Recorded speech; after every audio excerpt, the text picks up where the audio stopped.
Hello everybody, how's it going? I got the green candles. Green candles mean price up. We got them. They're even straight. I straighten them out for you, the people. Man, what a challenge. Today was a lot of fun. I'm working on 4 hours of sleep, but I tell you what, it's all worth it.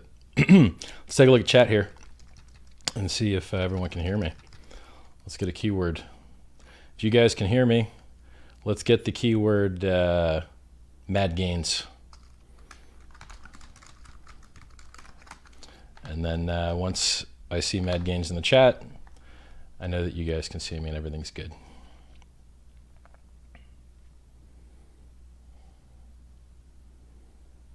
Well, there's people saying hello. Now we're just waiting for that keyword. Probably about 10 seconds behind.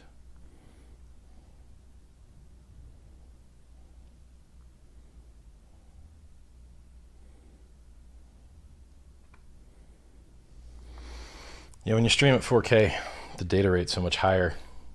When I stream 4K to YouTube then has to re-encode it to all those smaller resolutions for everybody. There we go. There's all the mad gains in chat. Hello, everybody. I've waited a very long time for this day. It's finally come. I'm very happy. So let's talk about what happened. We've had the contract done, the code that makes Hex what it is, for a good long while. And we just wanted to make sure absolutely everything was right. So we got 2 independent audits from 2 different auditors. We got a mathematics audit. That's 3 audits. They're expensive and they're time consuming. And they do 2 things. They, 1, convince you that there's no bugs. And 2, they present that evidence to the audience in a format that they can understand. So if you look on hex.win right now, down under the security tab, you can see how to use hardware wallets with MetaMask, which is the wallet that we suggest for Hex. And you'll also see the mathematics audit and one of the security audits. Now, touch-up needs to be done on this. They need to be super duper finalized and prettied up. We'll get there. Since the bug finding phase is over, no reason to delay. What else? So the contract was supposed to launch at 7 p.m. EST, and I think we're 5 hours late. I'm not even sure how many hours late. And what that's going to do is it's going to make this first day of the adoption amplifier, where people send Ethereum in and it gets transformed into Hex, it's going to make it a little shorter. It's not actually going to have any effect after this day. So, actually I could look at the wallet. I've got the wallet in a browser here. Wrong computer, streaming computer. I don't have the wallet, I don't have the browser here. So if you go to hex.win right now, or if you want a 10% bonus, pumpamentals.com, you can click anyone's ref link. It's going to give you that same bonus. There's nothing special about pumpamentals.com. It's just the one that I talk about a lot. You could go to anybody else's. You'll still get the same 10% bonus. It works on the adoption amplifier where you transform ETH into Hex, and it also works on the free claim. Now, free claims will open. So here's the phase that we're in right now. The phase that we're in right now is there's a contract. It has all the game theory in it. It has all the logic in it. It has all the security in it. And for you to be able to talk to that contract, to be able to run that code, you either need to be really smart and go on something like etherscan.io and use their write contract feature, which allows you to interact with smart contracts manually. It's harder. Or you can do the easy way and go to go.hex.win. That's go.hex.win.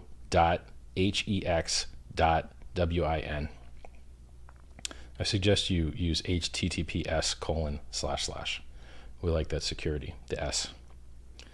So if you want to run this code, so in Hex, you are the network. You mint your own coins, just like Bitcoin.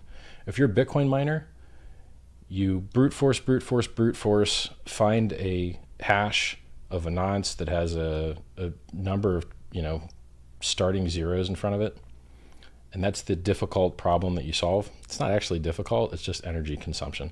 It's literally the dumbest math you could possibly do, but you're doing a lot of it. It's not actually a difficult problem, it's just an energy intensive problem. So Bitcoin miners mine their own rewards, and Hex stakers and people that use the adoption amplifier also mine their own rewards. When you open up MetaMask, you have to tell it where the contract address is of the software that you want to run, because you are the network. You are the only one that can mint your rewards. You're the only one that can stake your coins. You're the only one that can claim your coins. There are no coins unless, I haven't even looked at the contract. I haven't even seen how many people are using it. We tested it and everything was perfect, and then I started prepping to talk to you guys. You know, I'm seeing reports in chat that there's 560 Ethereum in there right now. Great. So how did people get 560 Ethereum into the adoption amplifier? Well, they went to go.hex.win, or they're really smart and use the manual way. And I mean, there's a tutorial, there's a guide on the front page of hex.win. It's the second video down. First video tells you why we're doing all this stuff, to replace the banks and do things Bitcoin can't do. Even though it's great software, even though it's got, you know, tons of really good things going for it, there's just some things it can't do, and it's never going to be able to do. So it only pays miners inflation. People think that Bitcoin's not proof of stake, but it is proof of stake. It means you have stake in mining hardware and electric bills. So it's a different form of proof of stake. It's the kind of stake that kind of, you know, pollutes the environment a little bit, which is necessary. And so my point is, right now, those people that are sending Ethereum into the adoption amplifier, the reason they're doing that is because at the end of this day, they're going to get 1 billion hex.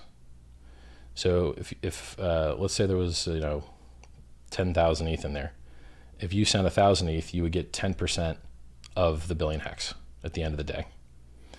So this is really interesting because really no one can get like a worse ratio than they deserve, because the other peers are setting it, right?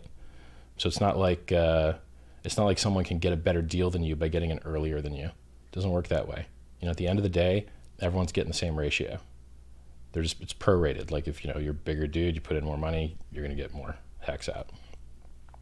By the way, I'm usually a little bit better at the old streaming and talking stuff, but I haven't slept in a long time. And we had, it's funny, these attackers, you know, attackers / spammers / scammers, they try and convince you guys out there to give them your money by, you know, impersonating me, putting pictures of me on their posts, trying to send you wrong contract addresses, trying to send you to wrong website, you know, trying to get you to click their ref link when there's no value add, there's no content. They're just, you know, piggybacking off someone else's work, right?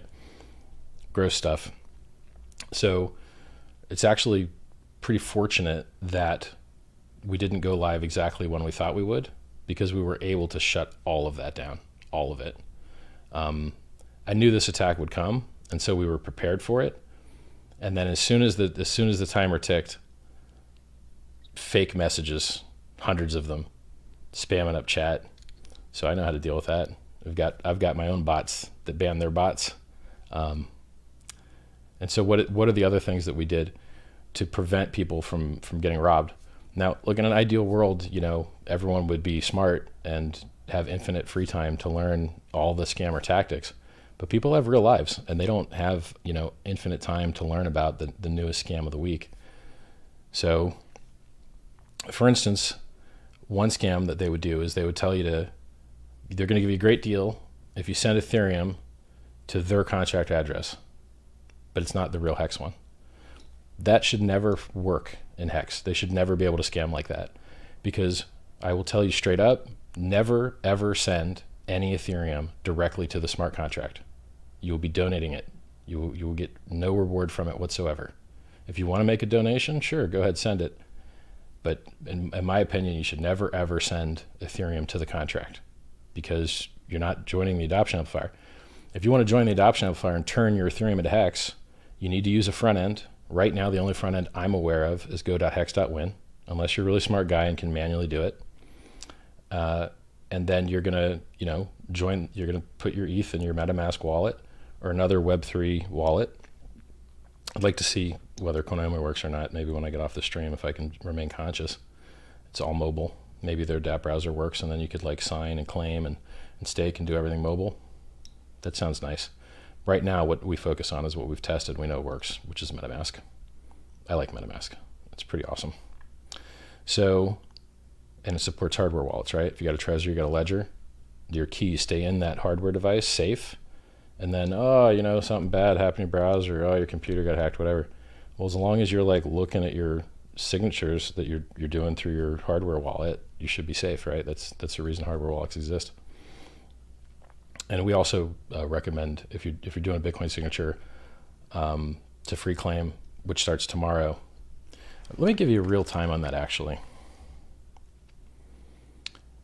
Man, I should have updated the website to say I was doing this live stream too.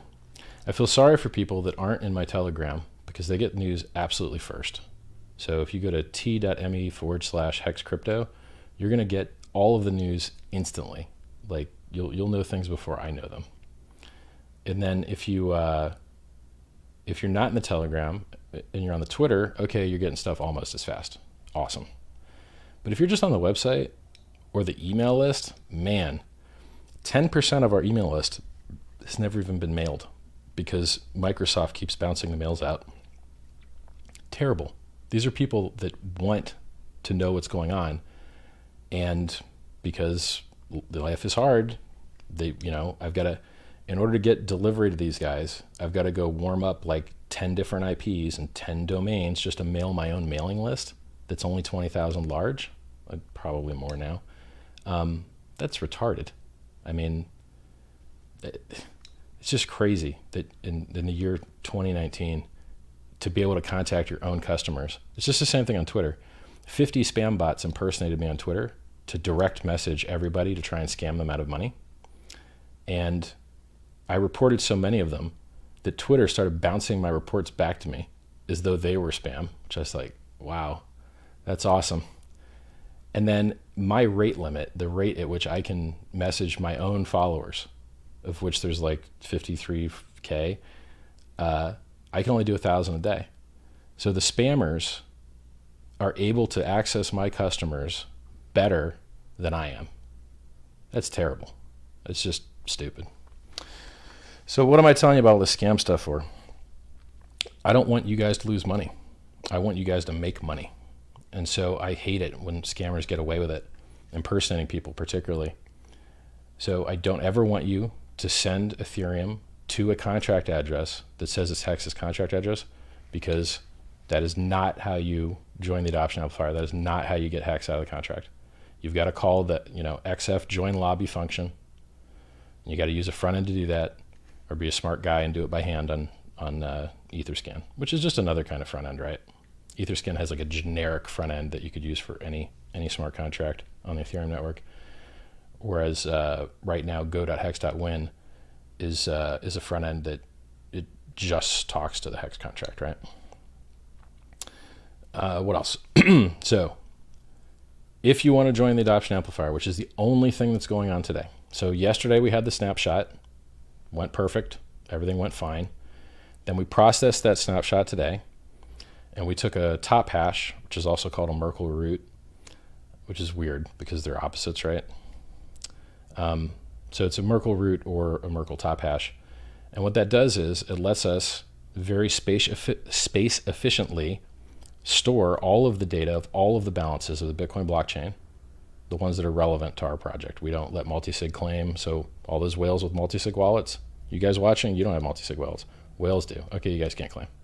Mt. Gox trustee, 138,000 Bitcoin, can only sell them legally. No free coins for you, buddy. He's out. And once we did all the reductions and ran the math on the UTXO set before we top hashed it, I think there was only about 9.8 million Bitcoin or 9.86 million Bitcoin that could actually try to claim of the about 18 million total coins. So right off the bat, you know that as a staker, you're going to be given, like if you were the only staker in the system on day 353, you would get all of those coins, over half of the claim supply. But you'd actually end up getting more because those will get multiplied by up to 3-fold with the critical mass and virality bonuses. Math isn't exactly 3. So for instance, if a lot of really small addresses claim, then that pumps the reward more, because, well, the math's hard to describe to you. So if I'm giving you unclaimed coins and then multiplying them by the percent that was claimed, it's they both end up going up, but like hard to explain math, right? So more claims moves the bonuses higher faster than larger claims does. Because while a larger claim is inflating its multiplier, it's also deflating what's being multiplied by, which is the unclaimed coins, right? So at least, now what other coins are, going to be given out to all the people at the day 353? Satoshi's probably not going to claim. I think he's deceased. If he wants to come out and claim, he's totally allowed to. It's awesome. People are going to get a lot of late penalties. So if you don't claim your free coins, you start bleeding out 2% every week. And by week 50, you have nothing left. You can't claim anything. That prevents people like the Mt. Gox trustee from seeing a wonderful project, an innovative project with passionate, inspired, awesome people, of which so many people helped out tonight. We've got volunteers from all around the world. Everything that needs done, they help get done, right? They see that there's some spammers hitting up the chat room trying to scam people. Hey man, put me on as mod. And there's people I know, I trust them. All right, mod up, man. And then they go and kill the spammers, right? Beautiful, great work. Thanks, Dan. We got 2 Dans. Thank you both, Dans. You did great work tonight. And then we've got Meme Squad making amazing memes. Now, because we've had so many, we've had, a couple thousand people join the chat room over the last week or 2, I think. I should publish the stats. The rate at which, I would go to sleep for 4 hours, and I'd wake up and there'd be, 1,000 messages. So if I had slept 8 hours, it would have been about 2,000 messages. And then it went absolutely crazy today. You can't do these types of world-changing, impactful things without help from people. You just can't. And what I found is that people that are passionate about the project are just hyper efficient. They really, really care. We've got Paul, who built stakehex.com, where you can model how much profit you're likely to make depending on how many people stake and when they stake and how many people claim. And he built that on his own. He came in and said, hey man, I really love this project. I want to build something. I'm like, all right, well, build a model. And then like 6 months later, boom, looks beautiful, looks awesome, right? Now he's got his own, chat room and other stuff. You got another guy, he's helping people out with technical support. He set up his own, help people claim. It's called, what is it called? Hexhelpers.com. Now be careful with people that claim to help you, okay? A person that claims to help you has 2 options. He can tell you the truth and make a little money, or he could lie to you and get you to give him all your money and then just disappear, right? So you got to be super duper duper duper careful. Like, if at all possible, have someone help you do it right on your own, and just know that the mission, the game, is to not send them your money, right? Like pay them hourly, maybe he makes it on the referral. But so that's in crypto, the way nearly everyone gets scammed is they send their money to the wrong person, right? You either send your money to an exchange instead of holding your own keys, exchange gets hacked, you lose all your money. Some guy says he's going to make you really rich, says he's got some amazing thing that's going to make you all this money, but it really doesn't have anything. You send your money, oh, bad trades, man. The trades didn't work out. Now think about that guy's position, right? It's a coin toss for him. You send him your money, he just goes 10x long, and then if it works, he gets 20%. And if it doesn't work, sorry man, you're wrecked. And he just can't lose, right? Because it's like a call option. He can only make money. Hex is designed to get rid of all of that crap. Hex is designed to get rid of all of these crappy things I'm telling you about. All of these scammers that impersonate and get you to send the money for fake reasons and all that crap. Hex gets rid of all that. because you don't have to deal with any middlemen. There's you and your computer and the smart contract, and you put the smart contract's address into MetaMask, or you don't even have to actually, just go to hex.win, and it's done for you. So it's just beautiful that you don't have to lose all your money to exchanges getting hacked, because the smart contract's got your money, and you're the only person in the world with keys to it. If the Ethereum network disappeared and stopped functioning entirely, your money's still sitting in there in that smart contract. Didn't go anywhere, right? The system state could be paused, and then you could airdrop it to any other network you wanted to, right? Or open the gates back on. It's funny, blockchains can work with one computer. When Bitcoin was invented, it had one computer that was mining, right? And it doesn't actually, you only need all this other extra infrastructure stuff if attacks start occurring. But if you're not getting attacked, like, you could literally run a whole blockchain on one computer. It's like when I got into Bitcoin, I would mine full blocks on my own with no pool, just with my GPUs and my gaming computer. Easy, right? Now today I said something that, but I hope you're enjoying the chat. I'm so tired that I'm all over the place. But it's okay, we're having fun, right? We're celebrating. We've got the green candles. I'm delirious, so even if you guys tell bad jokes in chat, I'm gonna laugh at them. I made a comment. I want to say smart, insightful things to my audience because no one else will do it, right? I see things, I recognize things that no one else sees or recognizes, and I package them in a format that's sticky and viral, and I throw it into the world and I see if it goes, right? So Pumpamentals, that's more popular than it's ever been because of me. Maximalish hasn't kicked in that hard, but we'll see, right? It's pretty good. As more maximalists figure out that they want more from their cryptocurrency than what it's doing, well then, man, you got two options. You could change what you got and introduce, security risk and political risk. Or you could leave what's already working good, leave it work, and experiment on these new things, right? And then if the new things work, awesome. And if they don't, okay, nothing was lost, right? So, Nick Szabo he works at Blockstream, and he invented the term smart contract. Super smart guy. He says he likes Monero because if you want to send anonymous money, it's really one of the only good ones out there. A lot of new things are coming, right? A lot of new ZK snarks and research and Lightning and a lot of other things that use, onion routing and confidential transactions. And I could go on the list of, all these cool things which will help people keep their privacy. Those are coming, but they're not here yet, right? So I when people say, like, Richard, this is just a cash grab. This thing has no use, no utility. It just blows my mind because the second most popular product at your bank is the time deposit. Do you want to get rid of banks? Yeah? You don't like banks? They suck, right? Bad hours, bad fees, gotcha capitalism, slow, beg them to let you use your money, literally won't let you send your money certain places. They're just like, we don't like that place. We don't care if it's your money. So what? You go to get cash and they just don't even have cash. Like, yeah, you need to put an order in for that, like, day or two early. Then we'll see if we can sort some cash for you. Always less ATMs. Every year they close down more of them.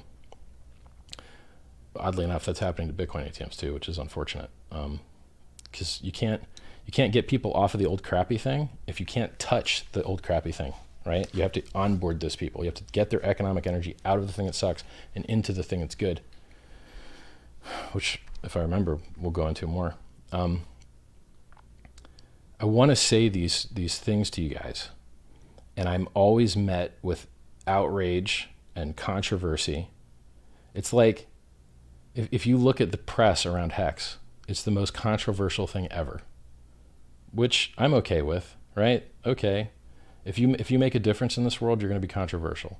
If you're Elon Musk and you make the safest, quickest car that's ever existed, and they're so good at dodging accidents, they literally will brake and move the steering wheel and dodge an accident if a car's trying to hit you.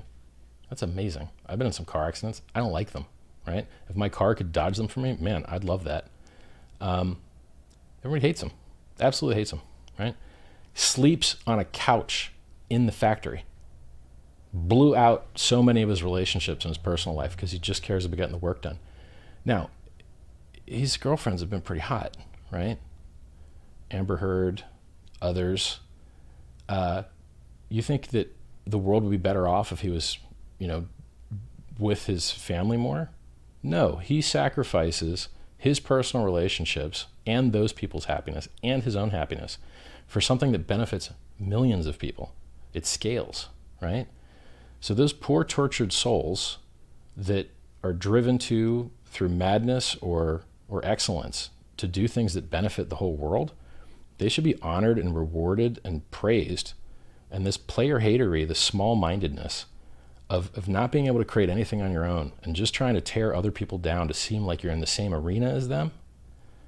I mean, there's a saying that says it's better than I can remember it. Glory to the gladiators who are on the sand bleeding. A couple minutes there is better than a lifetime in the stands. Something along those lines, right?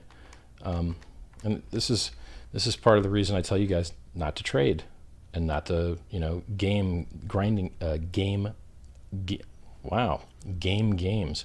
Do not play games that are grinding where it sucks away all your consciousness and there's no end, right? Because it doesn't leave room for the next game. It doesn't leave room for growth. It rewards bad behavior. You don't want to be turned into a pigeon with intermittent reward, right? Like, oh, sometimes I get a peanut, sometimes I don't. So trustless interest.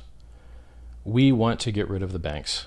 We want to get rid of the middlemen. We want to make the economy of the world more efficient. All we're doing is doing what Bitcoin does, but instead of paying miners the inflation, we pay stakers the inflation. That's it. That's the difference. And then somehow this becomes extremely controversial.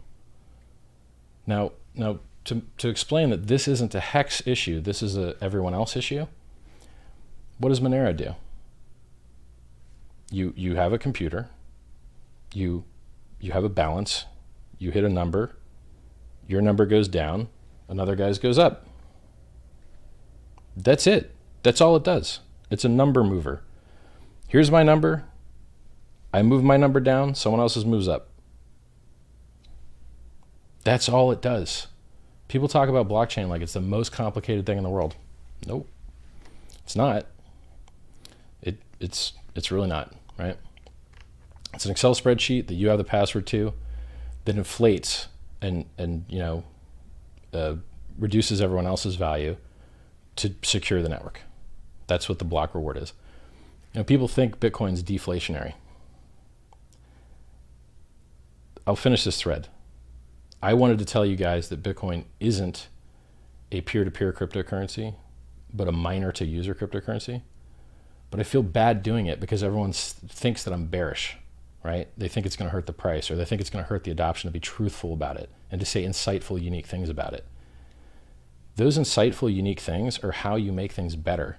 You have to understand what your strong points are and what your weak points are. Bitcoin is the most liquid cryptocurrency in the world.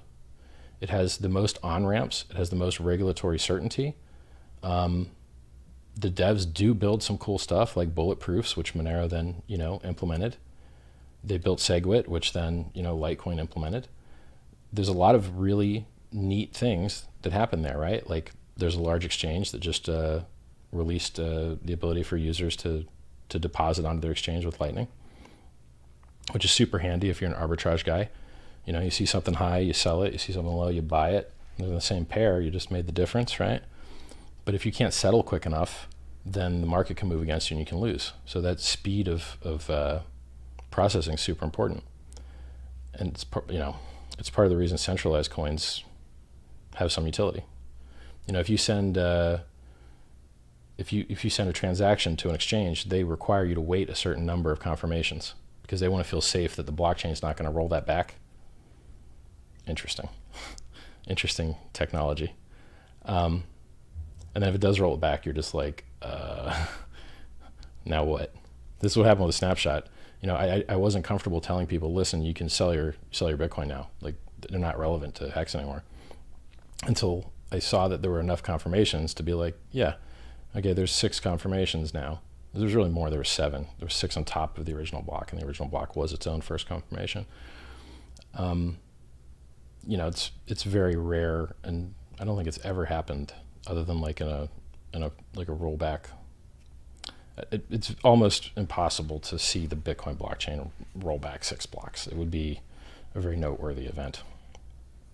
All right, so what am I getting at? Don't get scammed, okay? We want you to make money, not lose money. How do we do that? By using my face and my voice to read you the contract address so that you know the contract address is the right one, so that no one is tricking you, telling you the wrong one, right? Now, could someone be streaming my copy of my stream right now and you're watching a fake copy of my stream? They could be, right? That's a very advanced tactic, but I've seen it. So go to youtube.com/Richard Hart. That's youtube.com/Richard Hart. This URL is the only URL that you should be listening to my voice on right now. And I'm going to read the contract address to you. Probably should have started there.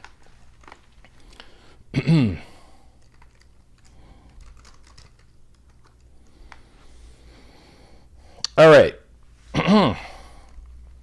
The contract address is, now, since I'm on my streaming computer, I am even going to go to more than one source, right? So like I'm on hex.win right now, and I could read you the address that's on hex.win. But what if magically somebody got in the middle and served me a funky web page? Well, I'm going to make sure they had to do it at every single different site I have access to, right? So now I'm going to go on the Telegram, and I'm going to go to Hex Crypto in the Telegram. I'm going to click the pin message, and I'm going to read the contract address there too, and they match. And now I'm going to go to the Twitter, and I'm going to read the contract address there because I'm teaching you guys good habits. This contract address is the most important thing in Hex. It is where the software lives. If you don't go to that address, you don't have the software, right? Like, you can't trust it. So you also know what that software is on that address because we have verified the code and made it publicly viewable. So if you go to etherscan.io, which I'll do in a second. So let me read this address to you guys. This is the most important thing that you need to know in Hex right now. The address is, well, I want to check Twitter just to make sure. That third check, remember? And I'm even going to check Hex Crypto Twitter address and Richard Hartwin Twitter address, so then I'll have 4 points of certainty, right? Now, ideally, if I didn't just remember certain snippets of this code myself, because I know it's accurate, because I remember the beginning and the end, then I would also use a different internet connection. And then even if someone was like on my CPU and on my connection and feeding me bad data, I'd still have the right stuff from another channel. So twitter.com/hexcrypto.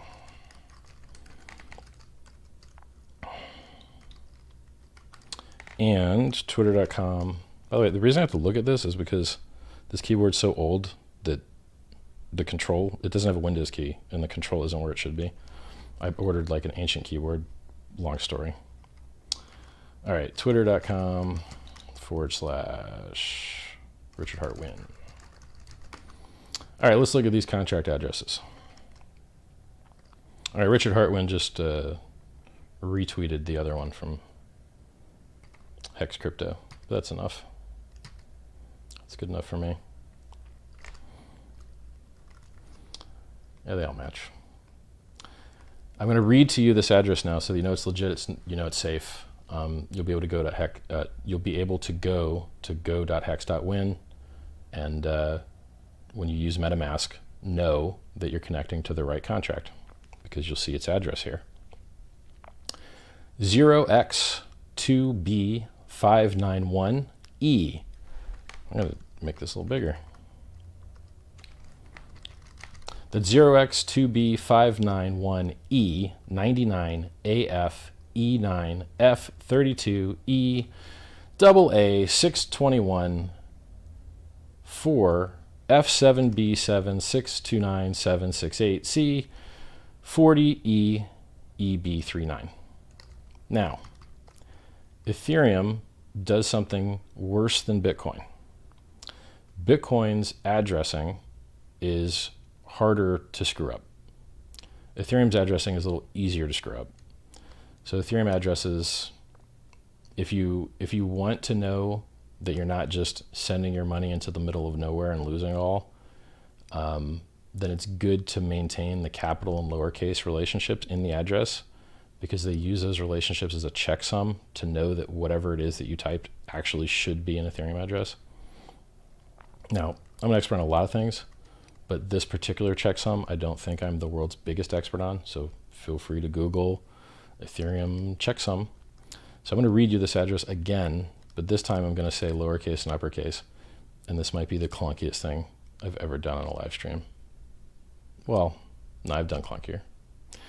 So, number 0, lowercase x, number 2, lowercase b, number 5, number 9, number 1, lowercase e, number 9, lowercase a, lowercase f, capital E, number 9, lowercase f, number 3, number 2, lowercase e, as an elephant. I use radio alphabet code on you guys.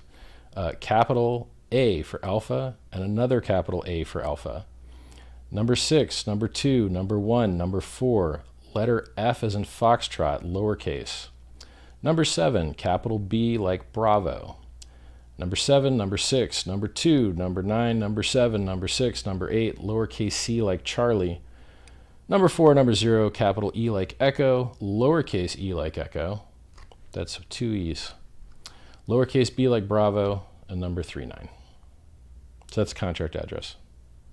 Now, if you want to verify the code that's in that address to make sure it looks awesome, and I know it does because I've been looking at it a long time, it is etherscan.io/address/ that address that I just gave you. You know, or you could do the shorter way and just go to either the Hex Crypto Telegram or the Hex Crypto Twitter.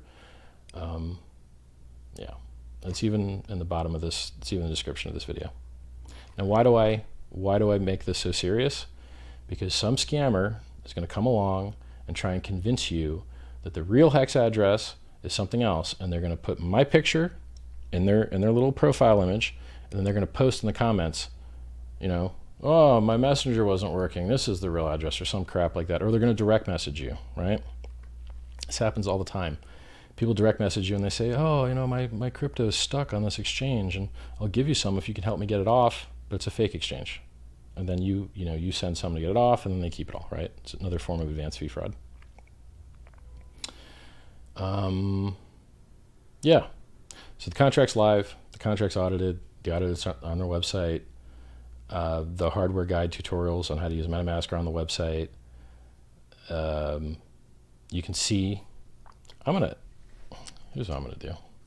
I want to actually see what's going on. I haven't looked at what the contract's doing, so I want to take a look. So if you guys want, why don't you do this right now? You guys that are at home, why don't you go with your browser, you know, Control T, open a new tab, and go to https://go.hex.win. Now it's going to tell you need MetaMask installed, right? Well, install MetaMask. And you don't, MetaMask is really easy to use. You don't have to actually go through the process of saving your keys and creating a password and all that stuff. If you really just want to create a throwaway so you can see this really quickly and just remember it's a throwaway, then you can just install MetaMask, click next a bunch of times, and hammer the enter button, and you're going to end up being able to see the contract, which is what I'm going to do right now. If you do that, though, just remember, if you forget that it's a throwaway and you send money to it, probably going to lose all your money. So, in the real world, your seed words are the most important thing ever possible. You should never, ever, ever enter your private keys or your seed words into a website ever. Don't ever do it. People say this about Hex because they're stupid and they just have low attention spans, I guess. They say things like, I don't want to lose my private keys. Well, don't. There's a feature that's built into the wallet. You sign a statement.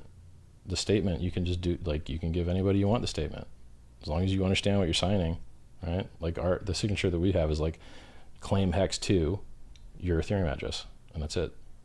So tomorrow when claims open. So I'm gonna make this work real quick, and then I'm gonna tell you what the contract's doing for fun. Sorry for the delay, bros. And I'm gonna even check chat before I do that because I don't want to be missing anything.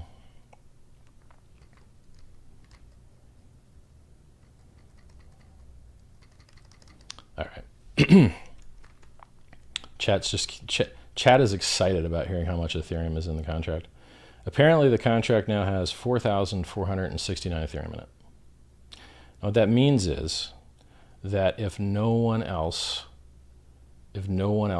joined the adoption amplifier before it closes at 7 p.m. EST tomorrow. Now, by the way, these times, there ain't no more missing deadlines anymore. This is purely trustless, peer-to-peer awesomeness.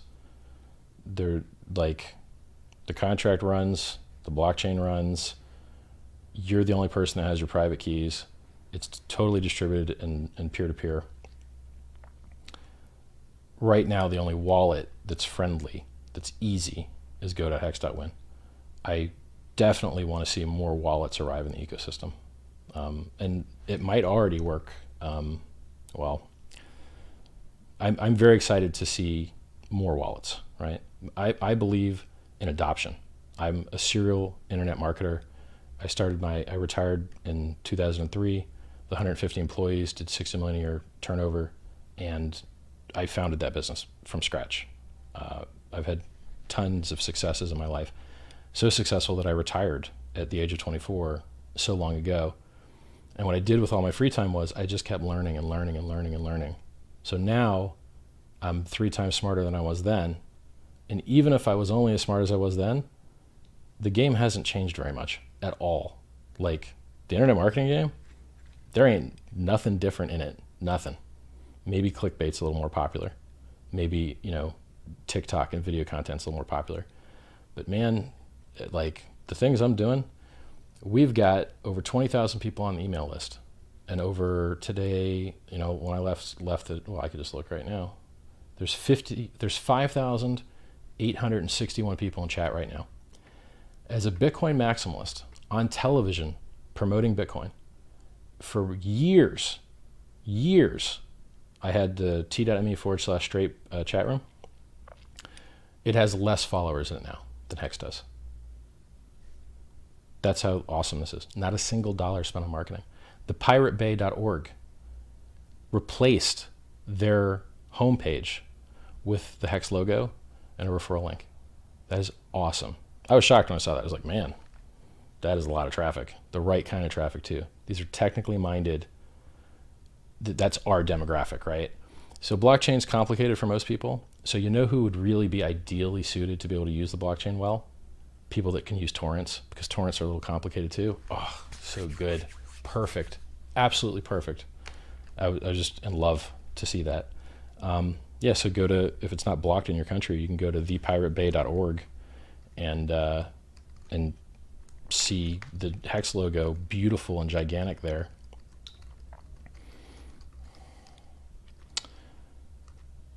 All right, what else? So much good news. Published the audits, published a bunch of walkthrough videos, show you how to do everything. If you need to import your keys, that video is, that's on the website too. Man, everything's there, dude. Like, it's just so good. What else? Audits, hardware wallets, front ends up, contract codes viewable, been tested. People are sending ETH. Contract functions have been tested. What else? I wish we had been able to mail the rest of the list. 10% of the list not being mailed just bothers me greatly. I wish that in the year 2019, the best way that I've found to communicate with people is through Telegram. I absolutely love it. Now, there's downsides, right? It's not default encrypted, so if you want encrypted, it only works on the mobile, and there's some trade-offs, privacy and security-wise, but God, it's worth it. So worth it. There was a saying once, I heard it, and I didn't understand it when I heard it, and then maybe 5 or 10 years later, I understood it. Sometimes you become more of what you want to be when you stop trying to be it. Does that make sense? So for instance, this is a dumb example, but it's what's at the top of my head.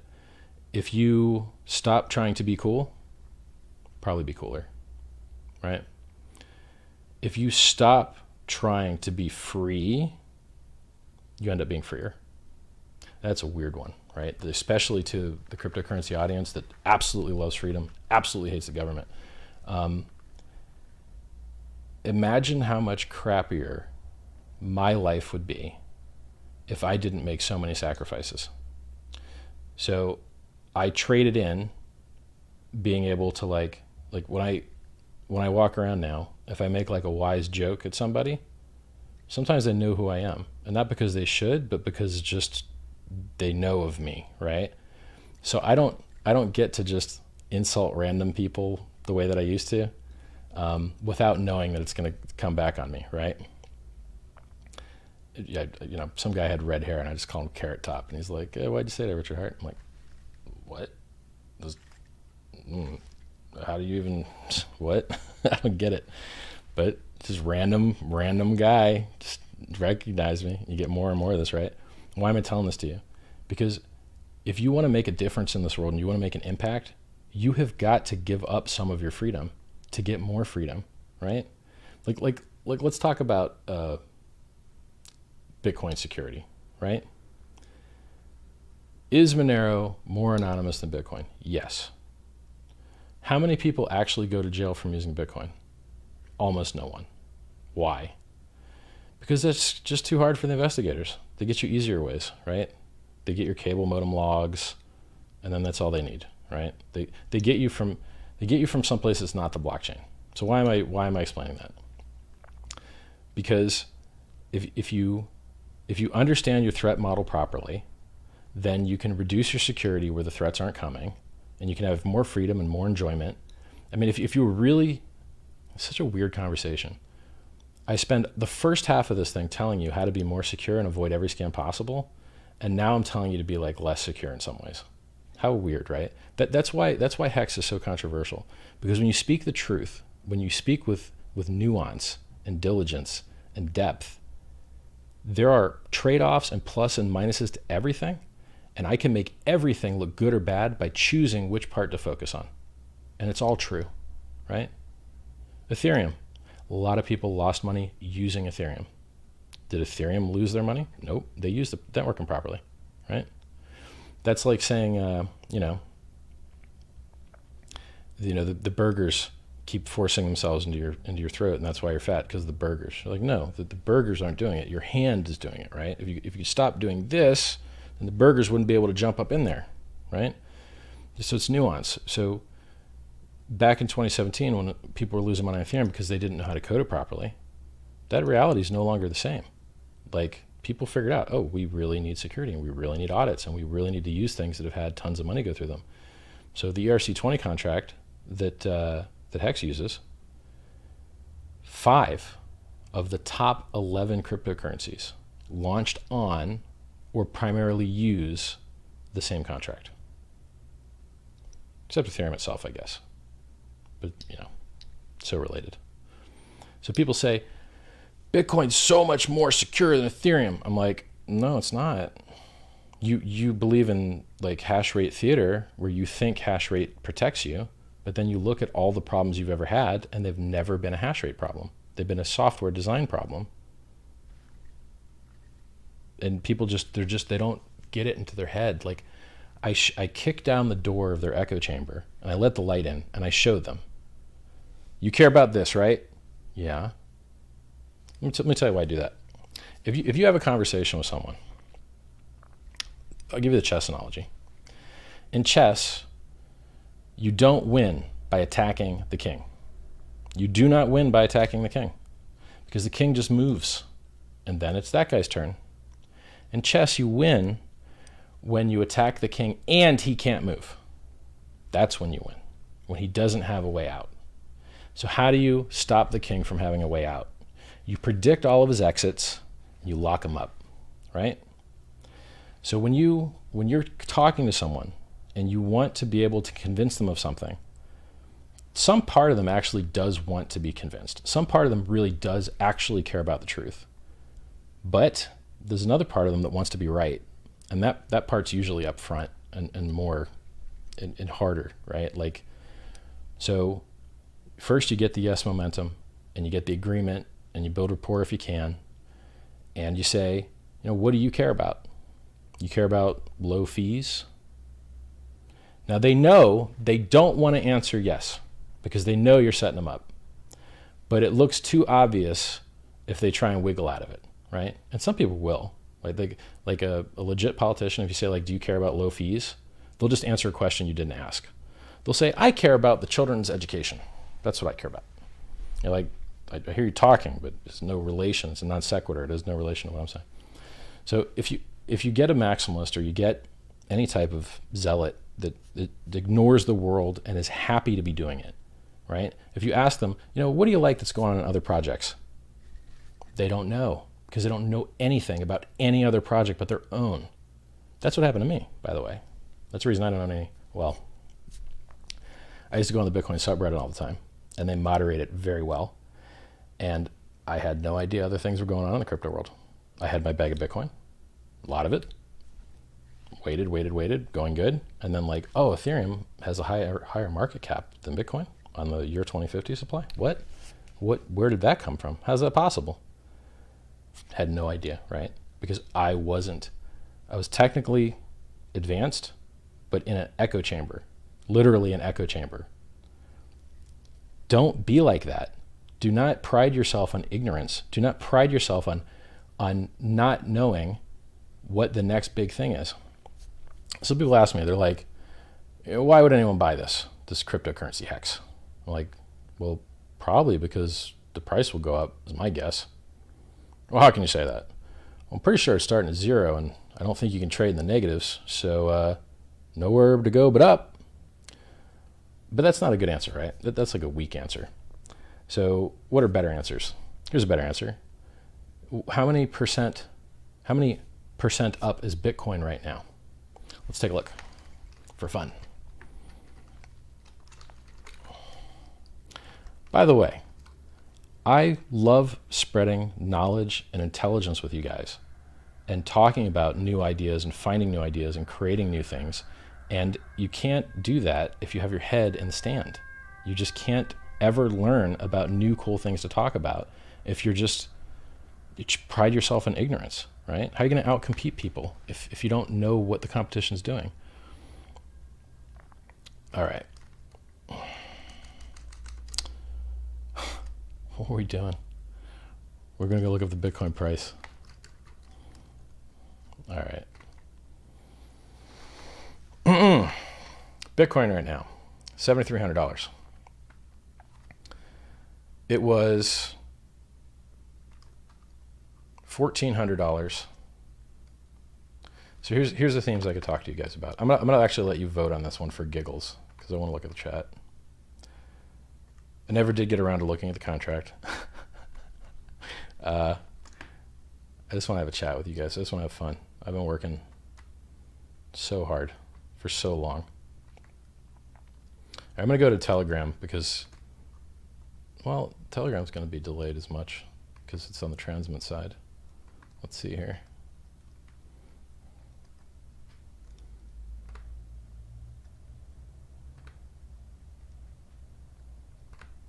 I'm just clicking through the ats that I've got, which are so many ats.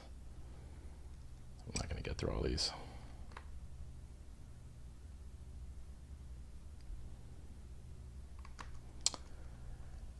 All right, we're going to skip the ats. I'll look over at YouTube chat real quick. Make sure it doesn't say anything like, yo, man, your mic's not working, because I would hate that. Somebody says, thank you for all the hard work. We have all night. Positivity, man, that's beautiful.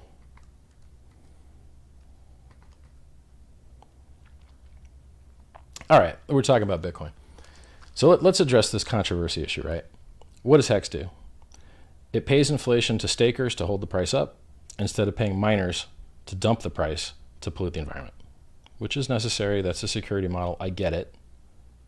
But if you could get the same security without enriching the energy companies and putting more carbon in the air, that's better, right? Now, currently, there's not really a way to do that yet. Maybe one day there will be. But you could get less pollution, right? You could get less energy waste. And the thing I really care about, it's not the energy waste, and it's not the pollution, and it's not the enriching of the electricity companies. It's they're selling the damn price. They're selling it down.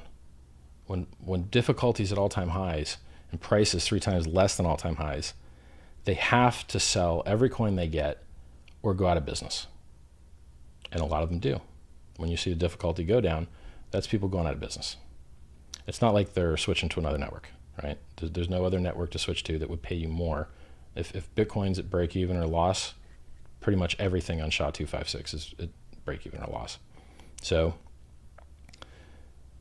I can get superior security for pennies in Ethereum with no inflation.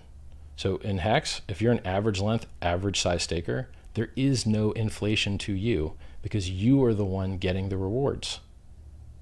Nobody else. This means it's a 0% inflation. Well, Bitcoin's had 20%, 10%, 8%, 4%. You can't go from 0 coins to 18 million coins in 10 years without a whole lot of inflation. Now, the rate at which it inflates is reducing. In 7 months, maybe 6 now, I'm time warped from being so sucked into producing things, that the rate will drop in half. There's something weird going on with Bitcoin right now. Bitcoin has only had a reduction in supply rate from 50 to 25, 25 to 12.5, that's twice. And now we're going from 12.5 to 6.25. We've dumped into that. The price was 14K 3 months ago, and now the price is 7K. Negative 50%. Now I know why, because I am a trader and I understand the plus token Ponzi, and I published the chart on Richard's Calls, t.me/Richard's Calls. I published on Twitter, twitter.com/RichardHartWin. And I showed you guys. Here's the Bitcoin price chart. Here's this run up from 3K to 14K in 3.5 months. Now, look at these plus token Ponzi balances ramping up at the exact same time. And the day the founders get arrested is the day of the 14K top. What a coincidence. What a coincidence that a Ponzi scheme that owns 1% of all Bitcoin, unless they've sold some of them, which I know they were routing some through a mixer, but the mixer can't do that much volume. So many things I could share with you guys that you just won't know unless I tell them to you. But I have to adjudicate my time, right? I could just do an 8-hour stream. Should be why would I do that? I don't know. Maybe I just talk until I'm bored. It's me and you guys, right? If you're trying to mix your coins for anonymity, so let's say you guys wanted to send your economic energy into the Hex contract to turn it into Hex, right? To get a piece of the future of finance, to get a piece of the best cryptocurrency I've ever seen in my life. This to me seems like buying Bitcoin when it was $1. Brand new, right? Everything starting out. Nobody in the world has a single Hex right now. Nobody. The people that are putting Ethereum into the adoption amplifier right now, when the timer ticks, when the time ticks over, and it's 7 p.m. EST, and time zones are funny, right? 7 p.m. EST on one day, in Europe and Asia is, the next day, right? So it's at any given moment, one part of the world is at a different day than another part of the world, right? It's weird when you think about it because there's just so many places and you're like, well, am I before or after and whatnot? Thank you, Google. For instance, I was filling out a form a couple hours ago and it asked me what is the date that the launch phase is over? And I've always got things memorized in their size, right? but I'm new to this whole being launched thing. So like I know that the big payday, the giant payout of like so much hex is on day 353. Do you know why that is, by the way? The system could have been designed to pay out every day. Oh, here's some unclaimed coins. Pay it out, pay it out, pay it out, pay it out. Do you know what? Hello, Wax. Do you know why we didn't do that? Because the early guys would get too much reward, unfair reward. Now, some people don't understand that can exist, right? So I said this one time. I'm like, I bought the $30 top in Bitcoin. And if I'd bought a week earlier or a week later, I'd have, 5x, 10 times the money, whatever. Some huge multiple of the money. And then for people that were a little earlier or a little later, is it fair or reasonable that they have like a higher net worth forever now? And you can't make it up. The vast majority of human beings, whatever your Bitcoin or crypto stack is now, for the vast majority of you guys, your stack will only get smaller. No one tells you that. No one tells you that but me. Don't know why. I guess I'm lucky, or everyone else is unlucky. I don't know. Why is it that Bitcoin is nearly impossible to grow your stack with in Bitcoin?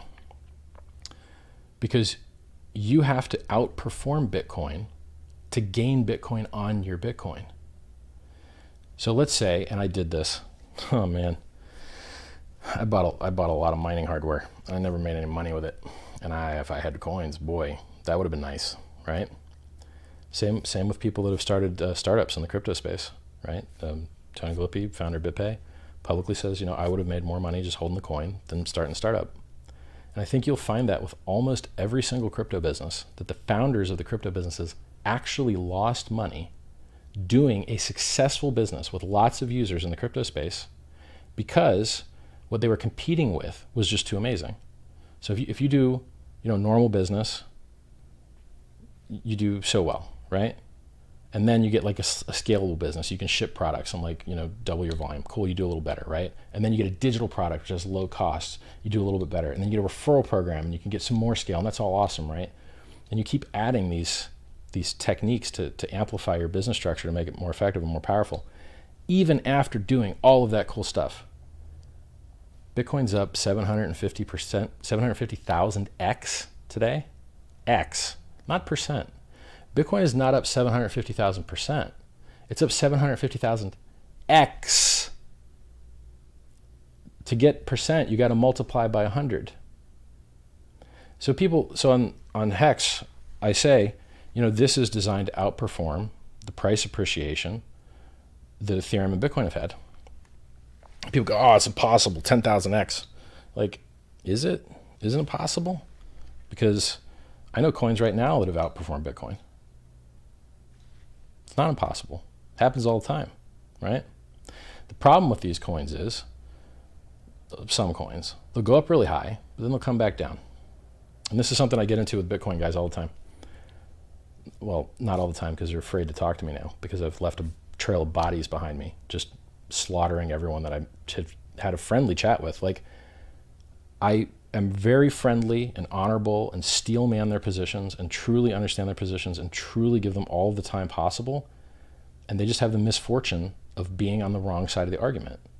And then after watching a debate with me and any Bitcoin maximalist or any trader, I'm going to show you the truth, and you're going to understand it was true, and you're going to be able to verify it, because I'm going to give you my reasons, I'm going to give you the data that I have, and then I'm going to give you the processing that I did on it and the conclusions I came to. And if we agree on the data and we agree on the processing, we should agree on the conclusions, right? I'll take you the whole way there. I've got a good, a very smart Bitcoin guy named Giacomo Zucco, I think his name is. He's coming up December 9th, 6 days on the channel here. And my intention with him is to just learn and talk about smart stuff, because he knows things I don't, right? I got to be smart by shutting my mouth and learning from people smarter than me. And everyone's smarter than me in some way, right? So I respect that and I honor that. And I also know the things that they're retarded in, and I'm willing to call them out, right? So like honesty, right? I know I'm fat, I know I'm old. I also know I'm funny and rich and powerful and smart and witty and all this other crap, right? I know what I am. I don't have to, pretend, right? It's like, that's why I can go to the beach with my shirt off. Like, yeah, I know this looks terrible. I wouldn't look, but I'll try and stay on this end of the beach over here so you guys can enjoy your day. But I'm not trying to hide and like pretend that, I don't exist, right? It's the same intellectually, right? Everyone's got their warts intellectually. So for instance, like when I do some of these videos, right? Like when I said we went from 3K to 14K in about 3.5 months, maybe we went to like, maybe it took 3.8 months, right? Or maybe it took 4.2 months. It could be off 10% there, right? I'm not speaking to perfection. I'm speaking Pareto efficient, 80% of the value with 20% of the effort. So Bitcoin, 750,000x. You could have bought it for a penny, waited, gone up 750,000x. Now you could sell what was a penny for $7,500. And it used to be about 3 times higher. I don't know why people are so shocked or astounded or don't realize these numbers that I'm quoting are accurate possibilities, because I could show you tons of charts like that. And these are currencies that have less starting adoption, less features, less virality. Like everything in Hex is so good. The only thing we're missing is anonymity, and it will show up. Like we already have Zephyr, which is full ZK snarks functional on Ethereum. However, it takes too much gas. Okay, well, if you run on a side chain, then there's more gas available. If you raise the gas limits, if there's all these cool things coming down the pike, right? Tons of really cool things. Optimistic rollups with fraud. I'm speaking gibberish to you guys. Sorry about that. So do I think that Hex can go up faster than Ethereum did and do over a 10,000% return in 2.5 years? Yes, I truly do believe that. Yes, it is really possible. Yes, other things have done it. Will it do it? Will Hex do it? I have absolutely no idea. I don't know how much money is in the contract right now. I don't know how much Ethereum is in the contract. I don't know how much people are sending. I don't know how many people are sending, because instead I'm here talking to you guys. Because in reality, those things don't actually matter right now. What matters right now is building amazing infrastructure, getting things right from the start, right?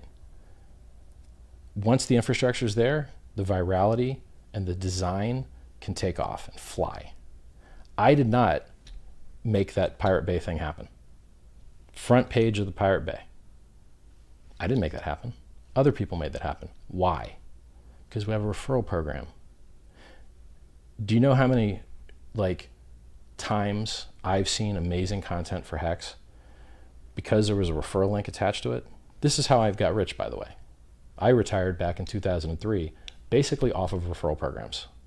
I believe in them. They scale. They're awesome. They align incentives.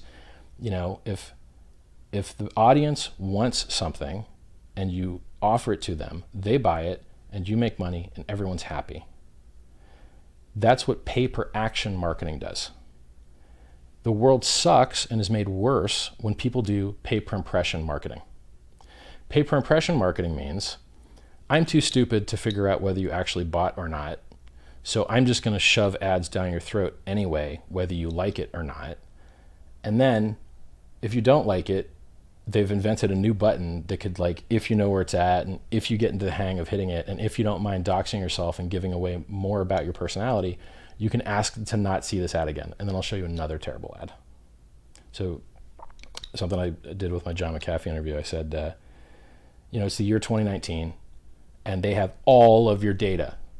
You leave your location on your cell phone because you want to get an Uber. They know where you are. If you turned your location off, they still know where you are because they triangulate with the cell phone towers, right? If they, you are totally 100% doxed into oblivion when you have a cell phone, right? But do you want more fake freedom by getting rid of the cell phone? Or do you want more real freedom by having the cell phone? I mean, think about it. Who has gotten pwned and ruined and had their life made worse by their cell phone? And then who has made their life made better? So by stopping trying to be free in some places, you become more free.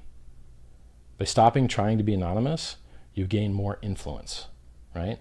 There's so many trade-offs that are just awesome to take. So good. A referral program is one of them. Could you make more money as the entrepreneur if you reached everybody with no middlemen? Sure. But if you want scale and you want to find markets you never knew existed, all of these other people have niches and abilities and will fit into cracks and crevices you never thought of, ever. Period. Right? I know this because I've studied what works in the real world for decades. I know who makes the most money. I know how they do it. We're there. We have a product with infinite margin where other people in the space have done insane, the highest returns that have ever been seen in the entire world, in the entire world's history. Nothing has made more money than cryptocurrencies, percentage-wise. Nothing. So the fact that we could build a better cryptocurrency and give it away for free to Bitcoin holders, wow, right? So I try to describe, there's so many open threads here. I'll finish this one. In cryptocurrency, these are already the highest, fastest appreciating assets that have ever existed in the history of mankind. I and the Hex community have designed and made something that has never been seen before. It's got all of the onboarding and stickiness and slogans and videos translated into Chinese and all the marketing stuff that makes complete scams successful. Complete scams. OneCoin, Plus Token, BitConnect, Fairwin, on down the list, right? Just 100% scams. Those scams onboard new users at larger rates than real honest crypto. Is that good for the world? No, it is terrible for the world. How do you fix it? Do you want to fix it? Do you like seeing people lose all their life savings? I don't. I don't like that at all. I want to save the world. I want to heal the humans. I want to make the world a better place, right? I want to do medical research. I want to cure mental illness. There's so many things I want to do. They're expensive and they take a lot of people. Well, how do you get people to do what they should do instead of what they want to do? Like you do what Steve Jobs did. When Steve Jobs made the iPhone, back when he made it, if you would have asked people what they wanted more buttons. They didn't want no buttons. No buttons doesn't make any sense back then. But he did the smart thing, the better thing, the harder thing, the more profitable thing, the thing that gives you a bigger moat to defend yourself against other competitors. He gave them what they should have wanted and then made them want it. And that's what I'm doing with Hex. People should want trustless interest. People should want to get rid of counterparties. People should want cheaper fees. People should want to use an ecosystem that stays in the same blockchain so that all of that trustlessness can plug with everything else. You can't do that in Bitcoin. If you want to use a stable coin in Bitcoin, you got to go to a central counterparty that could lose your money and get a coin where there's a bank and then there's the middleman who takes all the interest and isolates you from the bank so that you can't sue the bank. And then how is that better? Crypto was designed to get rid of counterparties, not add them. Well, in Ethereum, the ecosystem that Hex is built in, we have a trustless, distributed stablecoin that still has some risk and that there's still some voting involved. But the question is, what's more risk? A couple guys voting on some numbers, or a bank that could just be like, no, we're keeping the money, which they have already done. Or the government, they could say, hey, bank, keep the money.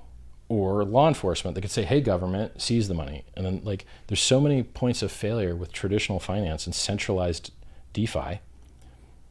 How am I going to wrap up all these threads? We're going to be here a long time, guys. So I hope that you're... Trustless interest. Why is Satoshi stack smaller now than it was before, percentage-wise? Because the currency inflated faster than he could grow his stack. We know where his coins are. We know they weren't lent out. We know they weren't transferred. He used to have a larger percentage of the total market cap, which is also called a Vlad number, if you want to look it up, which is the price of what it costs to get 1/10,000th of a currency. Now, the digits might be off, but the important part is how much does it cost to get a percent of a currency, right?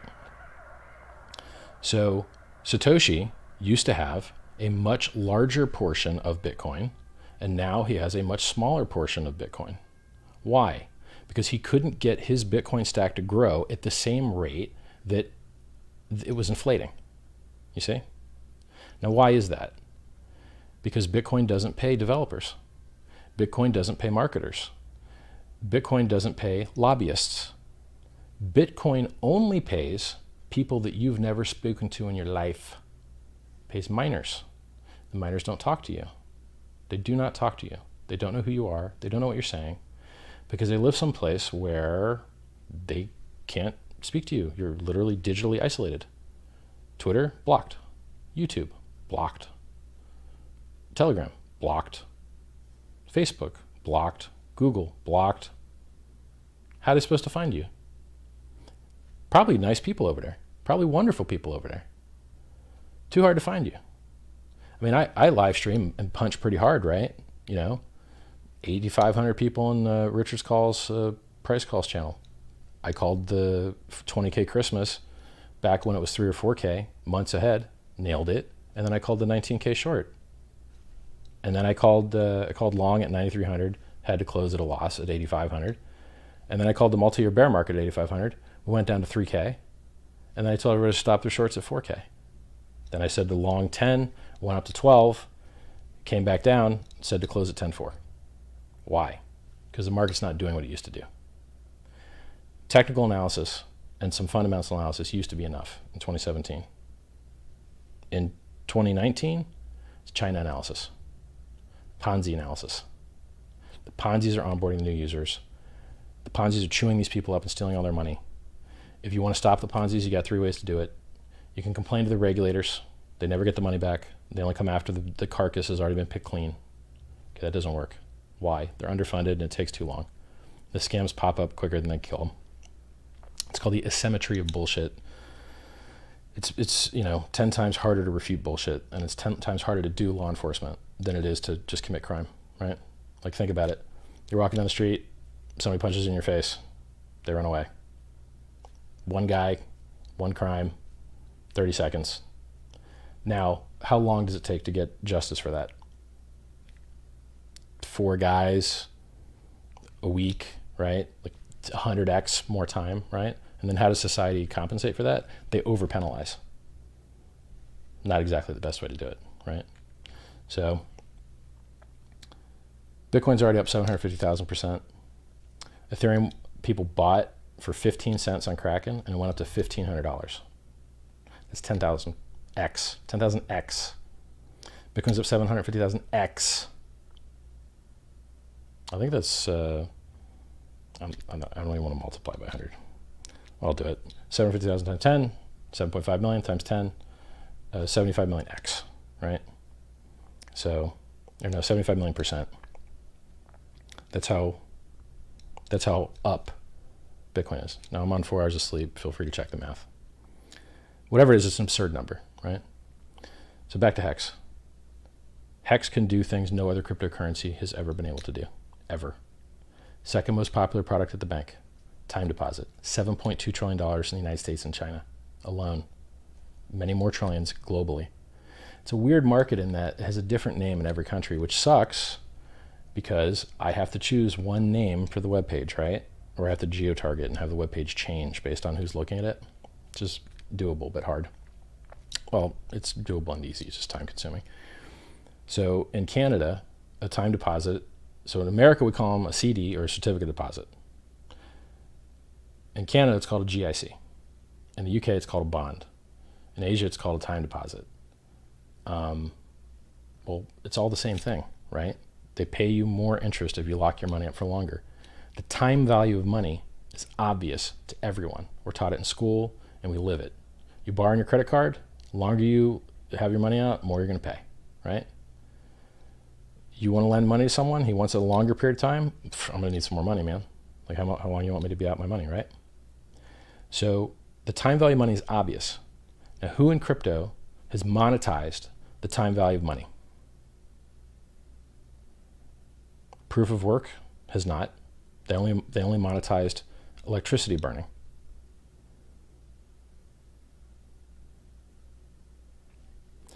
I think the people that have best monetized time value of money so far in cryptocurrency are centralized exchanges who beat you up on fees. So if you see an exchange founder, they're often worth $1 billion. Several of them. Several exchange founders worth $1 billion. Where'd that money come from? Now, I'm going to go pretty easy on these guys because, I think it would be pretty cool if Hex was listed a lot of places. So I'm going to go easy on them. That money came from their customers' pockets.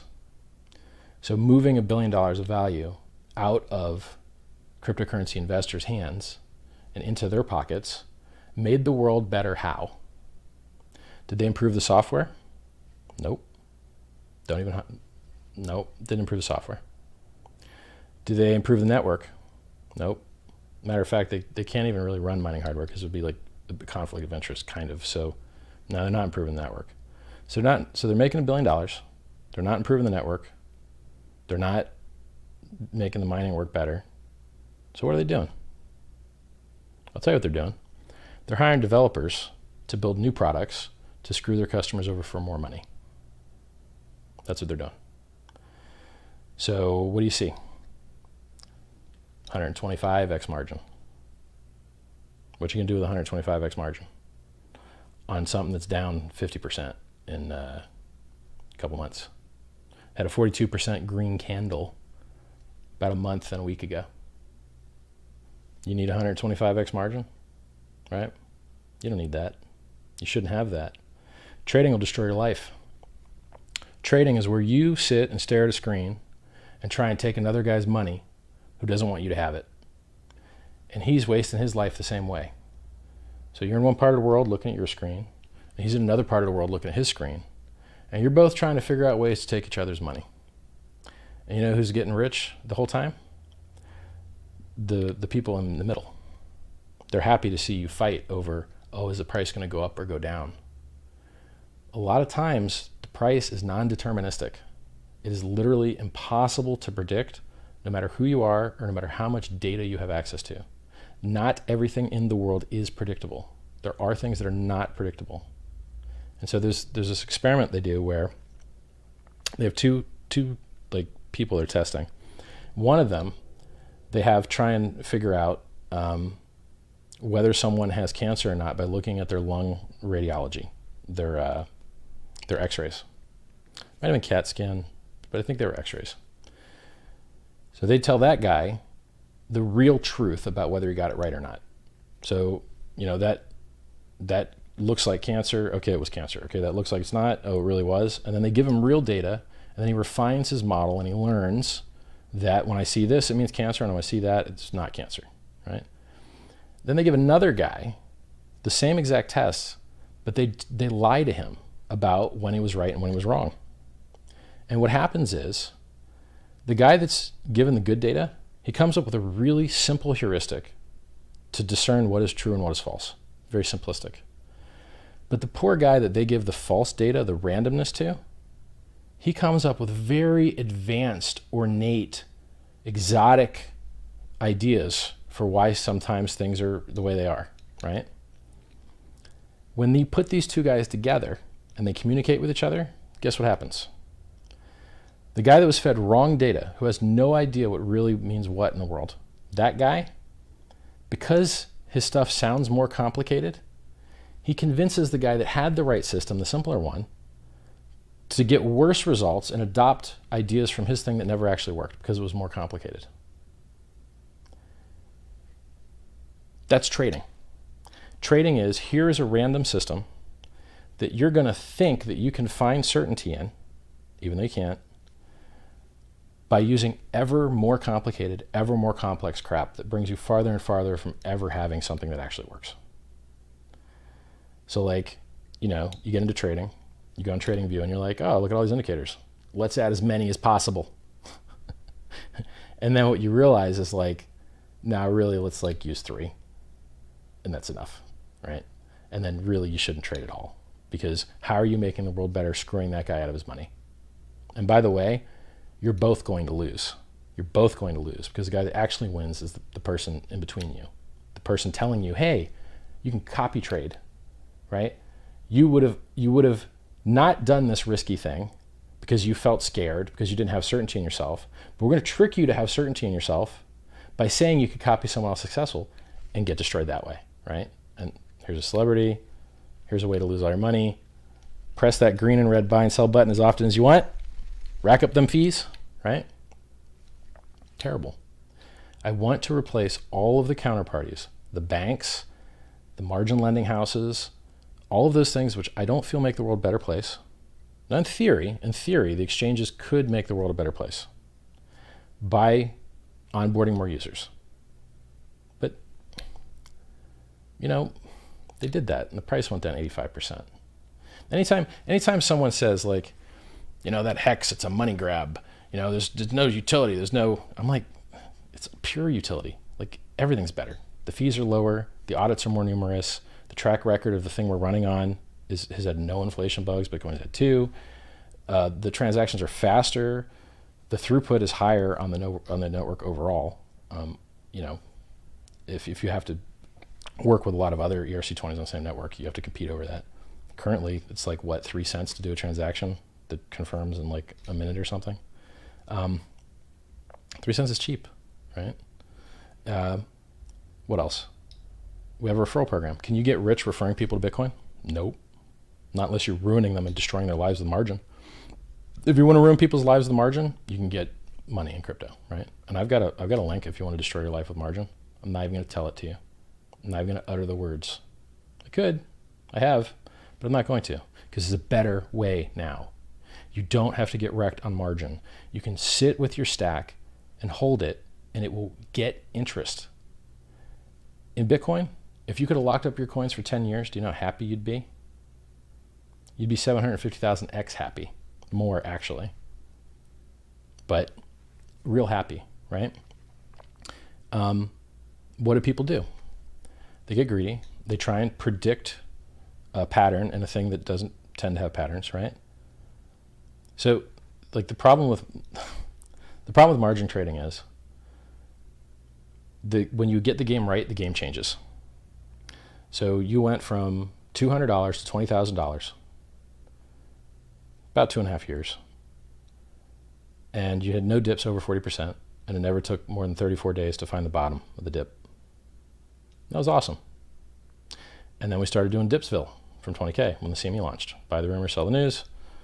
It launched. Okay, well, that's the news. What do? We exceeded the 40%. We dropped like 47%. And then we pumped. And we went to like 16.7 or 16.4 or 15.4, something in there. And then we dumped again.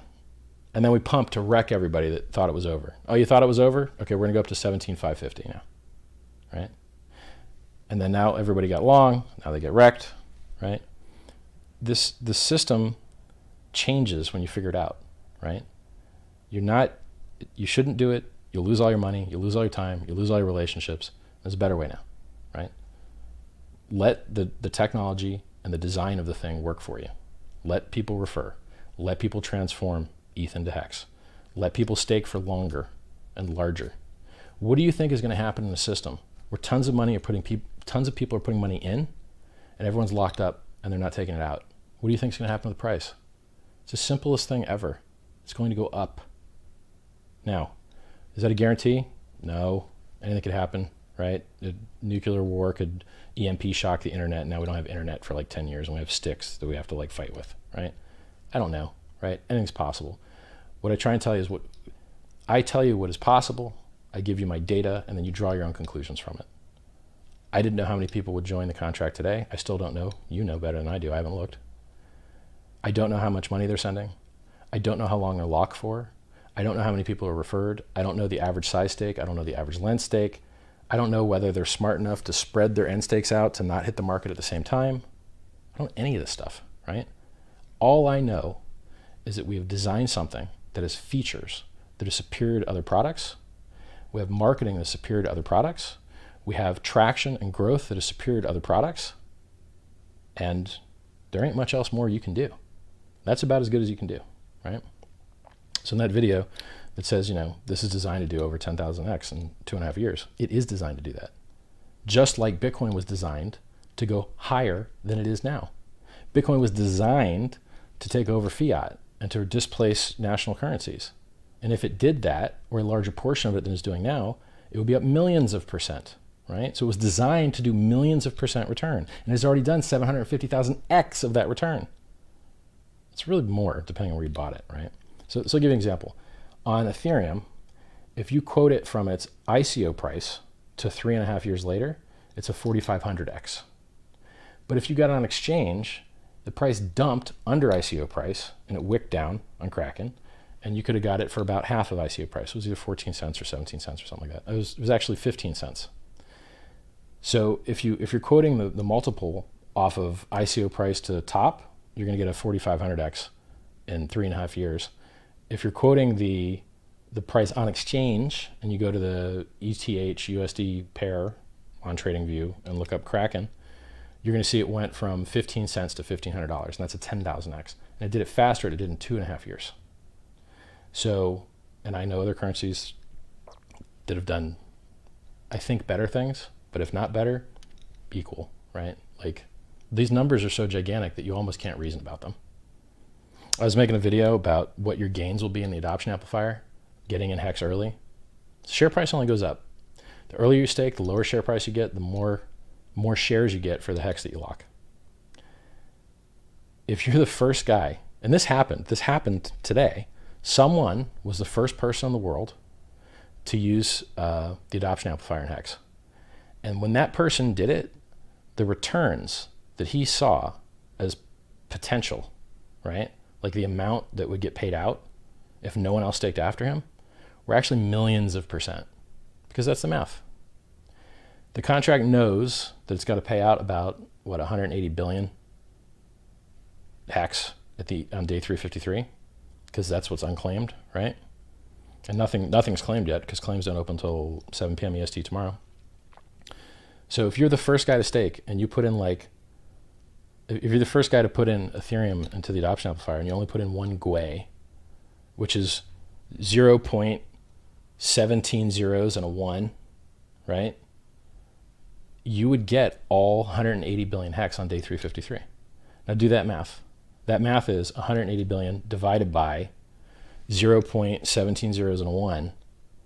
And when you divide by a fraction, it just multiplies, right? And so really what you're doing is you're taking 180 billion and then you're slapping an extra 18 zeros on the back of it. And then you have a number that's impossible to reason about. It's more than there is grains of sand on the earth. I think there's 7.4 or 7.5 e to the 14th or e to the 15th grains of sand on earth. So in Hex, we actually have enough units that you could price each grain of sand on the earth with a resolution of 3 or 4 hearts. So in Bitcoin, each Bitcoin is made up of 100 million Satoshis, and in Hex, each Hex is made up of 100 million hearts. And when you stake them, you get staked hearts. Got a bunch of little jokes in there. Hex is so good. People like to say the word. It's quick, it's easy, it rolls off the tongue, plugs into a million puns. Hexual healing. Hexited, hexcellent. Dude, so if you want to make good Hex puns, you can replace the first letter of words that start with like any consonant and then have EX as the next words. So like hexited wouldn't be one. You're appending an H to the beginning of it. But like hex, drugs, and rock and roll, kind of a verbal play. Or I don't want to use the hexual healing again because I didn't think it was that good, but I guess I am going to. We're replacing the S with an H, right? So, and everywhere you look in the world, there's hexagons. All of the places that are trendy and cool and technological. If you go on YouTube and you do a search for Doug DeMuro Lamborghini hexagon, the Lamborghini Huracan, every Lamborghini is covered in hexagons now. The rims have hexagons in them. The buttons have hexagons in them. It's a beautiful, technological, modern brand that you can't misspell and is more futuristic than any other shape. There is no more futuristic shape than a hexagon, at least in the Western culture that has movies I watch, right? And the images that I look at. And you've got a pretty limited range, right? Like, there's not that many platonic solid kind of shapes. And the hexagon isn't actually even a platonic solid. So platonic solid is when you can take a shape and then enclose an area with it with no other weirdness. You can't do that with a hexagon. You end up with a truncated dodecahedron, which is actually just a soccer ball. And that's what soccer balls have. They have hexagons and pentagons mixed. Totally relevant. I know that because I, designed ideas like, hey, we want to go to the moon. All right, well, let's make a hexagon moon. Okay, so how can we get a moon skin, a moon texture over a rotating spherical mass? And someone volunteered and did it. And so now we have a hex moon GIF, right? I love the hex community. Like, there's a lot of really good people. Even people that I was hard on when they first came aboard, they just stuck with it and became useful and became awesome. Some of the demo videos on like how you can sign using Coinomi to sign for your Bitcoin statement. I didn't have time to go and do it. I'd love to. I'll probably get around to it at some point. But someone else did it, and we linked to it. We're like, yeah, there you go. You want to learn how to sign in Coinomi? It's there you go. That's how you do it. Another guy did one for how to sign with Ledger. You get your Electrum wallet, and here's how you get your Ledger to sign through it. It's a little bit like the manufacturer should do this stuff better, but I don't know. When you're smart and creative, everyone should do everything better, including me, right? Like there's just an endless amount of better that can be done. Like now I've just noticed my candlestick holders covered in green wax, so somebody's gonna have to clean all that up. But that was smart though. See this? I didn't let it get the chair. Smart. I like this chair. So Hex, how much returns could it really do? I think it could do better than 10,000x in 2.5 years. Why? Because Ethereum did that, and Ethereum addresses a smaller market with no referral program. Like its original sales pitch was World Computer, and they gave up on that. And then it was like distributed anonymous companies, and then they gave up on that. And then it was like, I guess now it's distributed finance. Maybe that one will work, right? Bitcoin's had the same kind of narratives. Bitcoin was like, hey, we're gonna be the platform that everyone else builds on. Nope. And then everyone that built on it failed. Counterparty built on it, 5-year coin, failed. And the funny part was, when Counterparty and Omni failed, they do less than $100 of volume a day. They were built to allow other things to build on top of Bitcoin. So not only did nothing else succeed building on Bitcoin, but the products that would have allowed that to even happen also failed, right? Now when I say failed, it's not really fair. Like, I know Omni still functions and it's still usable, but if you bought that coin, it ain't never going up, right? It's over, right? $100 a day of volume after 5 years, call it quits. And it even had adoption. Tether used to do a ton of transactions on it, and the adoption wouldn't even make the price go up. So if you've got utility and you're doing good work and you're making the world a better place, but you still can't get the price to go up, what are your options? Make the world more better? It turns out that utility is not what makes these things go up in price. What makes these things go up in price is people pressing the green buy button. If you press the green buy button in Hex now, you're going to get a lot of Hex, and you're going to get it first. If you lock your coins and you lock them for longer, you're going to get even more Hex, because day 353, that's when all the big payouts happen. Then guess what happens? Then there's no more inflation. 3.69% maximum. And it's very unlikely to reach that maximum of 3.69, which is lower than Bitcoin has ever had. Maybe it's at 3 point, maybe they're tied at this point, because it was like 3.8 like a month ago. Who knows? You have 0% inflation if you're an average size staker. You have no overhead. You have no servers you have to run. You have no electricity bills to pay. And you have no other people being paid inflation that have electricity bills to pay, selling the price down while you're sitting there holding.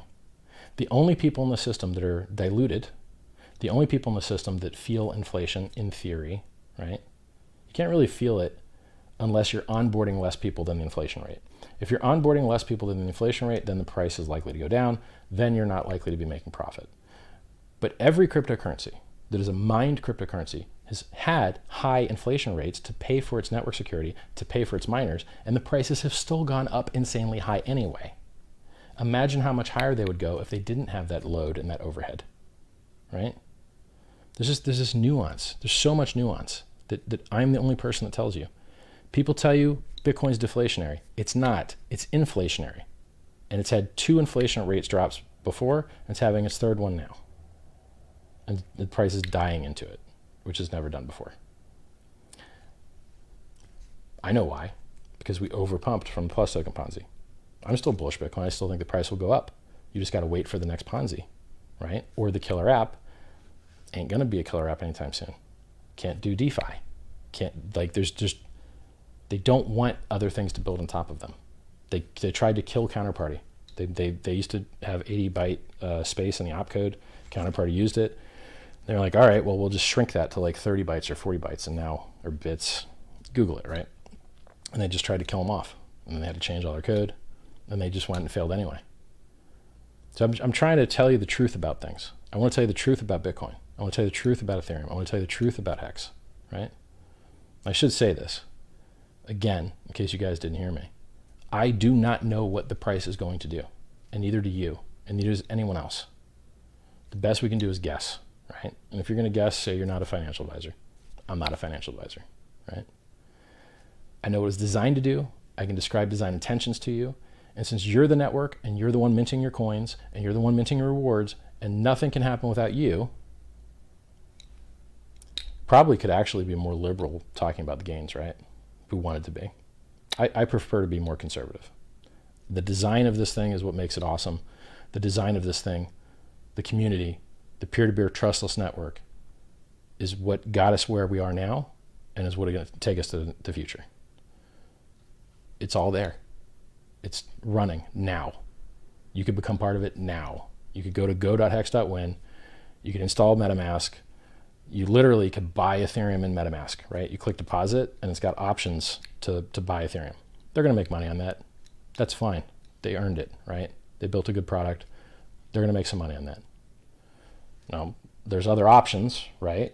Like there are other ways to interact with the blockchain that aren't MetaMask. So there's something called Ethers, which is really cool. There's other,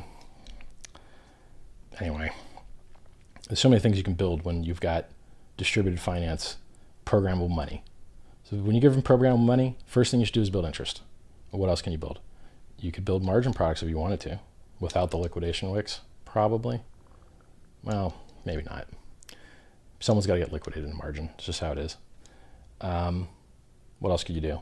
You could wrap these stakes in another contract and then made them tradable while they were locked, and they would be more like a T-bill, something like that. Someone could build that.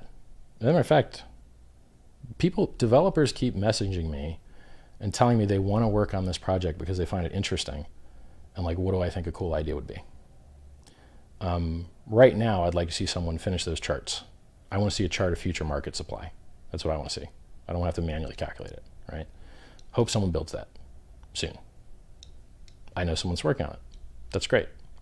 What else would I like to see? I would like to make sure the mobile onboarding works well. What else?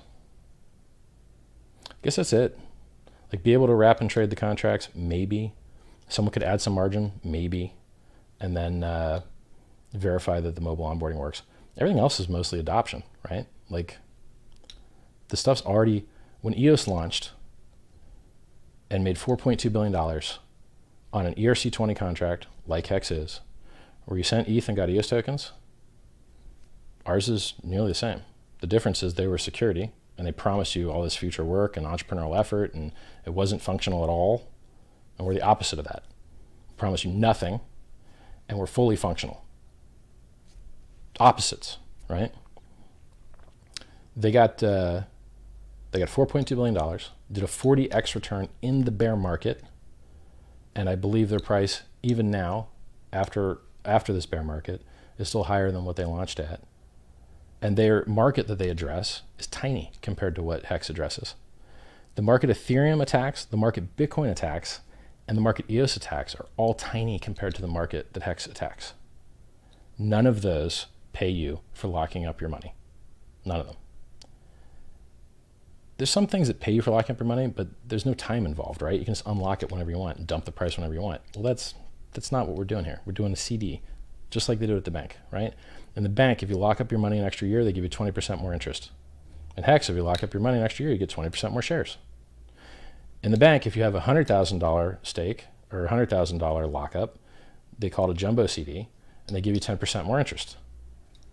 In Hex, if you reach a 150 million lock, then you get 10% more interest. We just took what already works in the real world and digitized it. And then people still yell like there's something like controversial going on here. Where's the controversy? We're paying stakers instead of miners. We're monetizing time instead of hash rate. This network's already got 5 of the top 11 market caps launched on it or using it.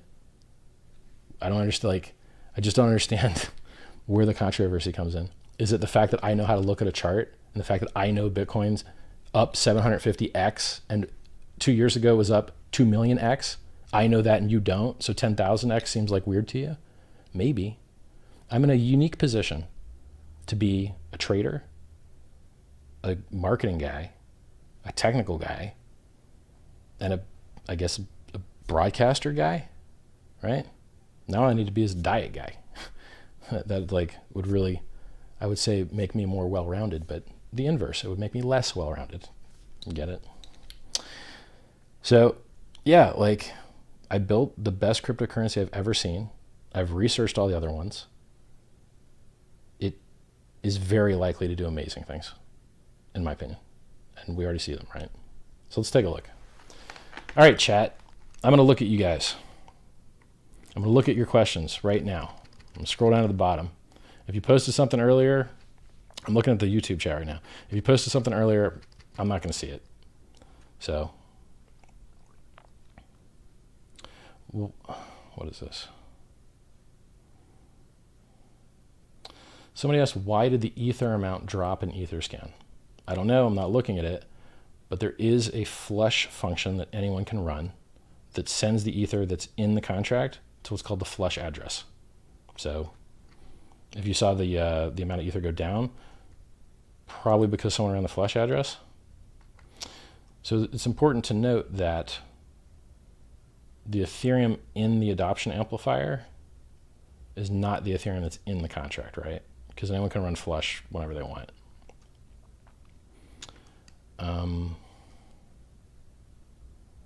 I killed Tone Vase, and I'm happy to do it again.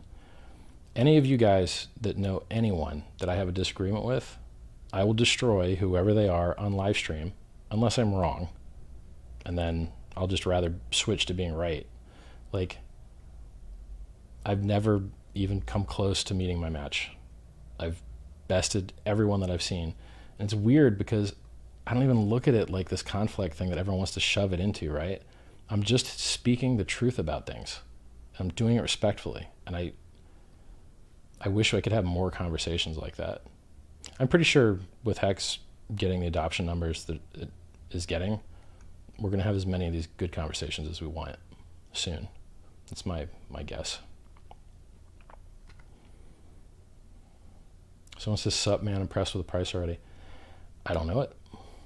I don't know what the price is. I don't really care, right? I'm in this for the long haul. As a matter of fact, I'd be happy if the price started out really low so that I could get some insane multiple X return. Because I'm looking at that. I'm looking at multiples and X. Once we hit some of those, we'll be looking at volume, right? So doing a lot of X of volume is only as useful as people can gain benefit from it. Now, got to dance around this Howey test thing. You do all the work. You mint your coins. You mint your rewards. You are the network. Totally distributed, totally peer-to-peer, totally trustless. Hard to use. It's a blockchain. It is hard to use. They all are, right? Who and what is responsible for the gains that you're seeing?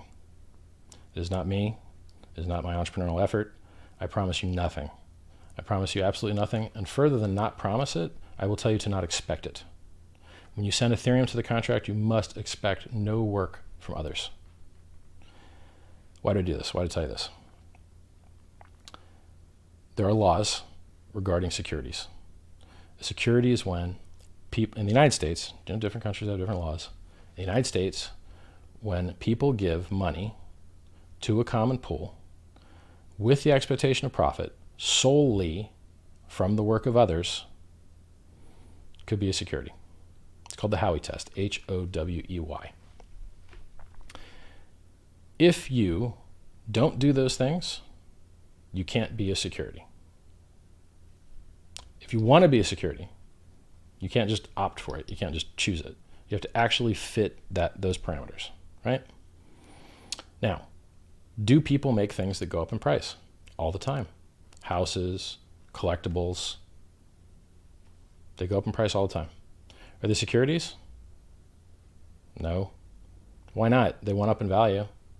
Because going up in value doesn't mean you're security. It's why you went up in value. They're trying to protect investors. Investors, and we started out this call this way, investors get screwed all the time. People promise them a lot, they get their money, and then they leave with the money. They use fraud and they lie to them, like a Ponzi scheme. Ponzi scheme promises you returns, gives you an excuse as to why they can get those returns. The excuse is a lie. They don't actually have any returns, and they're stealing the money from new guys to pay old guys. It's fraudulent. Hex cannot be a Ponzi because Hex promises you, well, it doesn't promise you anything. You're the one running the code. You're minting your own rewards. It's just math, right? So when I tell you about these like multiples you do in Hex, I'm telling you what the software is designed. Really? What's going on here? Oh my God. Dude, I might have to call these candles quits.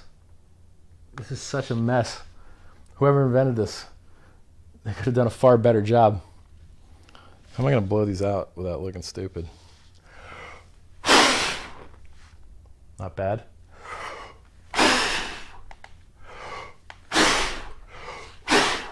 All right. Well, Richard the Magic Dragon. Yeah, there's like a big mess there. I've got a green wax laptop now. Hey, since I'm delayed on my screen, I can actually see myself blowing out the candles. I had to tilt the camera up a little bit more too to get the height here because the candles are so tall. All right, I'm looking at chat here. Will the amount of ETH sent to the AA dictate the starting market price of Hex? No. So here's the way markets work, free markets, right? There's an order book, and an order book has buyers and sellers. The sellers are on the top and the buyers are on the bottom. And where they meet is called the bid-ask spread. If you have market makers, it tightens the spread up and it makes it so that you don't have such a big hit when you cross the line and place a market order and remove liquidity from the other side. And exchanges usually charge you. You ain't going to see these candles for a while, guys, so I hope you enjoyed it. Or I could just run with it and just let a giant wax thing build up. I don't know. We'll figure it out. So you've got, now, I was a very, very, very, very intelligent businessman at the age of 24, but I didn't understand order books. It took me a long time to like figure them out. Don't know why. I understand them now. I could explain them to you in an easy way now. You'll probably get them. But if you don't find the right guy to explain an order book to you, man, it's just going to be, you may never get it. You may never understand it. So all an order book is, it's a list of all the people that want to buy and a list of all the people that want to sell, the prices they want to buy and sell at, and the quantity they want to buy and sell at. And that's it. That's all it is. And it's all in the same product, right? So let's say they were, well, let's call it Bitcoin. There will be differences in order book thickness. So if you want to see order book thickness, you can go to a site called coinmarketbook.cc, I think. It's got some stupid suffix at the end. And that compares cryptocurrency by their order depth in the order book, which means how much volume could you sell into this order book and not move the price against you too much. And you can see these volume adjusted things. You can see it on Bitcoin Wisdom, which is on the top right side. You can see it on think Bitcoinity used to have it on the bottom, but I don't think Bitcoinity even exists anymore. Bitcoinity.org, they might, but I haven't been there in forever. You've got a combined order book that you can go on. So like I'm telling you all these trader things, but I'm actually going to stop doing that now. I'm going to stop talking about trading because you're going to think you found something that works, and you're going to get wrecked, and you're going to lose all your money, and you're going to wish you'd locked up your money and just sat on it. Or even better, locked up your money and sat on it and watched it make gains. When have you had that opportunity before? Satoshi has less percentage of Bitcoin than he ever had because he couldn't sell his Bitcoin and put it into something else that would return him a higher return that he could then buy more Bitcoin with. The only things in this world that can outperform cryptocurrency performance is other cryptocurrencies. Period. You can't do numbers this large in the normal world. You just can't do it. Look at Amazon, right? Amazon is a chart that just basically looks like .com crash down 95%, moon forever, occasional dips, right? I think even Amazon's only up 35x, I think, or 350x, one of the two. And that's nothing compared to cryptocurrency. And that's over 20 years. And they're 50% of all internet commerce in the United States.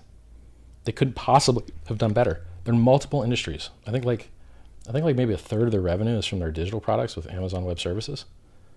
So like, this is a company that is diversified and maximized its margins, and they literally cut through it. They cut out their, if you're a reseller and you buy things off of Banggood or Alibaba, you white label them, you put your brand on it, and you send it to their distribution warehouses, which is Amazon Fulfillment.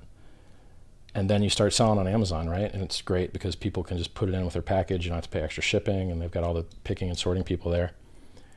If they see you doing good money, being a middleman between Asia and their warehouse, they will literally go to the warehouse and make an Amazon Basics product out of what you were making money at and put you out of business. And they already know all your customers because you sent them your customers. They already know your supplier because you sent them your supplier.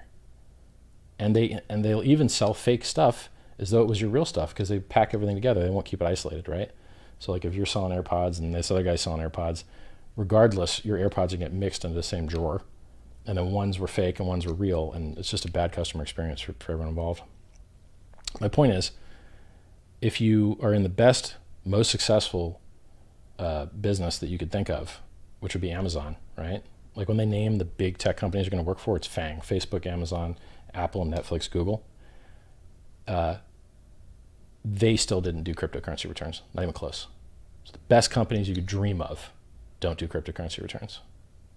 So I'm very, very comfortable quoting really big numbers that are mathematically accurate because of what you get from hex alone in the hex. And your profit is your hex return, how many extra hex you got from staking, times your USD return, right? Or whatever fiat currency you're multiplying by. Those two returns multiply by each other. So if you 10x your hex over the first year and the price goes up 10 or 100x, you're up 1,000x, 10,000x. It's hard dealing with these zeros, right? Some level of magnitude. Level of magnitude just means how many zeros there are, right? So I can quote you in the front end. I don't like calling it a wallet because people misunderstand what a wallet is. Your coins live on the blockchain. Your wallet does not hold your coins.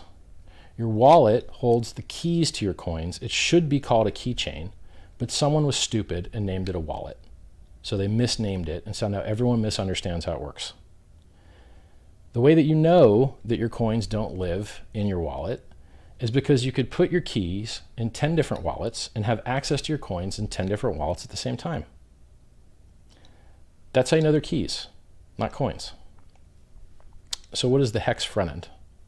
And in the disclaimer, it's called the user selected software system or something like that. Because you're choosing what the contract address is. You're choosing what you want to do. This thing tries to help you get what you want, right? It doesn't hold your keys. It doesn't hold your keys. There's no logs, right? So like when you log into the server, There's no like database that you can open up that shows like, hey, these IPs did these things. There's none of that. Why would we want that? How would that help? The best way to protect your customers, the best way to protect your users is to know nothing about them. And then there's nothing to steal, there's nothing to lose, there's nothing to worry about, to store, right? People ask, they're like, hey, when I go to hex.win, I should drop my ref link. If you want 10% bonus for free claiming or for sending Ethereum to the contract address, go to pumpamentals.com. Or you can click anybody else's referral link. Now, why do I tell you that? Because there's a lot of people out there working hard to create value and value add, right? Maybe you like the Pirate Bay guy. Maybe you click his ref link, right? We want to reward people for good, wholesome behavior. And spreading the word about something that could change the world for the better, it's good, wholesome behavior. So I say my ref link, I work really hard. And then, you know, there's a lot of other people that do too. So click whatever one you like. Where were we? Virality, spreading the word, ref links. Can't remember. Before I was asleep. I'll wait 20 seconds and you guys will tell me. We're talking about security, right? I care about your security. That's why I defaced the website and made it ugly and spent time stopping scammers and spammers from stealing your money by doing things differently. I could have just released the contract address, went to sleep. But I wanted to show you how to do it better. I wanted to show you how to prevent someone lying to you and showing you a false version of reality and falling for it by using a quorum, by using separate side channels, right? If someone direct messages you, now this is funny. I'm going to help my competitors here. I'm going to help the other cryptocurrencies that are starting out in the world. If you have a project, fake personalities are going to direct message you and tell you they can promote your project for money. And because you're stupid and you're noobs, you're going to give them your money. But in reality, what you were talking to is an imposter. When you are dealing with someone that reaches out to you, you have to treat them with more scrutiny than if you had reached out to them. And there's still an advanced tactic where they make you reach out to them, but really they put you in a situation where you would be likely to, right? The best way to know whether someone is really the person they say they are is to look them up by a channel that they didn't expect you would, right? So like we did this with the scammers and the spammers today in chat. I was very liberal with people posting links in chat. I was very liberal with this insane rate at which the chat was moving. And that's fine. We're having fun, right? But then the timer ticked. And the spammers and the scammers knew it was on, and I knew it was on. So what am I doing? Rate limiting, activating link blocking, blocking images, like just everything, right? Now, I could have done that earlier. If I would have done it earlier, they would have been prepared for it. And it's a war. It's a war of, not a war of attrition, but an arms escalation.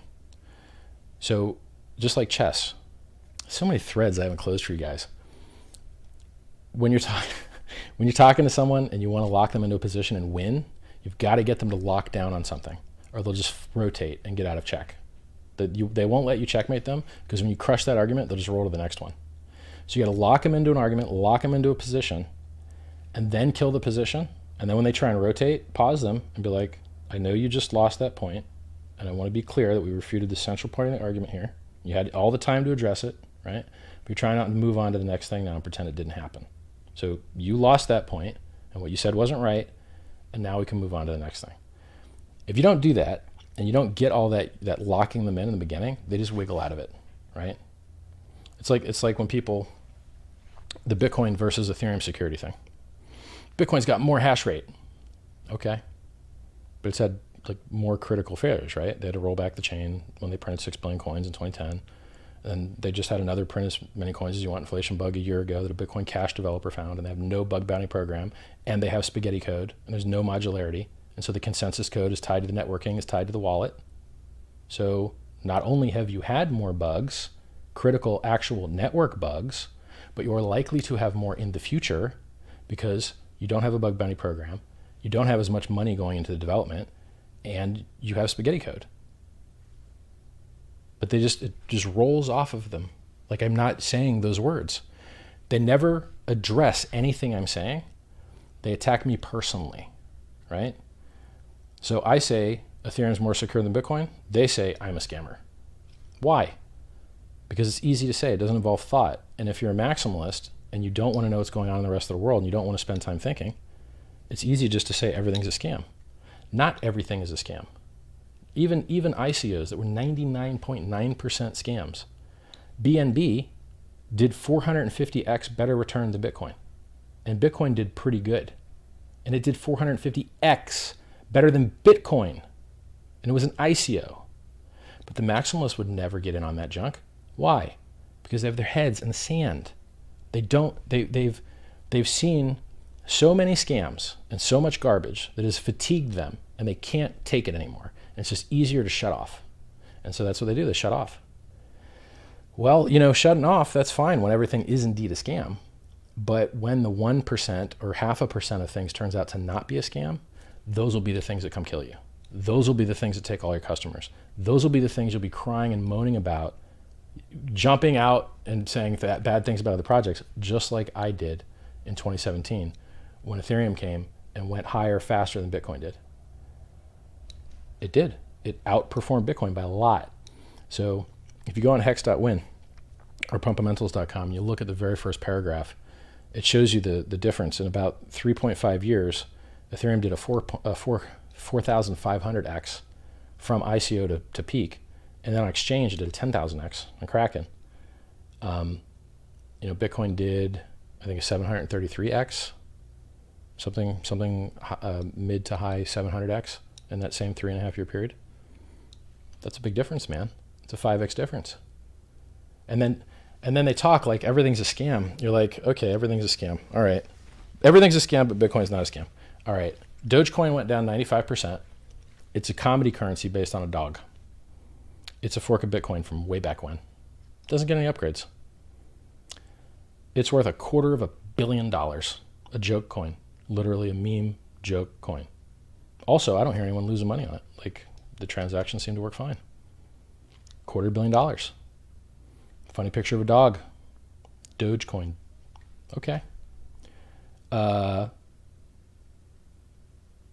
much did Bitcoin go down? So Dogecoin went down 95%. Ethereum went down 95%. Most altcoins went down 95%. How much did Bitcoin go down? 85%. Blue chip. Best there is. So wait a second. So if I bought the comedy coin versus the blue chip, best possible. I don't even know why people use the word blue chip. No one even knows what it means anymore. It just means like the largest liquidity, most stable, most likely to not do weird things in the price chart. That is not impressive to me. Now, could Bitcoin do anything better to prevent that? I am not sure. I am not sure because price performance is not something you can directly program. Bitcoin has 2 pumpamentals. 2.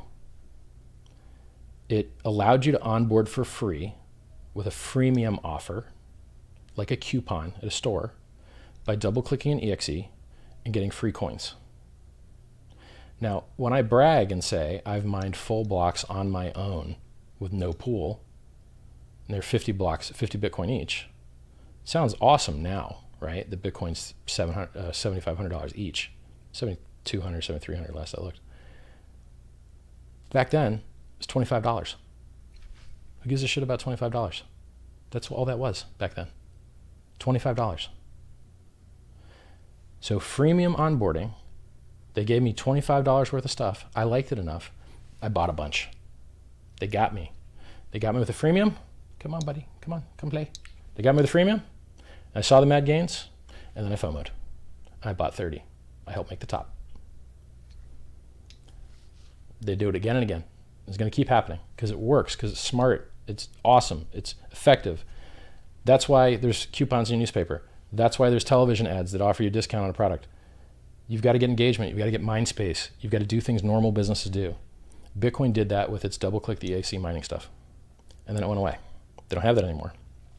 Bitcoin used to be a peer-to-peer currency where you had the same playing field, the same relationship to everybody else. You had a CPU, they had a CPU. You had a GPU, they had a GPU. Now it's not a peer-to-peer currency anymore. It's a miner to user currency. You've never spoke to the miners, they won't talk to you, and you're not a miner. And every coin that exists goes through the hands of a miner. Interesting. It's interesting. Is it damning? No. Like, it's, perhaps inevitable. Definitely inevitable. I'm not going to explain to you why. It's complicated, but you will have vertical integration and centralization and high fancy technical word for how much resource intensive.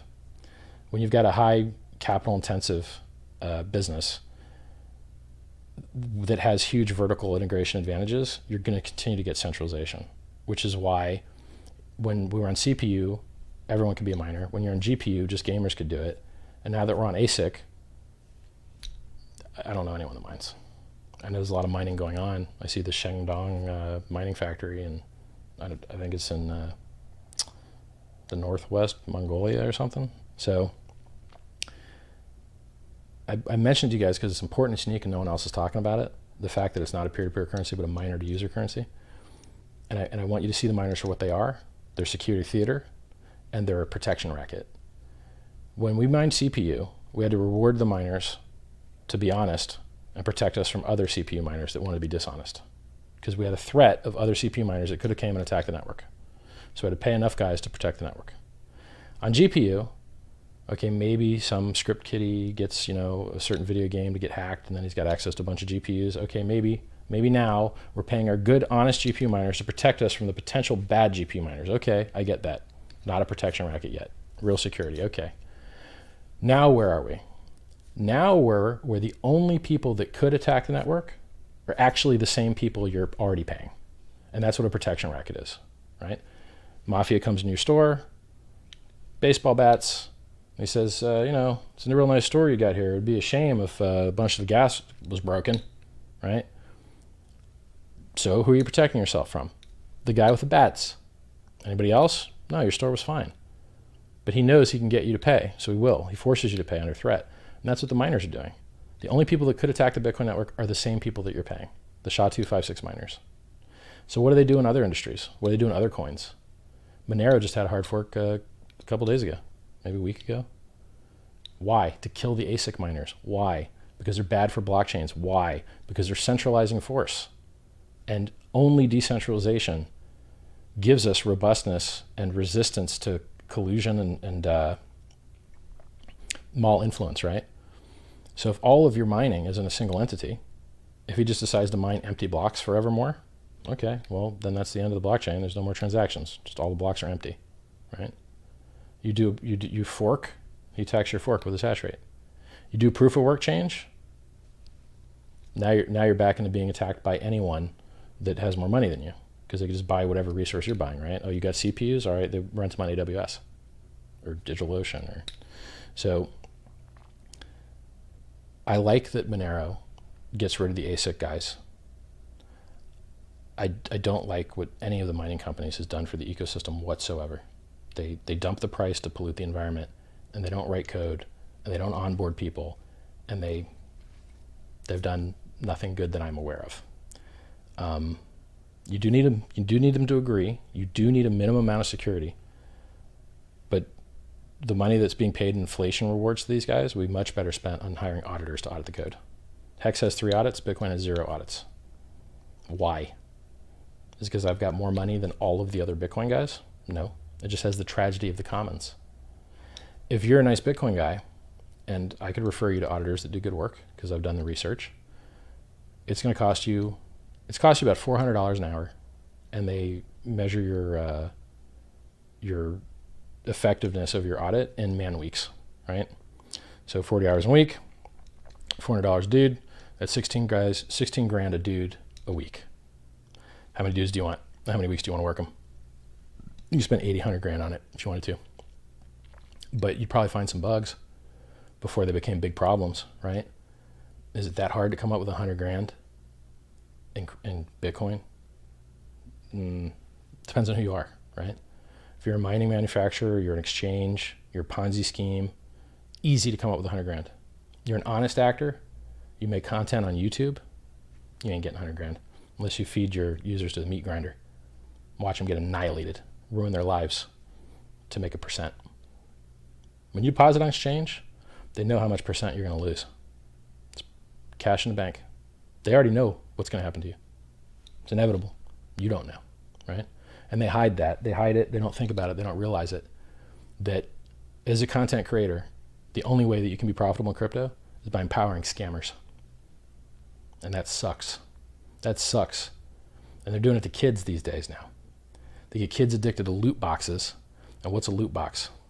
A loot box is a slot machine for a kid. Children's slot machine. Terrible. Terrible. Even I have fallen for a stupid casual game. They get you addicted, man. Right? It's no good. If you want to get out of a gaming addiction, I got a video on it. YouTube.com/Richard Hart. And all my early videos, since I was retired, just trying to make the world a better place. I wrote a couple self-help books called Sci-Vive. One's stuff you can personally do, and one's systematic things that the whole world needs to do better. Education system, politics. The books aren't totally complete. Once Hex, how do I say this? Now that Hex is launched, the most important thing that I can do is make sure that there's no securities violations.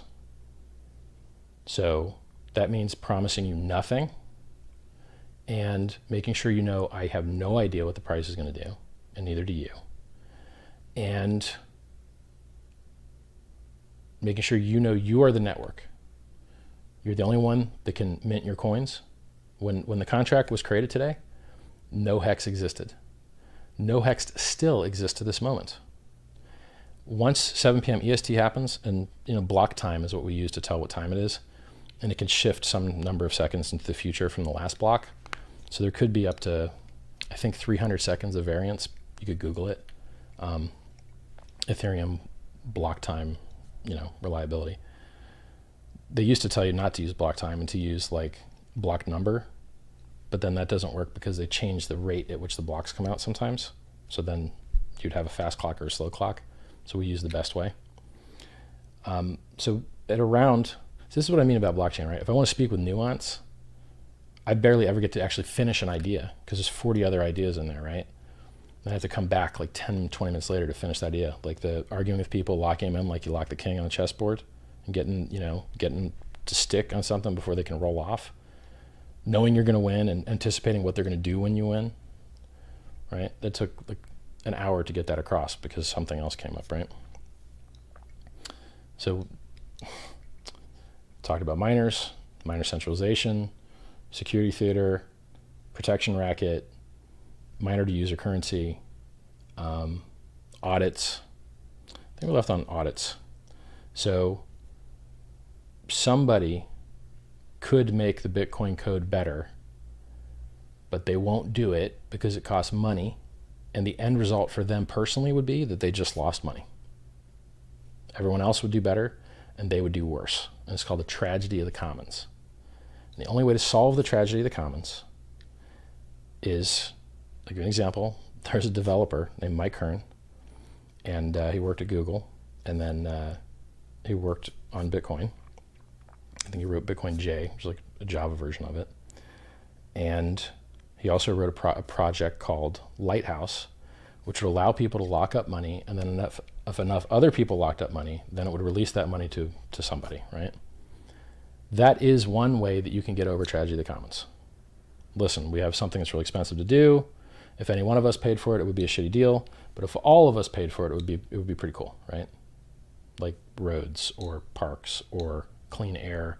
There's these commons that benefit everyone that individuals profit from harming, and it just creates this thing where who gets rich in crypto?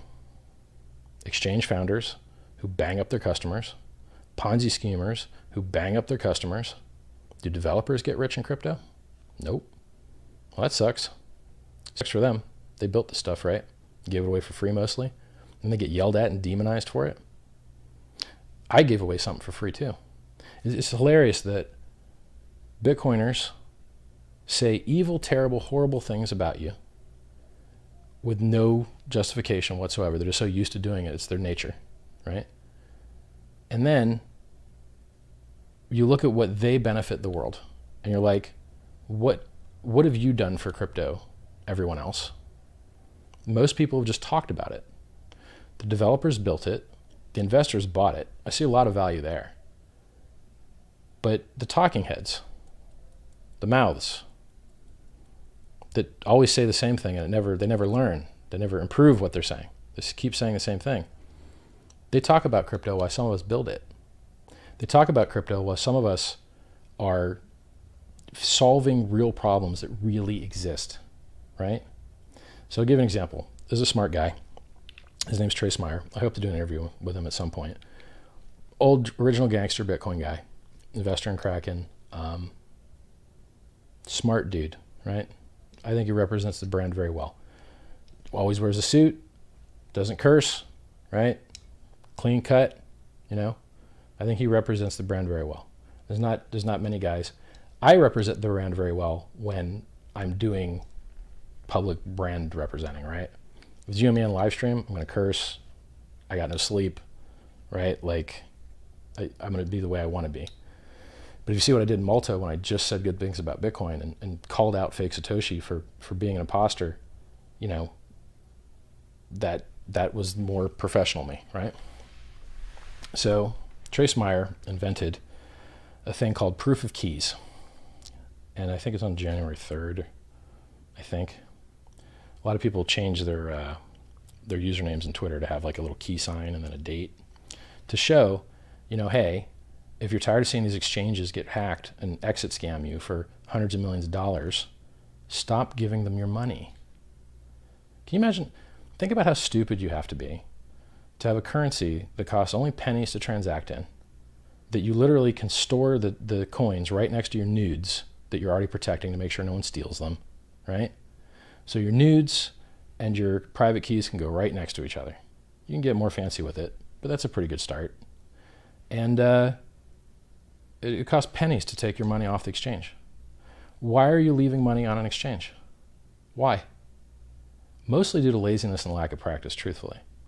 So Trace Meyer's movement to get people to take their coins in their own possession and to try and find out who's really been swimming with their pants off and you know, acting like they've got a lot of balance, but really they lost some, got hacked some, they're not really solvent, right? But they're not telling anyone. They're letting their customers take a bunch of extra risk depositing onto an exchange that's not solvent. Tries to detect that, right? Well, that's nice. That's nice. Those are nice words. That's good marketing. That's a good idea. You want to know what really makes people take their coins off of the exchange? Hex did. Hex paid people to take their coins off the exchange so they could get free Hex if they were in the snapshot and their private keys were in their wallet. So yesterday at 7 p.m. EST, I think it happened 18 minutes or something less than 20 minutes after. So it's the first block after 7 p.m. EST yesterday.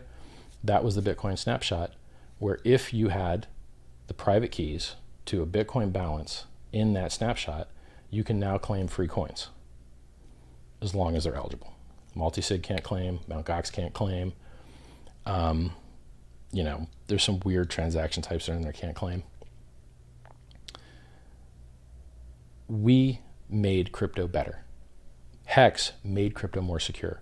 Hex got people to, one, notice that they might not have had their private keys, thought that they were in control, but then discovered they weren't, took them into their own possession, gave them something free for it. What else? That's the difference between talking and doing. That's the difference between being a critic and being a director. Critics are garbage compared to directors. You will remember very few of the critiques of movies that you've seen, but you will remember hundreds of hours of scenes from films that you've seen. It takes more energy to make a film. It takes more money to make a film. It takes more expertise to make a film. And that's why critiques get less views, take less time, take less money. It's lower effort, lower reward behavior. And being someone that talks about crypto instead of building it, when it's peer-to-peer open source, you have to build it. You have to represent it. If something sucks, you have to fix it. And I'd see a lot of people ruining you with margin and beating you up with fees. And I don't see enough people getting rid of counterparties and making things more efficient and making things more secure. So could I have built Hex and not given it a good sales pitch? Could I have built Hex and said, you know what? I'm gonna let all of these basement dwellers shame me into not saying good things about a good product so that they keep me in their club of people with their head in the sand. No, that's worse for everybody. That's worse for everybody. Bitcoin can be better. Crypto can be better. Everything can be better if we actually try, right? And it's when you add up all these little things. So let's take a look at Hex. It's funny that I've talked about everything but Hex. Like Hex has been maybe 30% of this chat. What do you want out of your cryptocurrency? What do you want? Security and mad gains. Well, which one do you care more about? Well, if it's secure enough that it just doesn't get broken or robbed, I just care about the price appreciation. Well, what about all the other stuff? You can buy all the other stuff with a profit from the price appreciation. You want to solve Africa? Buy the fix. Hire the right people. Do the right things. Africa is not being saved by crypto. This concept, remember I told you about proof of keys? The summary was, what Trace Mayer is doing is good, but he's not paying you to take over all your keys. What I'm doing is paying you to take possession of your keys, right? I say me, not me. You're paying yourself, but I designed the damn thing that allowed you to pay yourself, right? So it's like me telling you, hey, you should clean your room. And then you go clean your room, and now you've got the profit of a clean room. I didn't clean your room. I just told you it's a good idea, right? Hey, you should go and make trustless interest a thing. So people don't get they try and make their coins into bigger coins by lending them to the exchange, and the exchange lends them out to margin traders, and then they all get hacked and they all get robbed. And the margin traders lose all their money, and the people that lent them their coins lose all their money. And we have extra counterparties and extra buildings full of people that are supposed to be replaced by peer-to-peer trustless technology. We now have exchanges that are the banks. In that proof of keys thing that Trace does a good job with, he links to the balances, the known cold wallet balances of exchanges. Coinbase has $7.1 billion in their cold wallet as of yesterday. Why? Why do they have $7 billion there? How does that make the world a better place? It doesn't. Now they're a bank. Do we want to make new banks? Is that what we want to do? Because that's how banks got started. Gold was a hard currency that you couldn't just mint anytime you wanted, right? And then banks encapsulated it and allowed fractional reserve lending. And that's how that got started. You gave a bar of gold to the bank. It really wasn't a bank back then, it was just a guy. And the guy's like, yo, here's a piece of paper, you can come get your gold whenever you want. And then he looked and he's like, you know what? No one ever comes and gets their gold. So what if I just gave out like twice the paper and just had half the gold? And as long as no one like makes a run on the bank here and tries to get their stuff out at the same time, it works fine, right? And then that's how fiat was born, by making credit out of something hard. And the same thing's happening in Bitcoin. You give your Bitcoin to the exchange lets everyone get loaded up on derivatives and margin to amplify the house advantage against them, to watch them all get destroyed. To what end? To what end? Those people have their lives destroyed now. Their relationships are wrecked, their health is wrecked, their checkbook is wrecked. It's one of the few things in the world where the harder you work, the more you lose. And what are they going to do with all the money they get? They're going to hire actors to go on television to convince more people to do the same thing. Are they going to build better software? No. Are they going to onboard people in a way where there's a low margin experience that derives benefit for the user, where he gets cheaper fees, he gets more privacy, he gets more freedom, he gets discounts more places? No, they're not going to do that. Why would they? They're for profit business, and by annihilating their customers, as long as there's a new sucker born every minute, they just keep churning through them, right? Just like the Ponzi schemes. Maybe not as hardcore as the Ponzi schemes, right? It takes longer to bleed out through dying through margin trading. The Ponzi schemes get you quicker, I want to save all those people. I want to use the same marketing tactics that gets a good product in front of these guys. So think about it. Plus Token. Plus Token has 200,000 Bitcoin, or did a couple months ago. They, what was their sales pitch? Cryptocurrency and arbitrage. Okay. So what is arbitrage? It's just some technical excuse that people don't really look into that makes them feel like, oh, this thing's going to go up so high in price because of excuse. And I don't want to look into it because I'm busy watching football or whatever. Unfair to football watchers. I take that back, football watchers. Doing some other thing that just makes them not look into their investment, whatever that thing might be. So they lose billions and billions of dollars. It pumps the Bitcoin price up and then ruins the chart for all the technical traders because everyone got annihilated on unreasonable pump up and they get annihilated on unreasonable pump down. And who makes money on that extra volatility? The exchanges and the occasional options trader, but they get wrecked too. Just when, right? So what if we use the honest message, which is cryptocurrency, but without the fake excuse scam crap, without the fraud, right?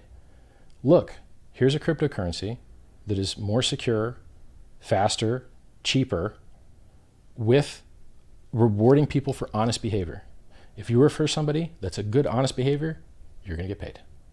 Really, the person you referred is going to pay you. That's how that works. If you lock your coins up for longer and delay gratification, you're going to get paid more. You're going to pay yourself more. I gotta learn to use that language because it's accurate. Those are awesome, real breakthroughs that no one else is doing. So our sales pitch is great, right? Like, hey, here's our technical excuse why you think this can work. And then here's the audited code that shows you that it works, right? There's the math. So what's the only thing that's missing? The mad gains. Okay, well, here's a chart of Ethereum. It did 4,500x from its ICO in 3.5 years, and it did in 2.5 years a 10,000x from 15 cents to 1,500 on the Kraken exchange. Real numbers. Didn't have a referral program. Addressed a smaller market. World Computer is a smaller market than CDs, which is the second most popular product at the bank. Fiat, digital, like printed money, I think is about 5 trillion. CDs larger than printed money. So we're addressing a larger market than Bitcoin, a larger market than Ethereum, a larger market than EOS, and it's totally done already.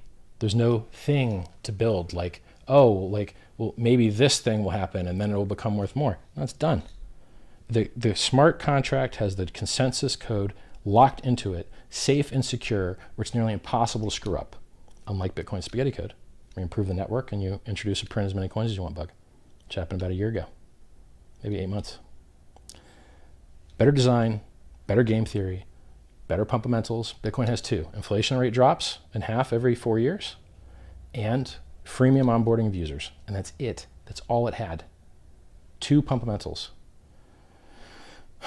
I can't even count how many Hex has. It's crazy how many fundamentals Hex has. Like, crazy.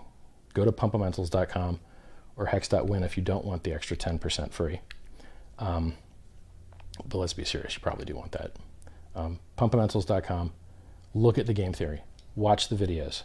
Every single question you could possibly ask has already been answered numerous times. It's just a question of whether you have the attention span to find the answer. At the bottom of every video I make, I think every video I make, might be like 85% of the videos I make, we have the world's best timestamps. I've never seen better on the internet. A very smart gentleman enjoys the content and goes through, his name is Michael, and he timestamps and well organizes, better than probably I could, the structure of the ideas that I explain to people. And so I basically created in the chat room, t.me/hexcrypto, a copy pasta list, a menu of all of the frequently asked questions. Where does the Ethereum go? If I told you, you might expect things. If you expect things, it might be a security. If it's a security, it can't list on exchange. Therefore, I'm not in the giving you expectations game because it's not good for what we're doing. There's no necessity for that whatsoever. I can describe to you the math of the code that you're running, And I could describe to you what other things with, other properties did, and tell you, maybe if you build similar to that or better than that, maybe you should do better than that, right? What else can you do as a founder? You build the best, you have a dream, and this dream, man, it took a lot longer than I thought it would. I thought it would be very easy to take a boilerplate ERC-20 contract and add some game theory to it. Man, was I wrong. Wow. Like, it turns out that the game theory in Hex was far more crazy and advanced than even I knew, and it's even more crazy and advanced than I even know now. There's things that I keep discovering that are awesome that I didn't know before. So for instance, Kyle works for a huge company, always does, great guy. He did economics analysis. He took the contract and he transpiled it into C#, and he ran into this program called LinkPad, and he wrote scripts that would simulate all types of different user behaviors and what would the economics of the system look like. And we had another guy, Paul Hughes from StakeHex, who did something similar. I believe he did his in JavaScript. So one model is built in JavaScript, one model is built in C#. Now the actual code is in Solidity, which is kind of a relative of JavaScript. And so everyone's got different models trying to predict what the system will do. It turns out that the shares become more scarce than the coins because the share price only goes up. Every time someone ends a stake, the system looks to see if that person made more of a profit return than anyone else ever made. And whatever that person's profit return was, gets set as the new price. So for that person, if he gets out and he's got all his profit and he goes to get back in, he'll have less shares than he did before. Best case scenario, if no one else moved the price higher while he was out, he might be able to rejoin at the same number of shares, maybe, but he'll have missed a day. Because every time you end stake and you restake immediately, you miss a day because you can only get counted for full days. So there's a partial day because there's time to end and start. So even if you got back in at the same shares, you'd still be missing a day. That system doesn't exist anywhere else. I invented that. It's really, really neat. It's computationally efficient. And it's mathematically equivalent to compounding the earlier guys. And if we didn't have the share price system, then longer wouldn't pay better, shorter would pay better. Because you're getting a 20% linear bonus for every extra year you stake. But if you could externally recompound, you would get an exponential bonus. An exponential over a long enough time frame will always outperform linear, right? So exponential, your gains build more gains, and linear, it's just like straight line, right? Straight line tilted up. So like exponential is like a squared function, and linear is just kind of like a normal first order function. So had to resolve that. That took months to get that right. And it was hard, right? So just the game theory was hard. And then you discover things like, oh, the scarcity of shares. So shares will become more scarce than Hex. Oh, that's neat, right? What other things did we come up with? Look at the market cap. When you stake your Hex, they actually get burnt. And so the total supply goes down, which means that if the demand is static or increasing, that the price will go up in a free market. So what happens when coins are locked up in Hex, and if you free claim your coins, 90% auto staked, minimum 350 days. You can choose longer to get more bonuses, right? You could stake for 10 years, you can get 3x the shares. The maximum stake is 5,555 days. If you, rareness of shares, okay. When you lock coins and the price moves up, now we're assuming static or increasing demand here, right? If the demand goes down, the price can go down, right? So we're assuming static or increasing demand. Let's just call it static. If the supply goes down, the price goes up. But when the supply goes down in Hex, the coins are burnt, which means that the circulating supply is lower, And the circulating supply is the only number that's used to calculate market cap. In crypto, see, market cap just means market capitalization. And it's not actually that advanced of a metric. It just means what is the share price and how many shares are outstanding. So if everyone tried to liquidate all of their positions instantly at market, and the order book was thick enough to do that, which it ain't never, then this is how much money they would get. And so right now, Bitcoin's got 18 million coins. There's 7,500 each. I'm just going to round up a third and call it 10 grand, which makes it 180 billion. And then I'll round down the third, and we're like 150 billion, 160 billion. That's the market cap of Bitcoin, right? So does Bitcoin burn its coins? Very rarely. We went through and looked them up. There's maybe 3,000 coins that have been burnt. 2,000 by the poor counterparty guys that tried to build on Bitcoin. They burnt 2,000 Bitcoin to launch. How stupid was that? How stupid is it to burn money to launch? Talk about, like, the tragedy of the commons is bad enough where you make things better and then it's worse for you. Imagine making things worse for you and not making anything better for anyone else. Just straight burning resources. Now people say, that money gets spread to everyone else. Come on, man. That's not how things work. Like if someone gave you like a quarter of a raisin, would that be a good thing for you? No, it would be irritating. Nobody wants a quarter of a raisin. It sucks. It's a bad experience, right? No one wants to make infinitesimally small gain and watch some other guy get annihilated. Just life doesn't work like that. So when you stake your hex, they get burnt. And now the value has gone up and been virtually lended to everyone that is unstaked. So the unstakers have the freedom and the opportunity to be able to sell at market and get other things like perhaps USD or some other cryptocurrency or spend it at a store, whatever. And so they've got that freedom and they pay for that freedom sitting unstaked. They pay by being diluted. They're not staked. They're not getting reward. They're being diluted. And the people that are staked are getting the rewards.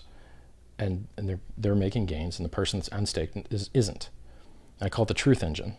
So the truth engine is, if you tell the truth to the market, and you tell the market when you're going to sell, or when you want the ability to sell, then the market will reward you for your honesty with inflation, lower than Bitcoin's has ever been, and delayed, because it's only paid at the end of your stake, and the future inflation is based on that delayed earlier inflation. So it won't ever be 3.69%. It'll always be lower. It might be a lot lower, especially in these early years. I can't wait to see how that works out because I've seen so many models. I want to see which one of them was right, So as the market cap goes down in Hex, the price goes up. Listen to that. It's interesting. I figured it out a couple weeks ago, maybe 2 weeks ago even. Just occurred to me, right? So you've got your total supply in Bitcoin, which is 18 million coins, and that's what's used as the circulating supply. I assume because not that many are locked up. In theory, there are some locked up in the network, Lightning Network, about $4 million, which is basically nothing. That's 4 hours of miner rewards. They pay miners $1 million an hour to sell the price down. Hex doesn't do that. We don't pay the miners any dollars an hour in inflation. Nothing. No miner gets paid in Hex. They get paid in ETH. They sell the ETH. The ETH price can go down. Makes fees cheaper. Cool. Right? So as Hex is staked and the demand is static or increasing, the price will go up and the market cap will go down if the sites that are listing it measure it properly, because the circulating supply is going down. And market cap is circulating supply times price. And so what does this mean to a person that's not staked, or to a person that is staked? What does it mean to a speculator that invested economic energy into Hex? It means that the price is going up a lot, but the market cap is going down. And that's counterintuitive. That is totally counterintuitive. When the Bitcoin price goes up, the Bitcoin market cap goes up. When the Bitcoin price goes down, the Bitcoin market cap goes down. But in Hex, when people lock up their coins, and that is what caused the price to go up, then the market cap will go down, which gives you more room to grow, because then you don't have to kick other people out of the top 10 market cap so quickly. And then you could just keep building appreciations and mad gains without hitting the market cap that hard, right? And then it gives you just more room to reach. It's really neat. Like I don't know of any other cryptocurrency that operates like that. It's awesome. Like super, super cool. If you think cryptocurrencies are just gambling, and you care about, I invented a term called speculative stickiness. I like to use alliteration. So Hex is the future of finance, FF, speculative stickiness. You could rhyme it like stake it till you make it. In normal cryptocurrencies, you've got hash rate, on-chain transaction volume, and price. You can make a bunch of chart patterns and crap, but that's its own thing, right?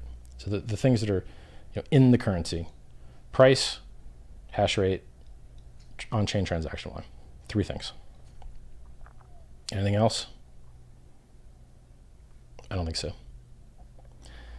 And even doing on-chain transaction volume with like an NVT indicator is advanced for most people. So what does Hex have? Well, we've got hash rate because we're on the Ethereum network and they have hashing. Okay, so I guess we've got hash rate. And the only reason people care about hash rate is because it affects network security. It affects it. It's not the majority moving factor. It is a minor factor. Depends on where you are. If you're a big guy, it's a minor factor. If you're a small guy, it's a much larger factor. But since Ethereum's the number 2 and Bitcoin's the number 1 as far as hash rate goes, they're both hegemons. It doesn't really matter. So we have price. We have Hex USD price, right? So we're going to be trading on an exchange called ByDesk. I mean, they already have trading open now. I don't know. But if they wait for the coins to actually be able to get minted around 7 p.m. tomorrow EST, then that's when they'll have the listing, apparently. ByDesk.com. If you go in Hex, t.me/Hex crypto, I should really put that link everywhere probably. Look, I've never traded there. They seem new to me, but they're responsive. They, I felt around their system, seems fine. But I don't see a problem with it. Like, I don't know, they don't have the longest track record.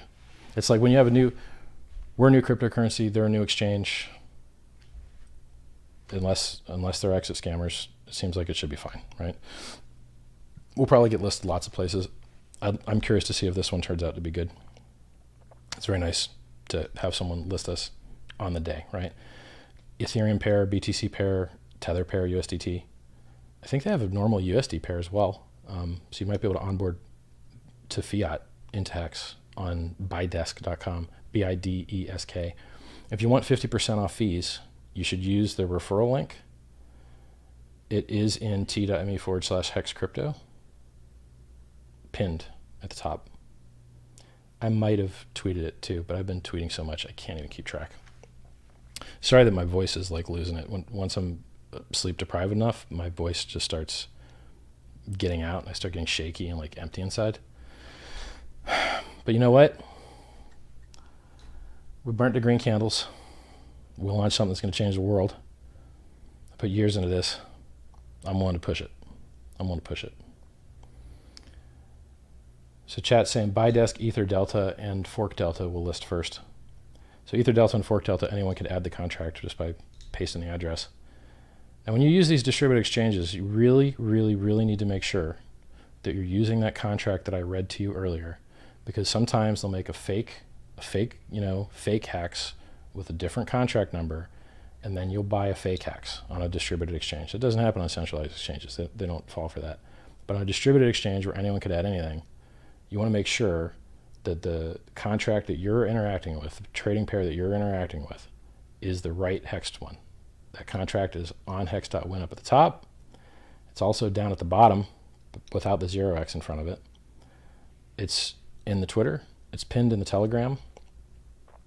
Where else is it? I should probably post it in the Facebook and the Instagram. We've even got a Tumblr that's never been posted on.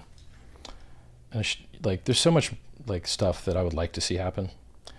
I'd like to see some more videos for how to free claim, right? Why do we want to give you free money? We believe that if you give yourself and mint yourself free money and you see a good performance and this thing does what you want, reliable, cheap transactions, with the possibility of some very mad gains, you might want to get more. That's how I got into Bitcoin. I got my Bitcoin free, and then I bought more. That's how people got into a lot of proof-of-work cryptocurrencies. They started mining, made a little money, and said, let's dream the dream, make big money, right? I'll take some questions. Sorry for jumping all over the place, guys, but like, I have so much to share with you, and everything is related, and I have no sleep, so I'd say this is still about 75% as good as I could give you.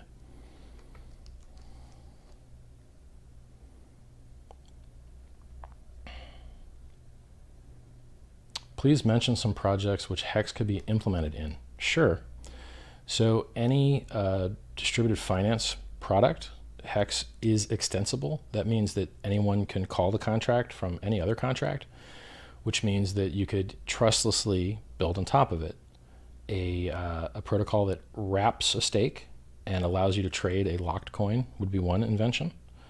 A margin product that used perhaps over collateralization to allow you to like lock up more coins at an earlier, lower share price. That could exist. You could use it as collateral for DAI, which is a stable coin on Ethereum. I think they would need to build that. I think that requires some building. I don't think it's like instantly something you can plug in. What else could you build on top of Hex? You could be a normal retailer and want to use it for adoption. You could really want to replace a bank CD and onboard a portion of your savings for, potential yield. What other cool technical stuff could you build on top? For anonymity, like right now, if you want, so you guys that want to get into Hex and you love your anonymity, even though no one has been screwed up over that, right? Like, how many people in crypto have really been screwed up over not managing their identity properly? I don't think very many. But let's say you're hyper secure and you're really interested in that type of super secure stuff. If you want to send anonymous Ethereum to the adoption amplifier to turn it into anonymous Hex, I can tell you two ways that I've heard of it being done. One, there is a website called tornado.cash. Apparently, you send Ethereum in, and then it comes out anonymous, apparently. Tornado.cash. I have to talk less loud now because I'm actually losing my voice. Maybe I dragoned on the candles too hard. The other way, and I think this might be part of the reason that the BNB does so well, amongst many other reasons, you can log on anonymously to BNB with any email address. Maybe some throwaway email addresses won't work. Some throwaway email addresses will work.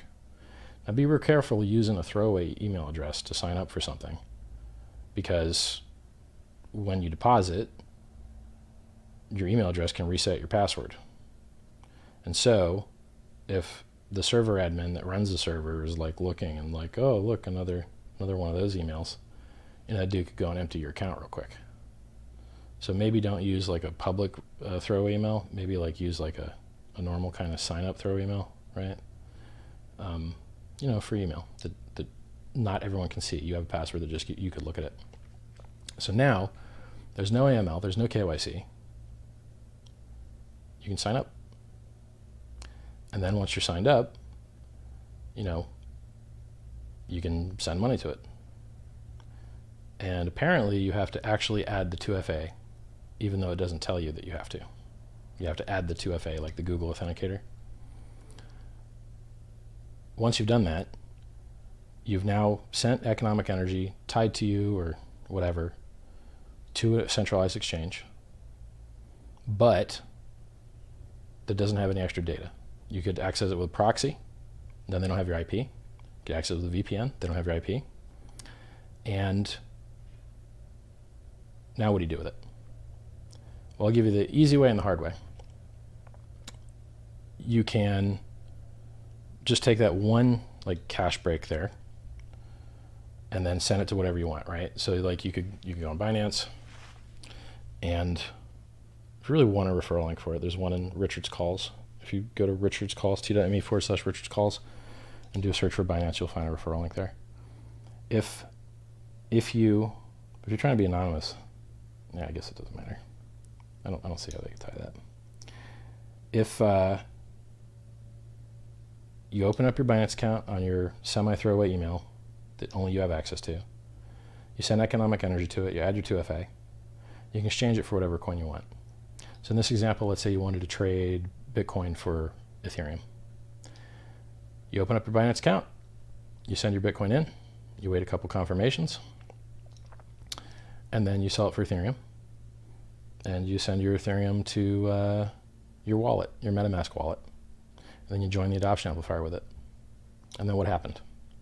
What happened was you used to have Bitcoin, and you turn it into Ethereum, and the only people in the world that know that that Bitcoin is tied to that Ethereum is the centralized exchange themselves,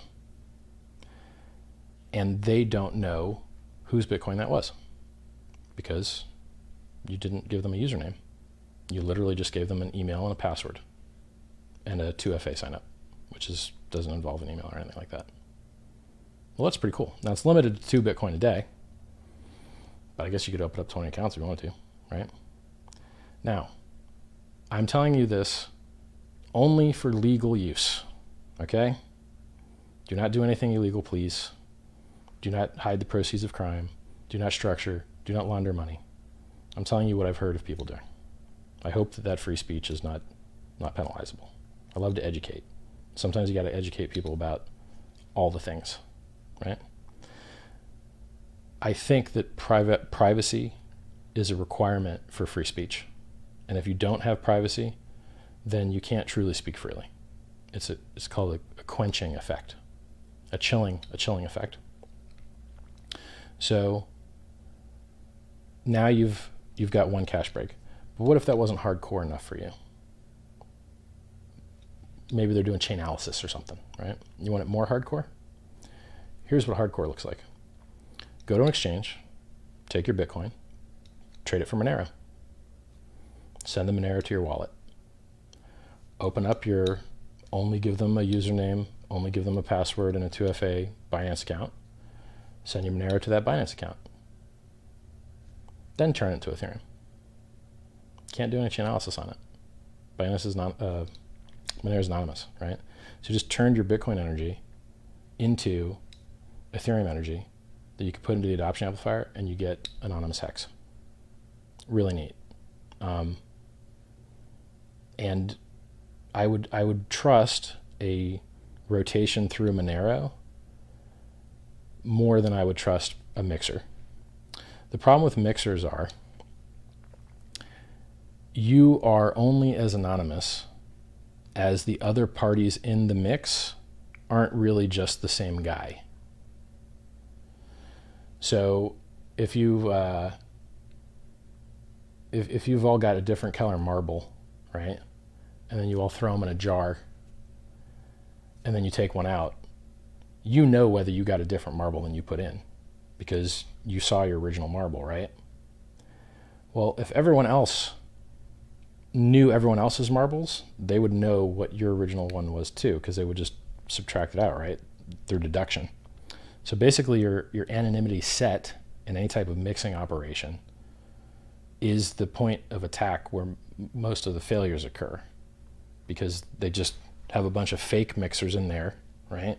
And then they're all just looking at you like, hey, look, this guy's trying to hide, huh? An idiot. That's why like Plus Token tried to launder a lot of money through either, I always mix them up, Wasabi or Samurai. I think it was Wasabi. You're familiar with Hamlet and Rosencrantz and Guildenstern? and how they're just interchangeable. Every once in a while in life, you just meet two people. You can't remember which one's which. That's how I feel about Wasabi and Samurai. I just don't have any level of detail to like get deeper in there.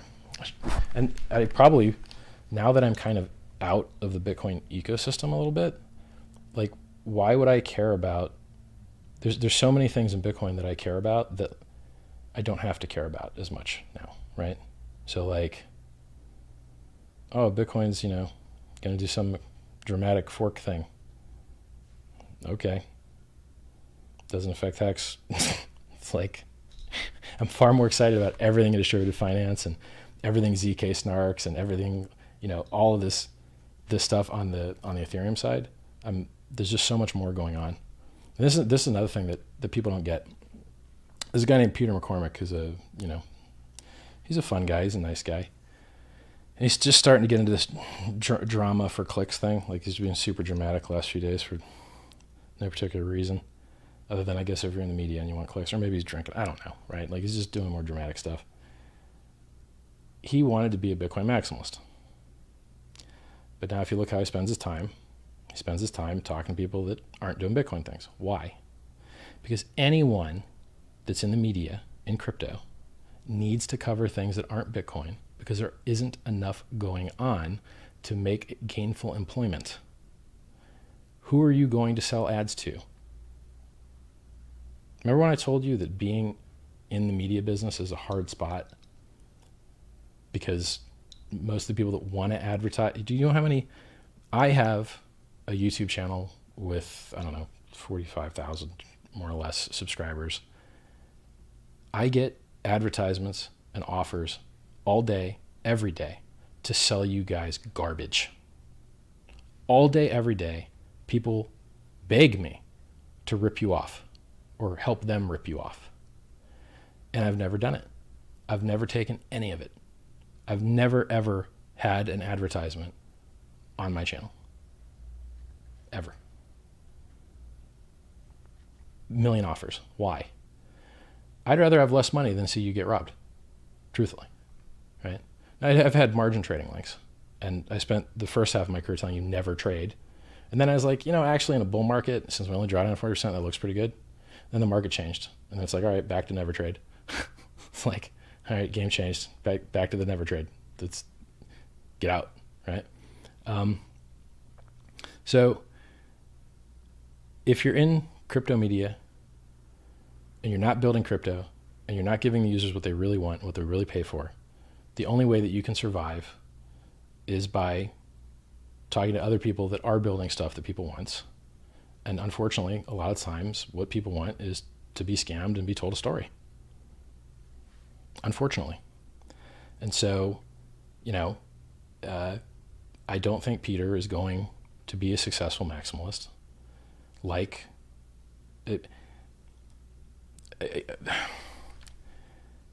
you cannot, if you want the world to be a better place, you can't do it through a position of ignorance, and you also can't do it through a position of belligerence. So I'll give you an example. I didn't like the way that Bitcoin Cash launched. I didn't like that they tried to actually kill Bitcoin with an emergency difficulty retargeting and had literally the same hash rate as Bitcoin and half of its price. I didn't like that. It was more centralized. People put and exposed their private keys to some new wallet that they downloaded from a Wix website where any Wix admin could have backdoored that Electrum Cash wallet signed by some Ronald Fookball guy, which doesn't sound like a real name to me. I mean, maybe he's Dutch and it is a real name or something. But everyone was put at risk. Bad operational security. Everyone was put at risk. Look at the difference between the Bitcoin Cash launch and our launch, right? Bitcoin Cash launch, get your private keys and stick them in some weird exe that no one is audited. It's already pre-compiled for you, and it's on a Wix website. That's how Bitcoin Cash launched. And it still worked out. No one lost any money. But that don't mean drunk driving is a good idea. A lot of people drive drunk and don't get into an accident. Does that mean you should drive drunk? Right? Your private keys are your money. Don't ever put your private keys into some piece of software that you're not totally familiar with. That's why Hex does not want your keys. Ever. Never, never, ever, ever, ever. We don't want your keys. You hide your keys. You keep your keys safe.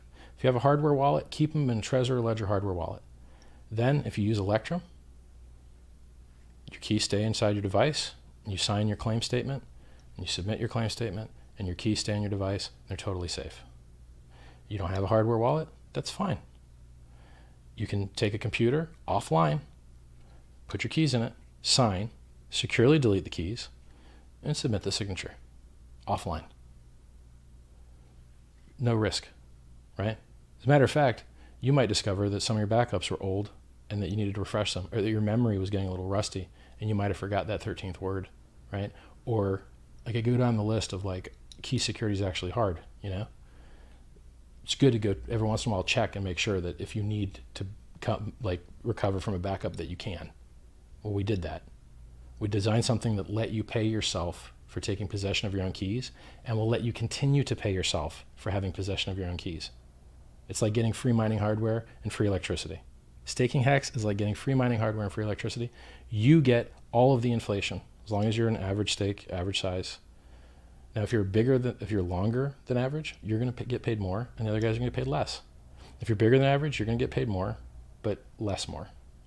So staking longer, you can get up to 200% bonus shares, which is a 3x.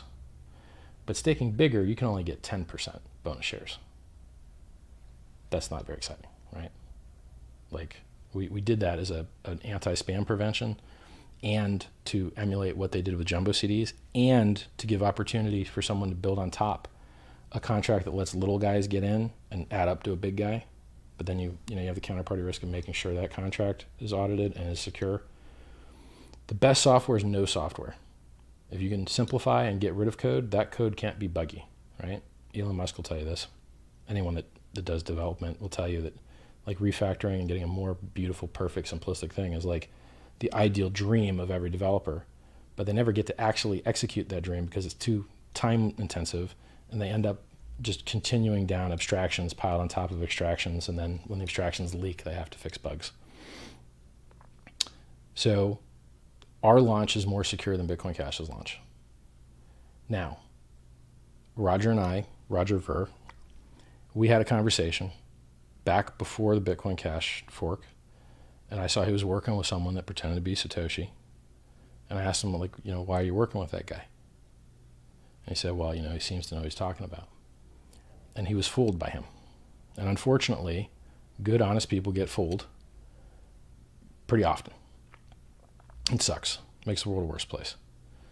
So and so basically, like, people get lined up politically. So the politics with Bitcoin Cash and Roger and I were, Roger wants adoption and he wants to make a difference in the world. And that is very good. I support that. He supports freedom. He supports smaller governments. He supports economic education. We want the same goals. We want the same ends, right? He tried to make those things happen by trying to get Bitcoin to be more scalable. And the problem with that is that when you execute and force your will onto the thing, it kills the thing. So you remember earlier in this conversation I told you that you can become more free by stop worrying about freedom a little bit. You can be more cool, stop worrying about being cool a little bit, right? Tactically, strategically. You can get, like, if you try and get more scalability, it's not a perfect analogy, right? Because you try to get the thing and then you get less of the thing. Well, I guess it works for the freedom because if you introduce centralization to a blockchain product by reducing the number of developers that work on it, or reducing the geographic spread of its miners, or reducing the ethical and worldview diversity of its participants, then it's easier to execute bad influence on the system. So the mafia could get specific nodes, put guns to their head. The government could just in one country be like, yo, we're shutting it down, or nationalizing it, or taking it over, or These are all possible things, right? And we want to not have them happen. So when he tried to do the right thing, the right goal, the right end, get more throughput and cheaper fees, I mean, fees were $60, $70 back then. It's bullshit. It's not good, right? He wanted the right things, but the way that he went to try and get them caused everyone that bought to lose money. So it launched it when it launched the first time on hit BTC. So basically, only a couple exchanges would let you trade the coins before you could possibly have sent them in. So if you held your keys off exchange the safe way, once the fork happened, you had to send them onto exchange and wait for confirmations. But for a couple exchanges, if you did it the unsafe way and left your coins on the exchange, then when the fork happened, you were able to trade before other people because your coins were already in the order book, right? So the first one to open was hit BTC, and there was actually a futures market, I think on OKX. And on some exchanges, I think on hit BTC, it wicked up to like 4 times worth more than a Bitcoin, but just a stupid red wick, right? When there's an empty order book and someone places an order, it just wrecks the chart forever because someone blew the order book out, right? Well, that's what happened in the beginning on hit BTC. And then, on August 1st, when the fork actually happened, it came in at about 30%. Bitcoin Cash now is at like 3%, 3.5%, I think. So someone lost 90% of their money by choosing that horse. And then on top of losing 90% of their money, like, it was also a bear market too. So like, you lost against Bitcoin and you lost against fiat at the same time. So like, you double lost for a good period there. Well, that didn't make anything better. That made everything worse. Now, they are doing some stuff now, which seems pretty cool. And if it's already hit bottom, and the price has already bottomed out, okay, well, maybe there can be upside. I don't think any fork that has game theory. So the Mt. Gox trustee, this whole long conversation was a story about me telling you how you should become more powerful by stop trying to check nuts and be more political. And so I'm happy to work with Roger because I believe that he has the best goals in mind, the same goals that I have in mind, right? I'm happy to work with the man. He's got a good audience. He's got good, properties. He's got good stuff that he wants to do. Okay, well, what more do you want? Okay, so I wish some tactics were different. Well, maybe if we're buddies and we're talking, maybe I can help push the tactics towards good places. And by push, I really mean pull, right? I'm just saying, like, here's what you want. Okay, here's the data, and here's why I think that you can get what you want this way better, right? And then, like, it should work. I usually have good conversations with people, and they usually get more of what they want after they talk to me. I try and improve people's lives. Even my enemies, I try and improve their lives. Like, I think Abraham Lincoln said it best. Do I not destroy my enemies if I make them my friends? Right? So I don't think I've ever had a enemy relationship with Roger, but it's like, you should be effective politically and find agreement where they can be had and make progress, instead of putting your head in the sand and pretending that everything is perfect, even though you don't know what other things are even doing, and then you just get left behind, right? Like why did MySpace get replaced by Facebook? And why did Jabber get replaced by WhatsApp? And why did I go down the list, right? Like, people want better stuff. They choose the better stuff. You have to keep bringing the better stuff. You can't, maybe people want anonymity one day. Well, you got to bring it to them. So, Hex, more secure launch, cares more about your privacy, cares more about your security, took less risk, right? Had audits. Bitcoin Cash launched, no audits.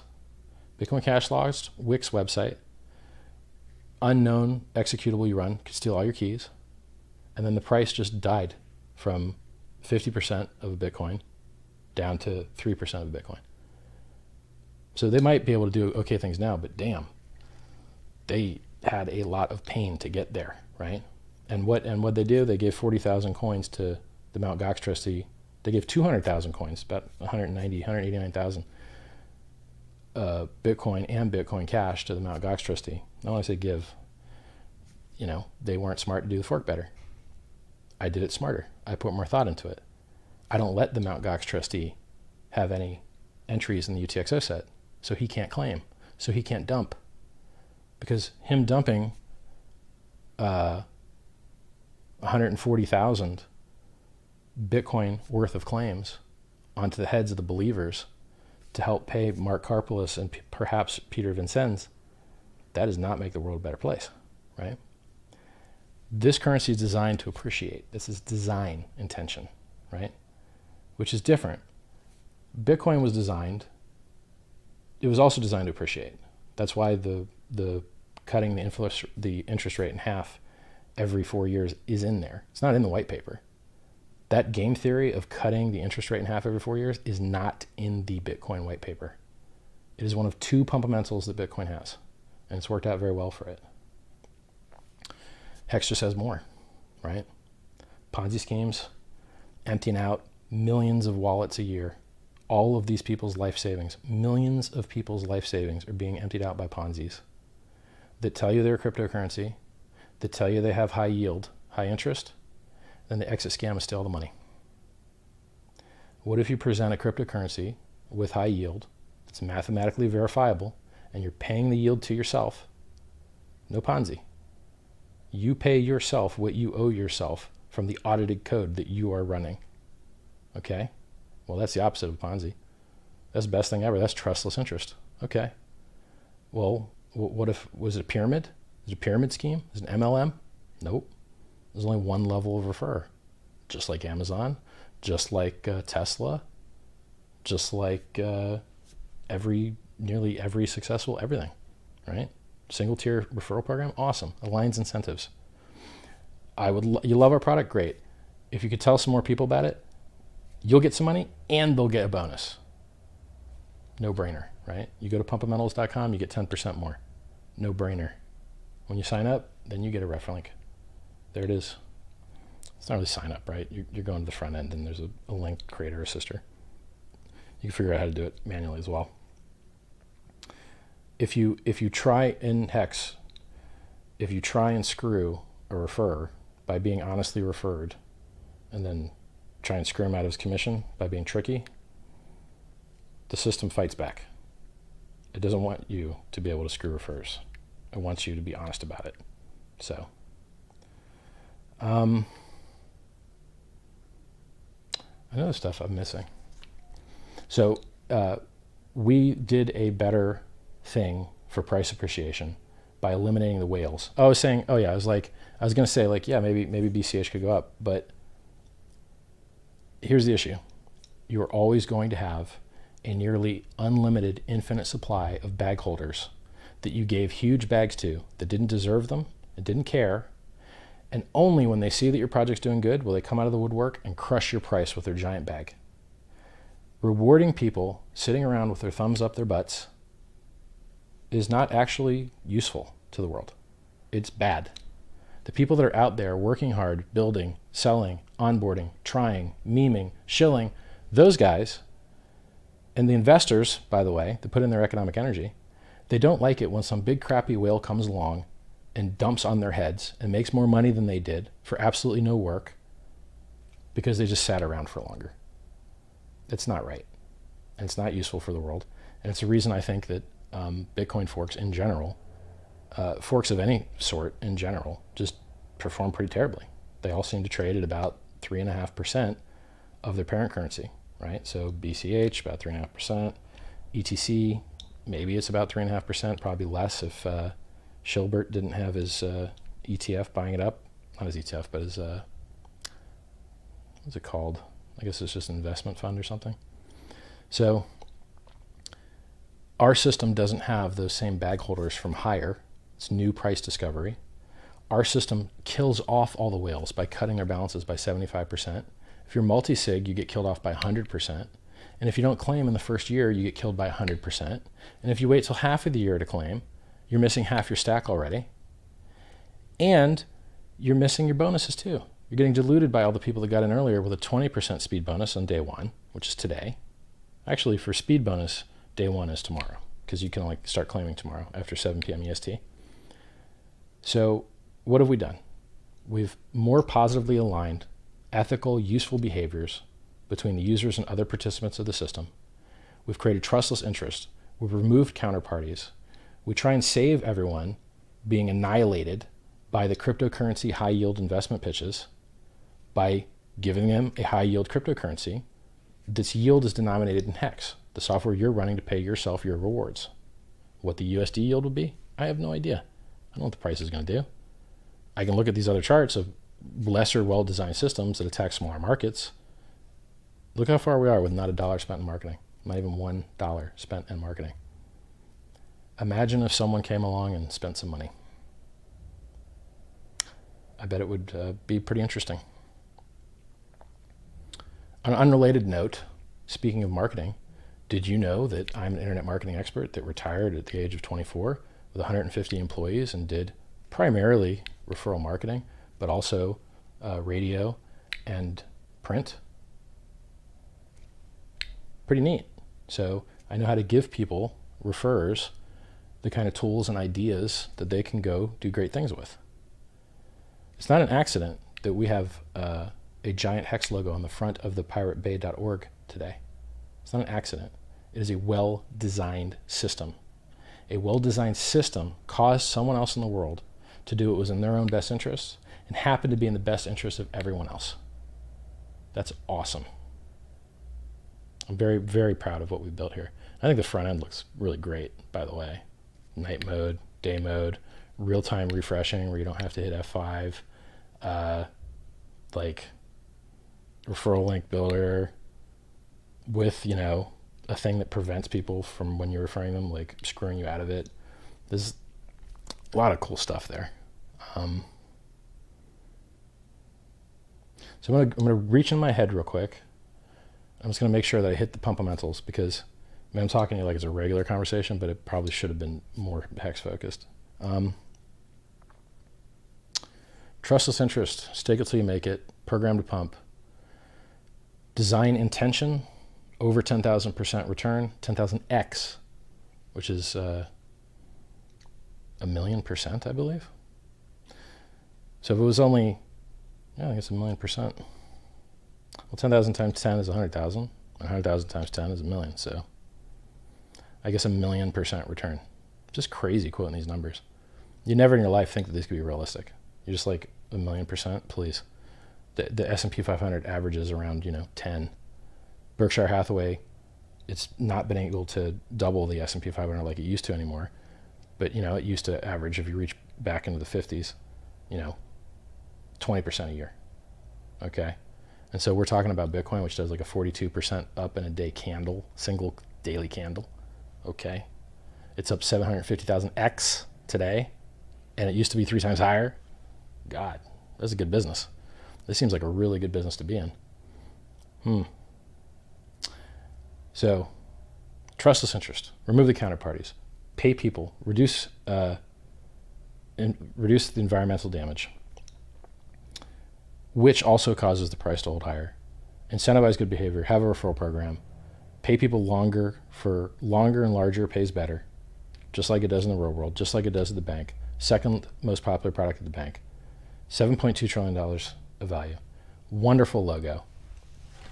Wonderful logo. Wonderful brand name, Hex. Hard to misspell, but if you want to play games, you want to go to hecks.win, go ahead. Pumpamentals.com, maximalish.com. It's like you want to be a maximalist, but you just still want anonymity and distributed finance. So you still want to be able to have a referral program to show that doesn't annihilate people by destroying them with margin. Well then,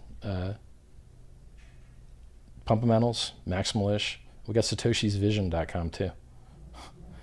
Offered it to Calvin Iyer. Homeboy doesn't read, doesn't like his reading. I don't know. Buy this crap domain, brud. Your project's called Satoshi's Vision.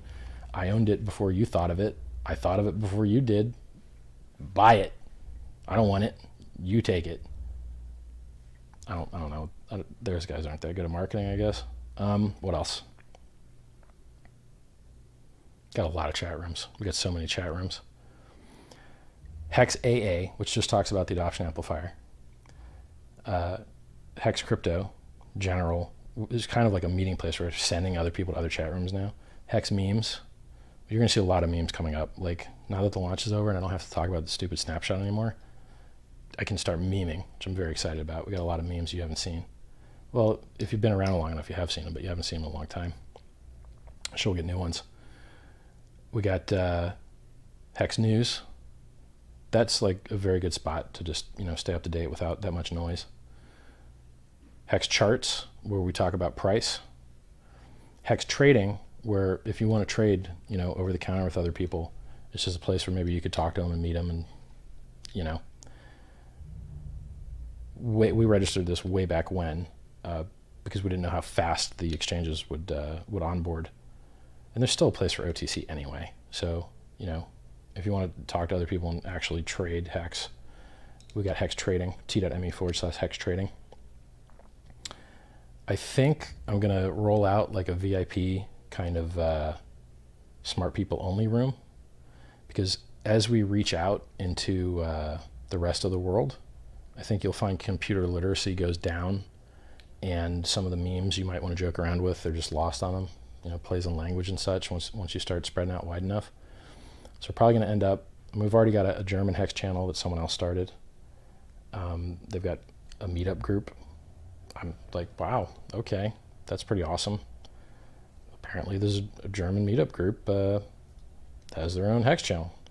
We got Hex Asia, but it's like in China they can't access Telegram, so we have a WeChat for China, and we had to host the videos on another server so that we could serve them from not YouTube, because YouTube's banned.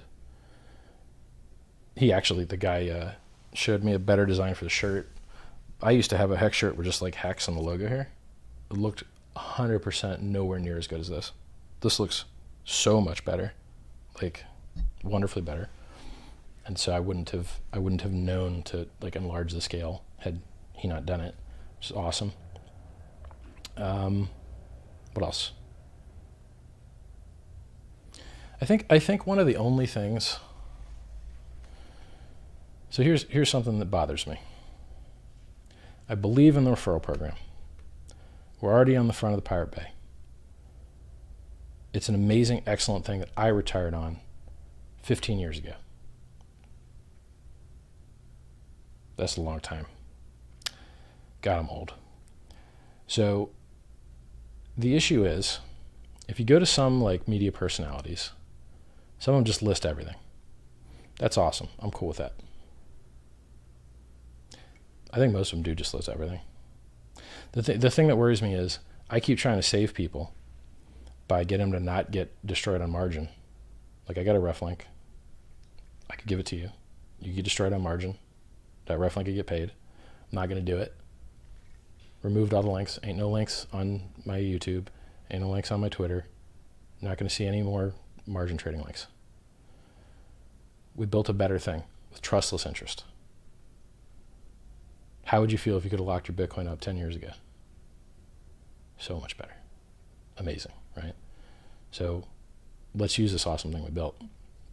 The only conflict I see is because I speak out so strongly against margin trading, it is the only thing that all of the personalities are making money on.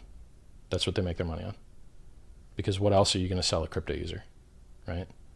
What's a ledger, like 60, 70 bucks? I've never bought them. I've actually been given them. I don't even know what they cost. How much profit margin is left to pay a referrer on that deal? Maybe I'll probably set up a referral link, because if you're going to buy it anyway, might as well get a discount, right?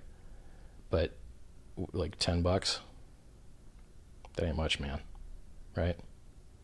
So it's tragic to me to see that all of the media personalities in crypto are forced to promote things that are just about the most harmful you could promote. If you wanted to destroy someone's psychology and you wanted to harm their life, what options do you got? All right, I'm very tired. I won't go into the grotesquities, but let's say that one of the only hobbies you could get them into where they might end up killing themselves, and not like accidentally, like they're having fun and their parachute doesn't open, but like, yo, everything sucks so bad, I'd rather just end it. You can get there from trading. Trading can get you there. Trading can get you to the place where you don't want to be around on this planet anymore. Why do you want more of that in the world? It's horrible. This is destroying mankind. Not mankind, because there's not that many people participating in it. But the most creative, competitive, honorable traits. It's this. I had a guy yesterday message me. I wonder if I could tell this story. I wonder if this violates his privacy. I'll anonymize it. A lot of people are reaching out to me now because they believe in the project. They see the potential. They want to work with it. Developers reach out and say, hey, I want to build on top of it. Speculators reach out and they say, hey, I want to get in. This guy's already successful in the space. He's already built something that's got traction. He said, I've always watched your stuff. He said this to me. I was like, oh, okay, that's cool, man. Yeah, because usually when people say that, they're talking about the crypto stuff.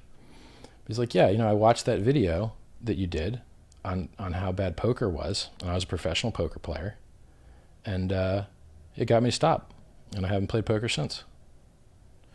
I love it when people tell me that stuff.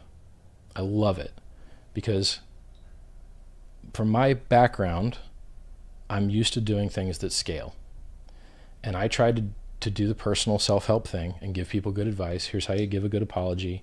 Here's how you not get ripped off. Here's how you should, invest, how you can buy your freedom and buy yourself the time to do something that scales, right? But you got to work hard to save up the money to buy yourself the runway to do the next thing. So like if you Google Richard Hart, one way to buy your freedom, or one way to get rich, it's called. Those videos, they didn't get viral, right? I posted them, and they just didn't go anywhere. And it was weird, like, since I was new to it, I just didn't blink. Blinking seems to be pretty cool.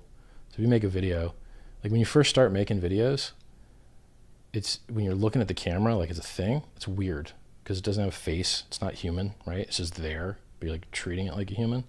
So for me, I just get deep in thought and I'm in my head, right? And I'm not absorbing what other people are doing. Elon Musk seems to do the same thing. Like we seem to use our eyes to access different parts of our head, and we don't do the eye contact thing. He stutters more. Smarter too. He's smarter than I am. So my point is, what the fuck was my point? Eye coding, smarts, camera, blinking, traction. So yeah, it didn't go viral. But even though those videos didn't go viral, and they only got, I don't know, maybe 20 or 30,000 views each. Oh, actually, this time I am actually going to look. I'm going to look. Many times I've tried to look at this computer and find something. This time I'm actually going to find it. YouTube.com. Richard Hart.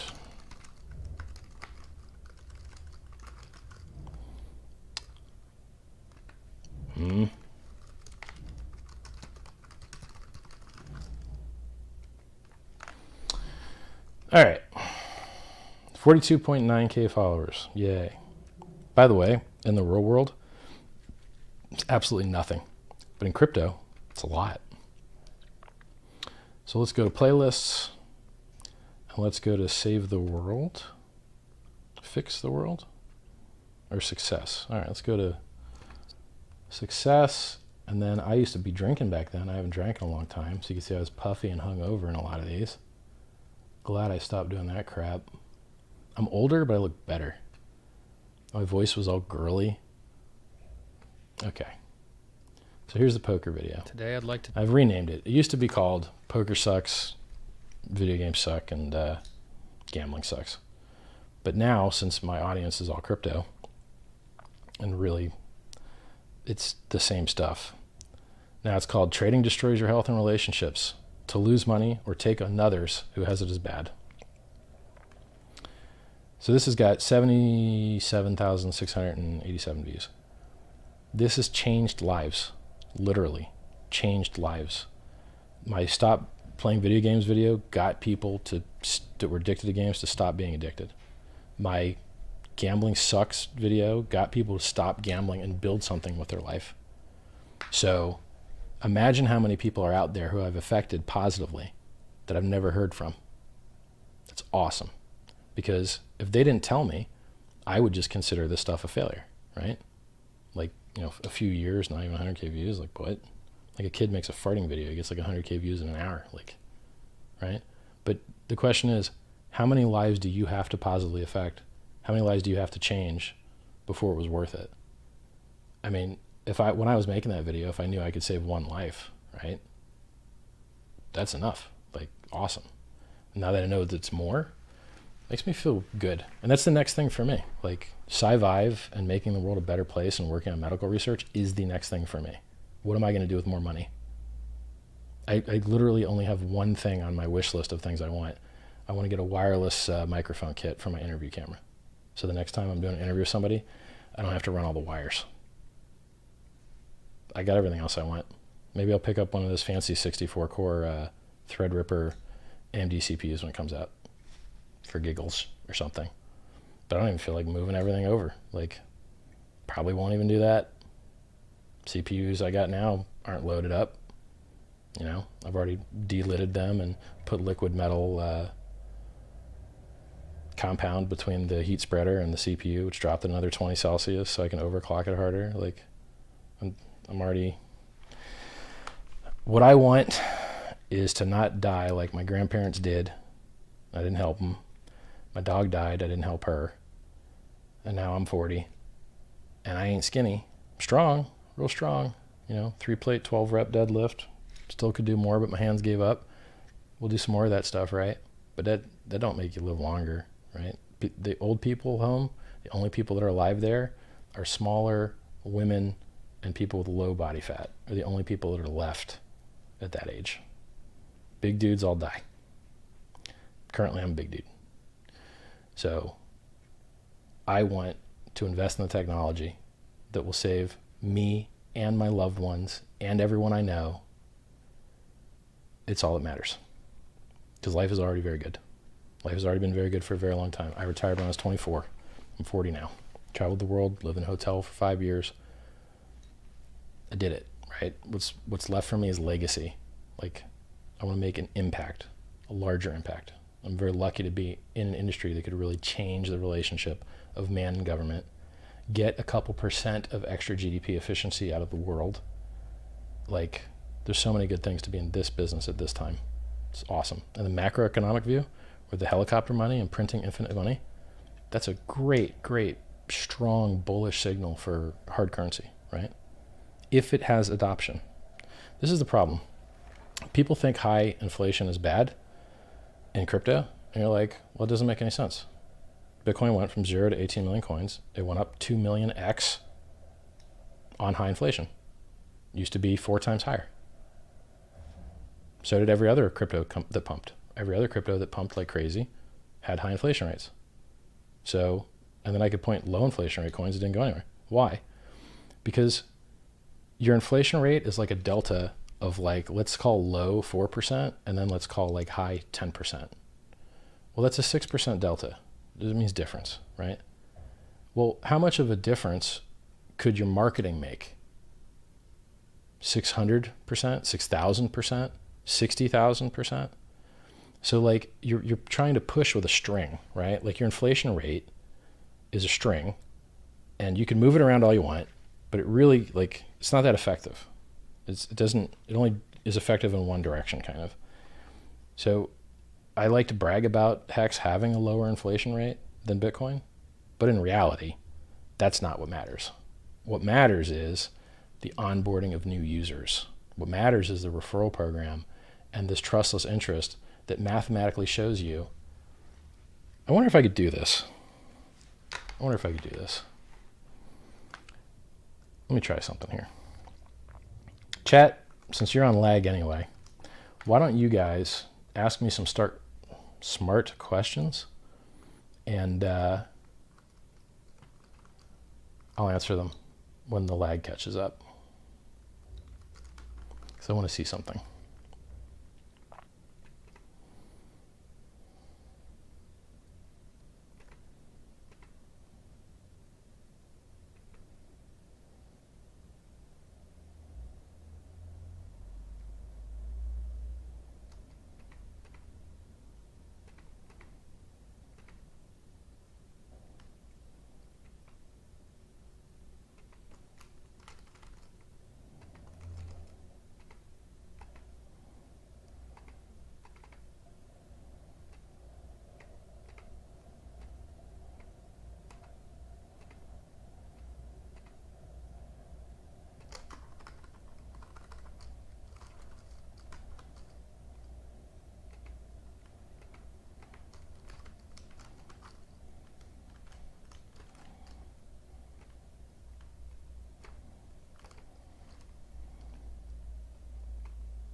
Interesting.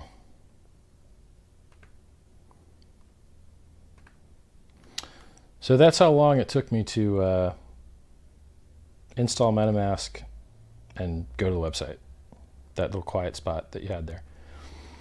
On my stream computer, I don't have any like software really, so it makes life easy. That's why these streams, that's why when we start streams, my stream's always on time and everyone else's is all messed up. So I got a dedicated streaming computer, right? So I'm looking at the contract here. I want to pull your guys' chat up at the same time. So I'm at go.hex.win. So why don't we do this? I took 60 seconds of silence to install MetaMask so that I could see what was going on with Hex. And I'm going to describe to you what's going on, but then I'm going to sit here quiet until you guys, well, let's reverse it. I want you guys to go now on your desktops, and I want you to go to go.hex.win.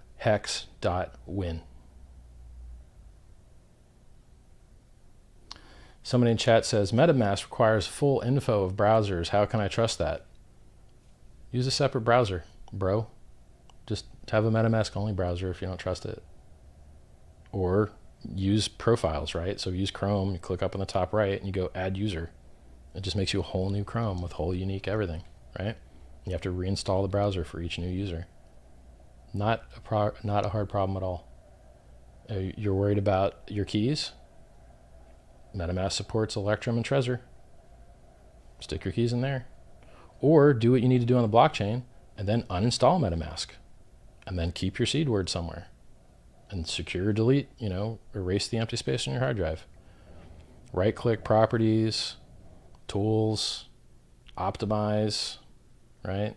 Run the trim command on your SSDs. If you're using a spinning head disk, use eraser from heidi.ie and use, Gutman 3-pass or 7-pass. I have so much information to give you guys. It's crazy. I could talk to you about interesting stuff for days. I think Richard has 3 super wide 4K screens. The problem is that you can only see, let me finish telling you guys what you need to do if you're on a desktop now, and then me and the mobile guys will just have a chat. Actually, we'll just do the desktop guys for now. Desktop guys, open up your browser, go to go.hex.win. It's going to tell you need to install MetaMask. Go to metamask.io and hit enter. And then just click install and yes a bunch of times. And when it asks to share data, I click the gray box that says no.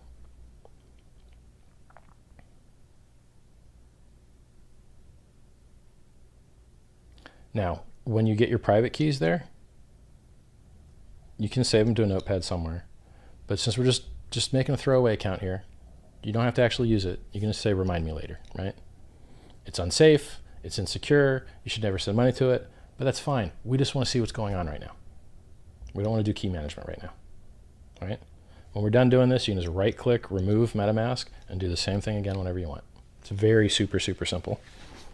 Very simple. And so when I broadcast, it's delayed to you guys by 20 seconds. So I told you to do those things. So now you're doing them, I hope. I assume you're slower than I am.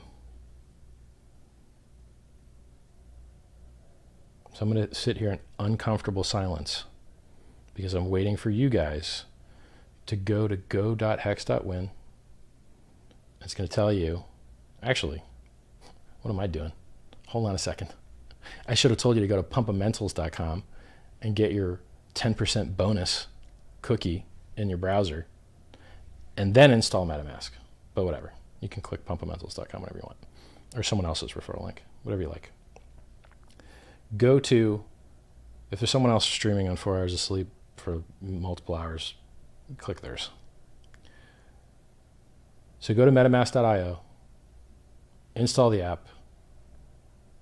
You can save the seed words if you want. You can say remind me later. If you don't save them someplace awesome, definitely don't send their money there, right? Those keys are super important. And then once you've got installed, just go back to hex.win, go.hex.win,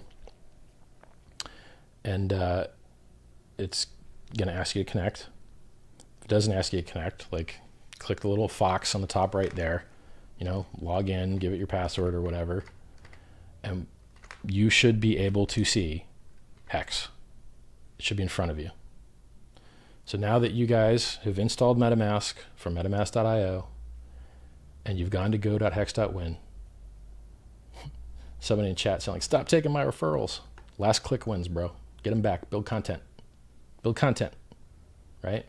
If you're shilling a ref link by just forwarding it empty from a domain name, you're not adding value really, right? There's a lot of content to be built. There's a lot of tutorials to be written. There's a lot of explainer guides. There's a lot of animations that could be done. There is a lot of stuff that could be done. Somebody put that link on the front of the piratebay.org. It's a referral link. Awesome.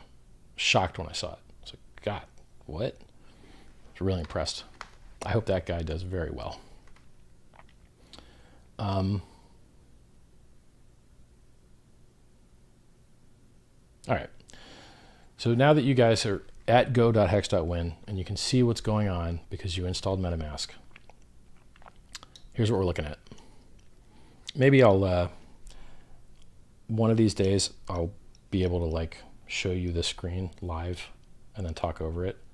I don't feel like setting that up right now, but maybe I'll do that tomorrow, maybe. Transform ETH into Hex. I'm in the home, which is the top left corner here. I use the dark mode because I just like it better. Let me see what light mode looks like at this hour. Ugh. I like the dark mode. So transform ETH into Hex. What does this really mean? Well, let's walk through it. So we're in day one. There's 1 billion Hex available. And right now there's 6,704 Ethereum in the lobby. And why do we call it a lobby? Well, you're waiting. You're waiting for the end of the day. And at the end of the day, your Ethereum will be turned into Hex. And you can run the leave XF lobby function, which here you just click exit and then, pay a fee or mine your own block, and you're going to mint yourself your Hex and they're going to write into your wallet. But in the contract, like behind the front end, it's running the XF lobby function. So leave XF lobby function. I'll try and do this the very simple way, and then maybe we could complicate it. So here's a simple way. Right now, there's 2 primary ways to get Hex. Either you can free claim, which means you open up your Bitcoin wallet tomorrow after 7 p.m. EST, and you copy your Bitcoin address to this tool. It tells you what to sign, and really all you're going to sign is claim Hex to your Ethereum address. But it's easier for you to like see it instead of memorizing it. And then you sign that, and you copy paste the signature here. You click submit. You have a little bit of Ethereum in there, a couple pennies, maybe 3 or 4 cents. And then some other miner can run your software for you, right? That's what you do when you pay the Ethereum network a fee. Some other miner somewhere is running your code for you that you chose, right? So you can also just mine your own blocks, but it's a lot harder. 1 billion Hex available in 14 hours, 43 minutes, 25 seconds. Whoever puts Ethereum into this adoption amplifier transformation lobby will have it transformed into Hex when they run the leave lobby function, which just means click exit, right? So when the day ticks over, you can see all this. I made a video of this. It's the second video on the homepage of hex.win. It shows you how to enter the lobby, how to leave the lobby, how to stake your coins. It's a 5-minute long video. Actually, I think it's like 8 minutes and 5 seconds or something. So right now, I bet I should remember this number because it probably goes up while we're talking, right? Because I mean, it started the stream at 0, I think, and so since I've been on the stream, I don't know, it's gone up 6,713 ETH. So let's say right now that no one else sent any Ethereum and the lobby just closed right now, just for math's sake. Now, usually I could try and do this math in my head, but man, I am really tired. Like when my face starts like looking funny, I can feel it. So I'm gonna divide the hex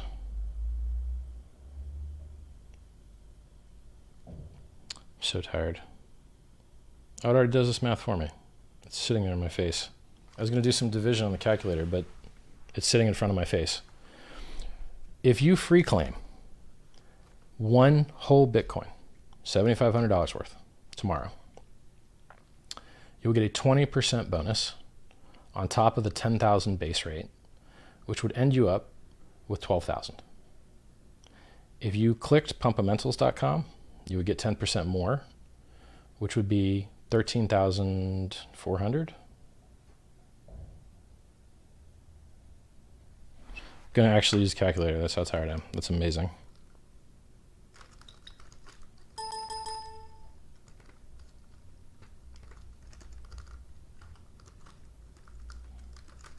Yeah, 13,200. I was off by 200. So if you claim first day and are referred, pumpamentals.com if you want one. Click anybody's. You're going to get 13,200 hex per Bitcoin. If you were to send one Ethereum to this contract, if you were already in the lobby right now with one Ethereum, you would get 150,000 hex. So right now, if no one else joins the lobby, you would get 10 times more hex than if you free claim tomorrow and were referred and got the 20% speed bonus. Now I'm really tired, so let's check my math, okay? 10% base claim, or 10,000 hex per BTC. That's your base rate. Speed bonus, day one, 20%, goes down to 0% over the year. So if you claim earlier, you get more bonus. You claim later, you get less. Referral, 10%, stacks on top. I'm so tired. I hope it stacks on top. I'm pretty sure it does. It might be beside it, but I'm pretty sure it's on top. Yeah, I'm sure it's on top. So 10,000 times 1.2 for your speed bonus times 1.1 for your referral, that's 13,200. And I can see by going to go.hex.win with MetaMask enabled that 1 ETH gets you 148,718 hex. Now, what do you think's easier? To have a Bitcoin to free claim from, which costs $7,200 last I looked. Let's check. 7305. So what's easier? In order to get the same amount of hex by free claiming as you would get right now if you join the contract right now, let's do that math. So 13,200, we'll invert it and we'll multiply it times 148,640. 11.2 times better. So you would have to free claim 11.26 Bitcoins tomorrow and be referred to get 1 ETH worth of hex right now. I think an ETH is like $170. Let's take a look.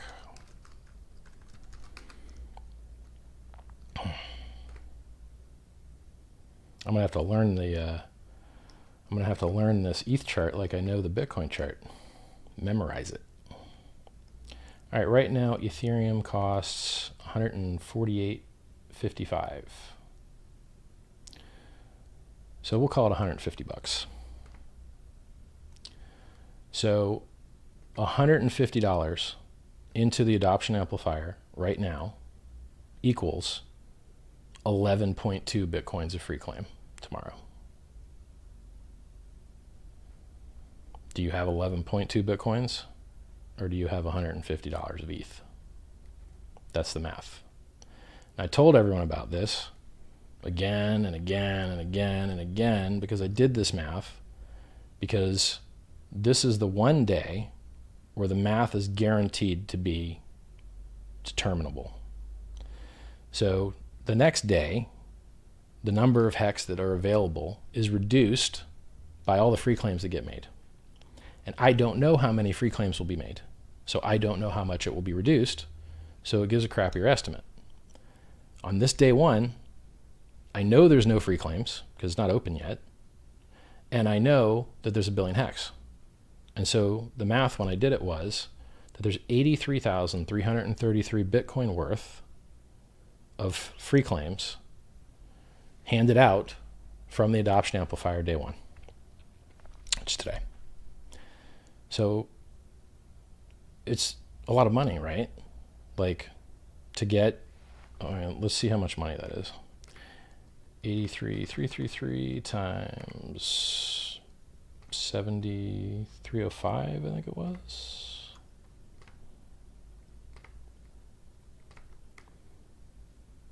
$60,874,565. So $60 million of Bitcoin would need to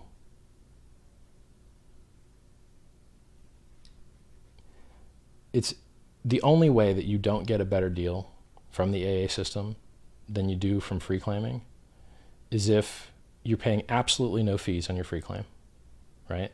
Like you already own the Bitcoin. So you didn't pay the bid-ask spread. You didn't pay 0.5% to get in, 0.5% to get out. The price didn't move against you during a snapshot. And we don't have to worry about any of those things anymore because the snapshot's over, right? Like you don't have the option to go back in time and purchase before the snapshot. That time's over. So the only way that the AA system will be less efficient cost-wise to a person that did actually have to pay a bid-ask spread or transaction fees is if a ton of economic energy comes into it. And all the AA system is doing is it's giving out a copy of the unclaimed coins, unclaimed and unclaimable, and late penalty, and Gox Me Not, and multi-sig can't claim, a bunch of, like, there's a whole lot of coins that just can't claim or won't claim and all that stuff. And those unclaimed and unclaimable coins and all those other things are given to this adoption amplifier to onboard the world, right? We can onboard the world and have everyone minting their own coins and minting their own rewards in a trustless peer-to-peer system with no order book, with no AML KYC, with no flash crash, with no all of the crappy centralized things that happen, right? A decentralized system where you mint your own money is beautiful. Really. It's really neat, right?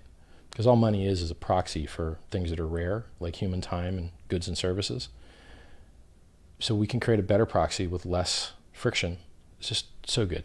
So, and by the way, the price is like 2 million X return on Bitcoin in 10 years. That's pretty good. And it's really better than that. Like I'm just quoting it from like a penny. But it was cheaper than a penny, right? It was so cheap that it didn't even have a price. So right now, the math that I did, it's 11.2x. Well, let's refresh it.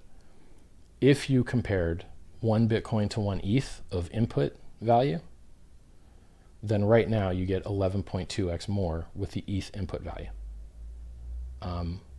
Now this is a little funky to me because, like, why did we choose to compare a Bitcoin and an ETH, right? Like their scales are so different to start with. So let's flesh that out. Why are we comparing? Let's start from the beginning. Humans have limited economic mass. rational actors choose to maximize their returns. They like better deals. They don't like worse deals. So if you wanted to put $1,000 into something, and if you wanted to do it in hex, then your options are buy it when it comes out on exchange tomorrow, after everyone mints it, because it won't exist until then. And then you've got to worry about signing up, not being that guy that ruins the chart by pressing a huge market buy or sell because he doesn't understand order book and just sells into an empty book, right? And just ruins the chart. Like if you're going to ruin the chart in that way, please push it down so that we can have a cooler, super duper multi-bazillion X or whatever, right? Or better yet, don't try and manipulate the thing at all, right? That's even the best thing. Let the price do what it's going to do and don't try and manipulate the price. Let the market and reality just decide.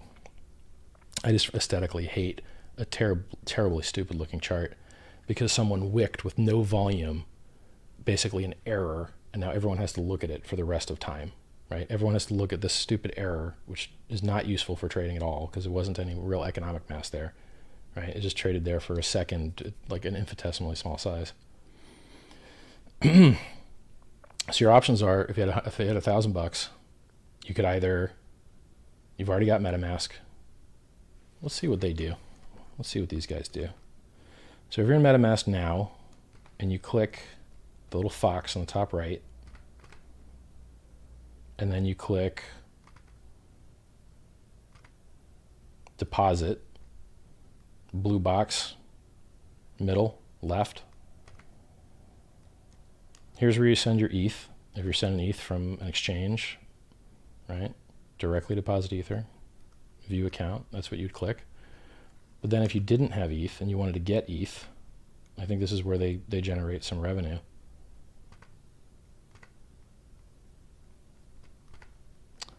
My mouse didn't do what I wanted. I'm scrolling down here. They got something called Wire. They just let you turn credit card into ETH. All right, cool. I guess this is a competitor with a guy I interviewed when I was in Singapore. I think that the leader in this space is Simplex. I guess this is like a Simplex competitor.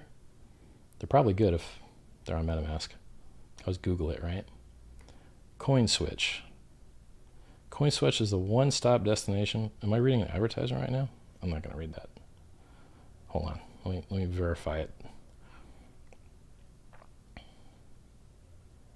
So this looks like a shapeshift, I guess. Click it. I clicked it. Instant exchange. You send Bitcoin, you get ETH. Okay. That's pretty neat. Cool. So what we're trying to do here is compare what a better deal looks like. I'm not a financial advisor. I have no sleep. You need to check my math. But even at my worst, I'm probably still pretty good. So if you have $1,000, your options are buy it on exchange tomorrow. We have no idea what the price will be at all. And you got to go sign up. Or it looks like you could just buy ETH directly with other crypto or with a credit card from this wallet. It's pretty awesome. All right, well, I'm gonna try one. Let's see what the other one does. So I clicked the CoinSwitch one. That looks pretty simple. I mean, it really looks really simple. On one side, you have how many Bitcoin you want to put in. What else do they take? Dollar, euro, dollar. How do you send dollars? Okay. Yeah, I'm going to send you money. How does that work? I'll take you to the website. All right, what if I don't pick dollars? What if I pick Bitcoin?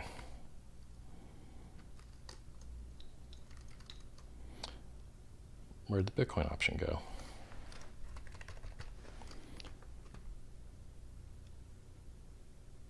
Yeah, they carry like everything. All right, neat. They carry like every coin.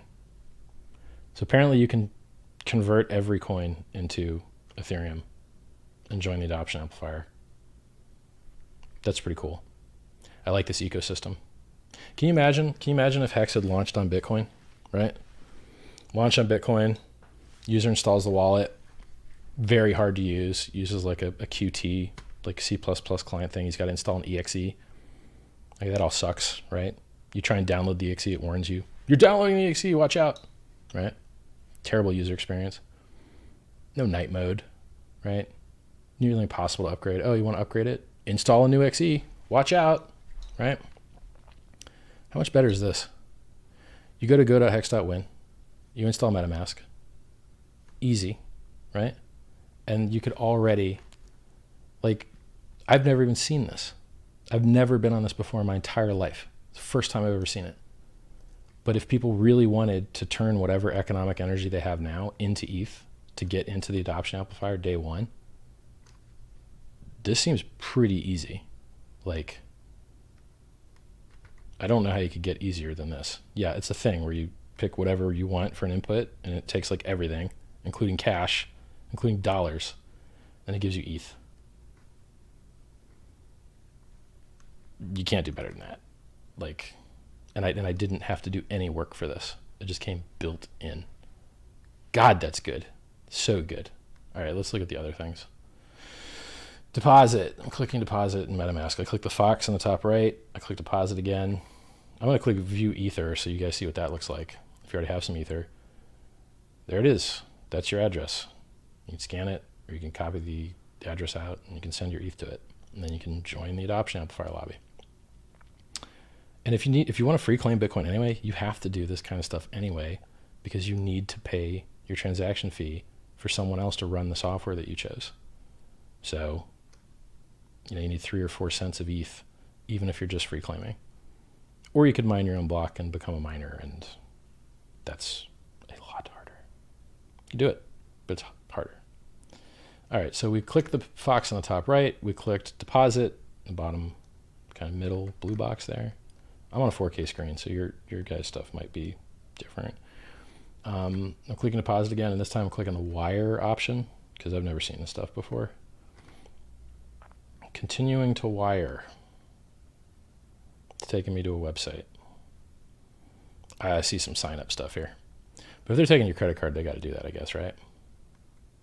Email address, password. This will be the end of my journey. For you guys that want to spend on credit card, you can dive farther into this. I'm too tired. Yeah, so what ways do people store their value? They have cash, they have crypto, they have credit card, and they have illiquid assets. And this already covers cash and crypto and credit card. What more could you want? Like, that's really good. I'm glad I picked this ecosystem. Really good. Okay, so let's go back to the, let's like close this window, goodbye wire, and close this instant exchange by CoinSwitch, close that. Close the Ethereum price chart. And now we're on my favorite website in the whole world, go.hex.win.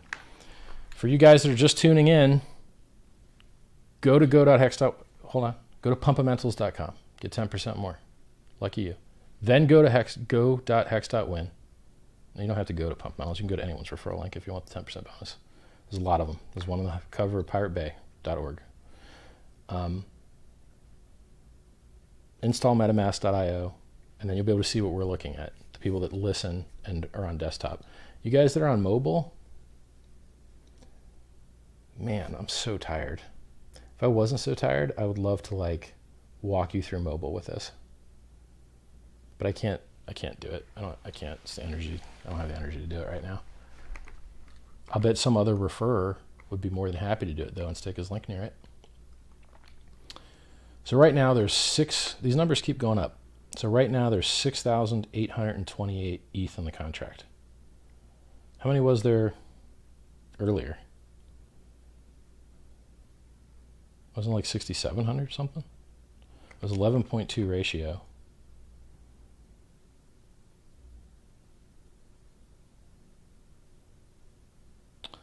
the number keeps going up, right? We started the stream at 0, now it's at 6830. So in 14 hours and 22 minutes and 37 seconds, this lobby will close. The people that were in the lobby will be able to click the exit button, pay their 3 cents Ethereum for some other miner to run their software for them, mint their coins for them. And it will mint them, currently, if no one else joins, 146,000 hex per ETH.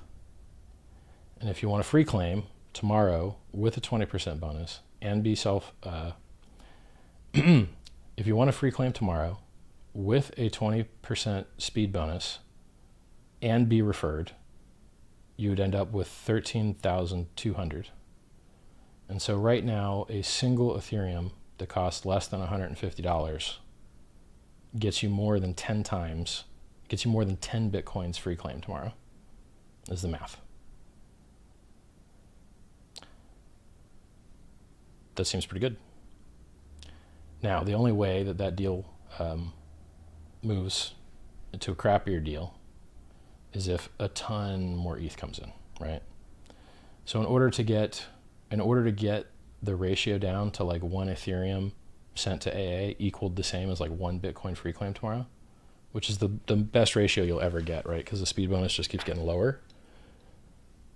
In order to equalize those, 10 times as much, more than 10 times as much ETH would have to be sent to this contract by the close of the period. So in order for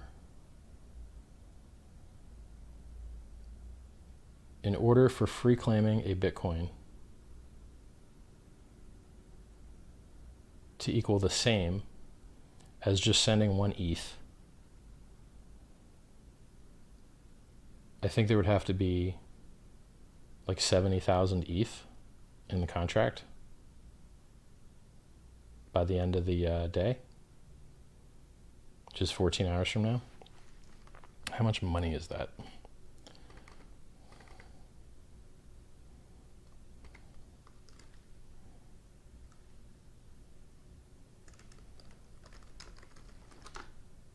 $10 million, 10.4. Yeah. So the only way you will get less, check the math, I'm very tired, but I think this is right.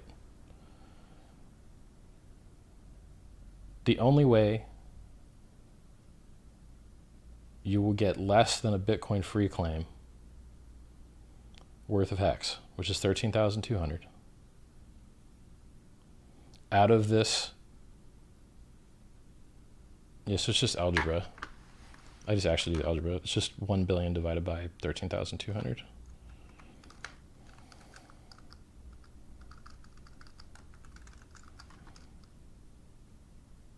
$75,757. In order for 1 Ethereum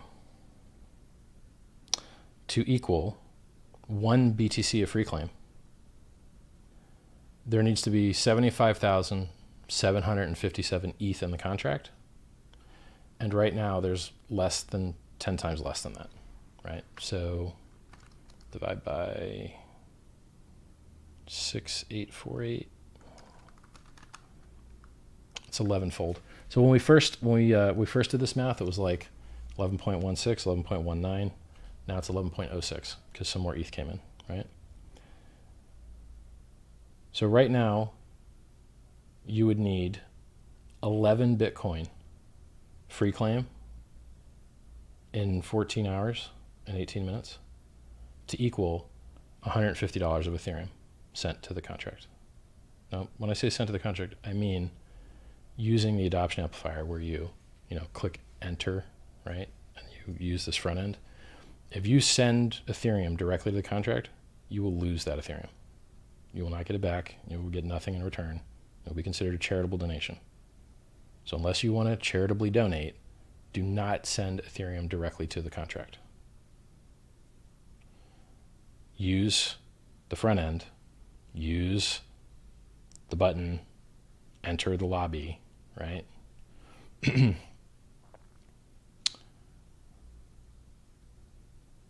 Love to look at this on mobile. Love to. So what do I see on the screen for you guys that aren't looking? I'm looking at a screen called go.hex.win. I can see the cool numbers and stuff that's live on the blockchain because I've installed an application called MetaMask that is an Ethereum wallet, Hex wallet, lets you transform other cryptocurrencies into ETH, lets you buy ETH with a credit card, all in this little app. And those other two things are like sites in the app, right? They're not like MetaMask isn't billing your credit card like this other company is. But it's convenient, it's there. So I see 1 billion hexes available. I see 6,863 ETH has been sent. The day closes in 14 hours and 16 minutes. And right now you get 145,708 hex per an Ethereum. That number will go down as more people send ETH until the lobby closes. If I clicked enter and sent some ETH in, then a little tab called Your ETH would appear.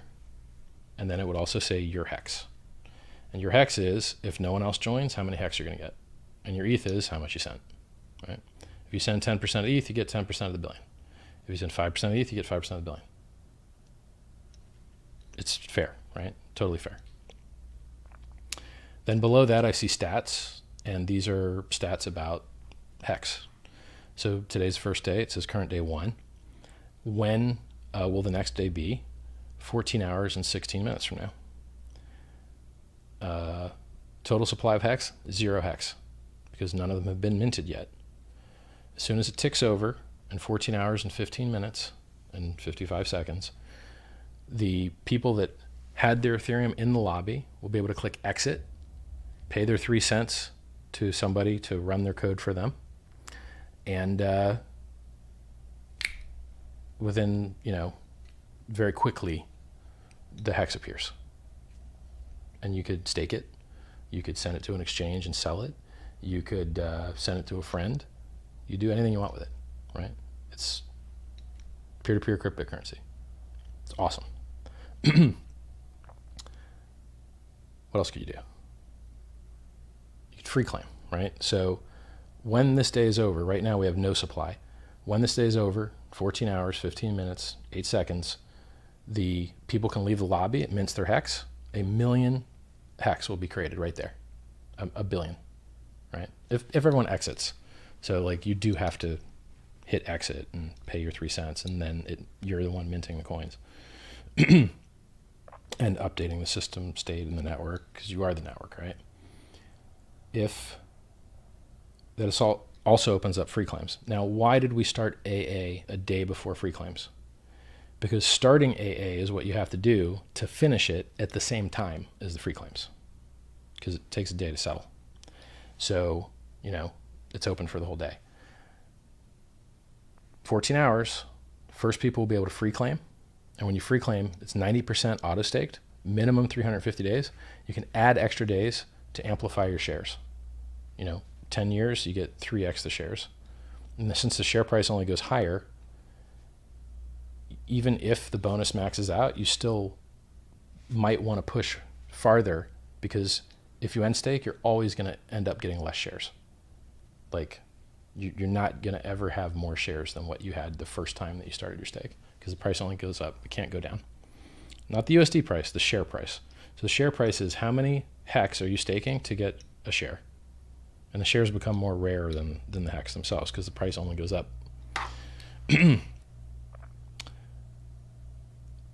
Yeah. So that's it. Tomorrow, trading, Ether Delta, Fork Delta, BuyDesk. If you want 50% off fees on BuyDesk, click the referral link at the top of t.me/hexcrypto, or find my tweet. Should be on Hex Crypto, Twitter, and Richard Hart Win. I tweet a lot more on Richard Hart Win because you can be more spicy, On the corporate stuff, you got to be more. So like you're not going to see Pumpamentals on a Hex Crypto like tweet in the body, right? It's not going to happen because it's not fair to other referrers. You're not going to see Pumpamentals pinned in any of the official Hex chats, right? It's just not there. And a matter of fact, in those chats, the majority of the referral links that you see are from other people posting their content, because there's many of them and they generate more content than I do. So I really would love to see referrers do very, very well. You can do very well. Put your work in, right? You got to bring the views. If you go to someone else's channel where they brought the views and they brought the value add and they brought the content, and then you shove your little stealthy, scammy, trick people to click thing, gonna ban you. That ain't bringing value to the world. You're just leeching, right? So if you want to do the referral thing well, piratebay.org, referral link right on the homepage. Apparently they're adding value. Got a lot of visitors, right? It's a brand new project. It's a world of open opportunity to carve your niche at. This should be around for a long time. So you could be a hex addict. You could be a lot of unique and cool things in this new ecosystem. You could take whatever you think about in other cryptos and you could be the hex of that, right? A lot of opportunity here, a lot. So is there anything else? There's other buttons here, right? So I'm gonna do a question. I don't enjoy kind of just staring at the screen. Maybe it's because I'm nearly unconscious.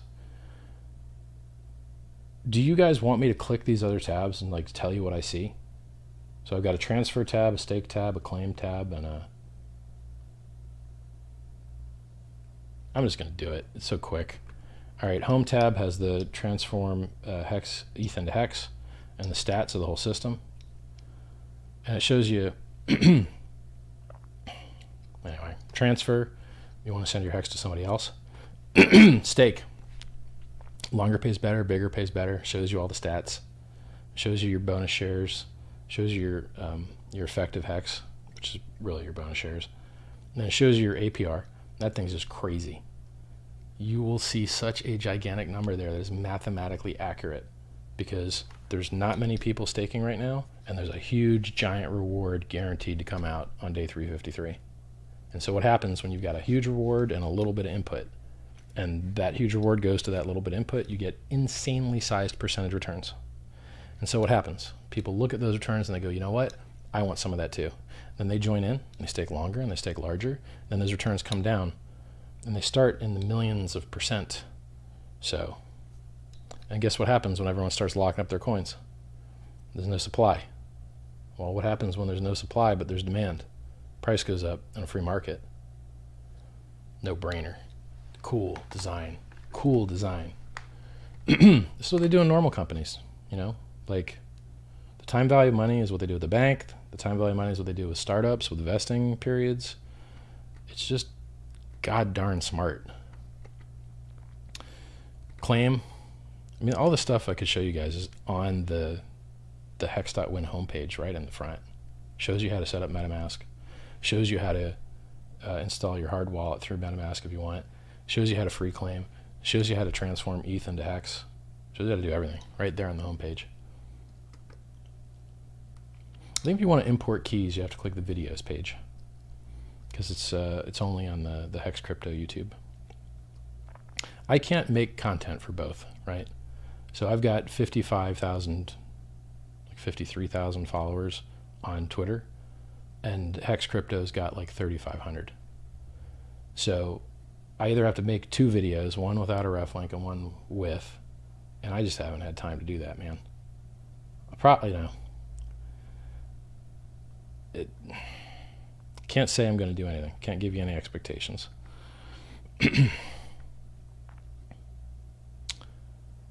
So refer, obvious.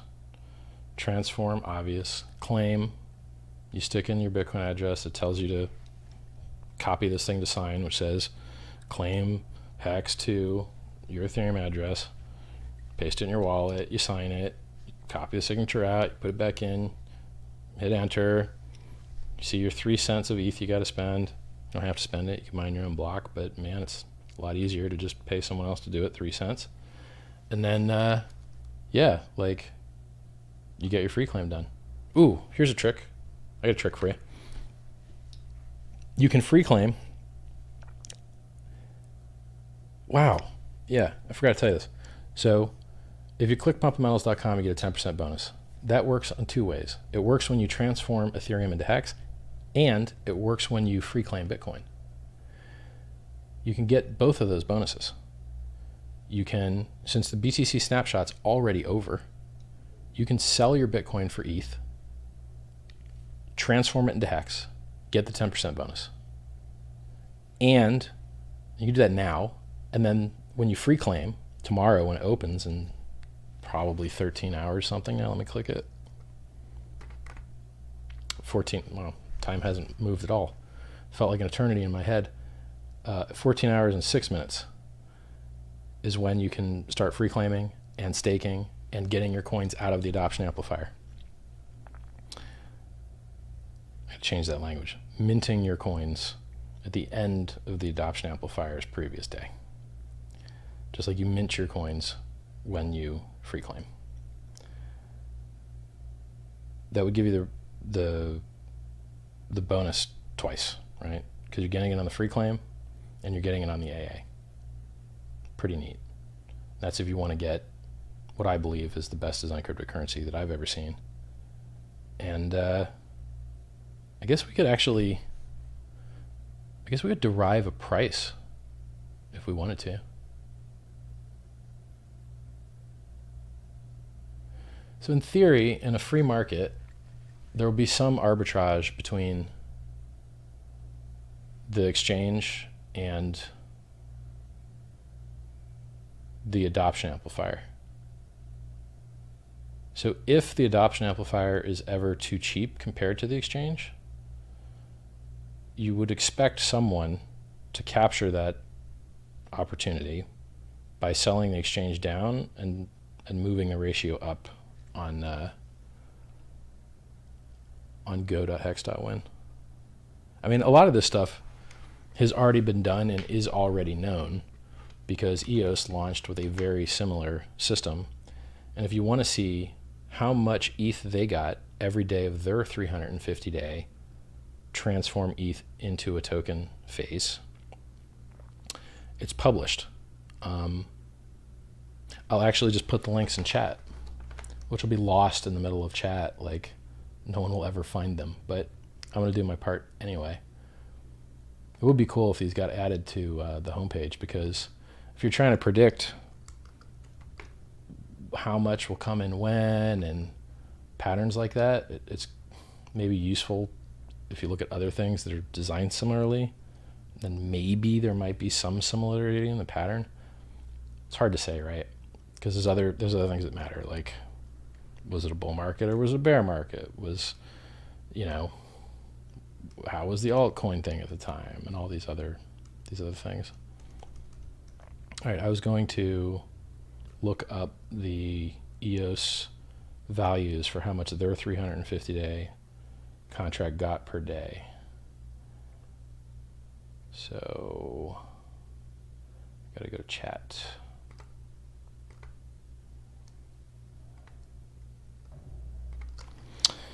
If you go into t.me/hex crypto and you type !pasta, you're going to get a list of all of the other triggers you can call that answer like every question that you have, right? Like our FAQ is pretty awesome, but then we also have this extra thing that is, I think, even more awesome because it's like more recent, more real time, and has been refined by more people talking about it and iterating on it. When someone reads your FAQ on the site, you're not getting any feedback from them. But when people read these triggers, instant feedback hundreds of times a day. So they get refined and thoroughbred.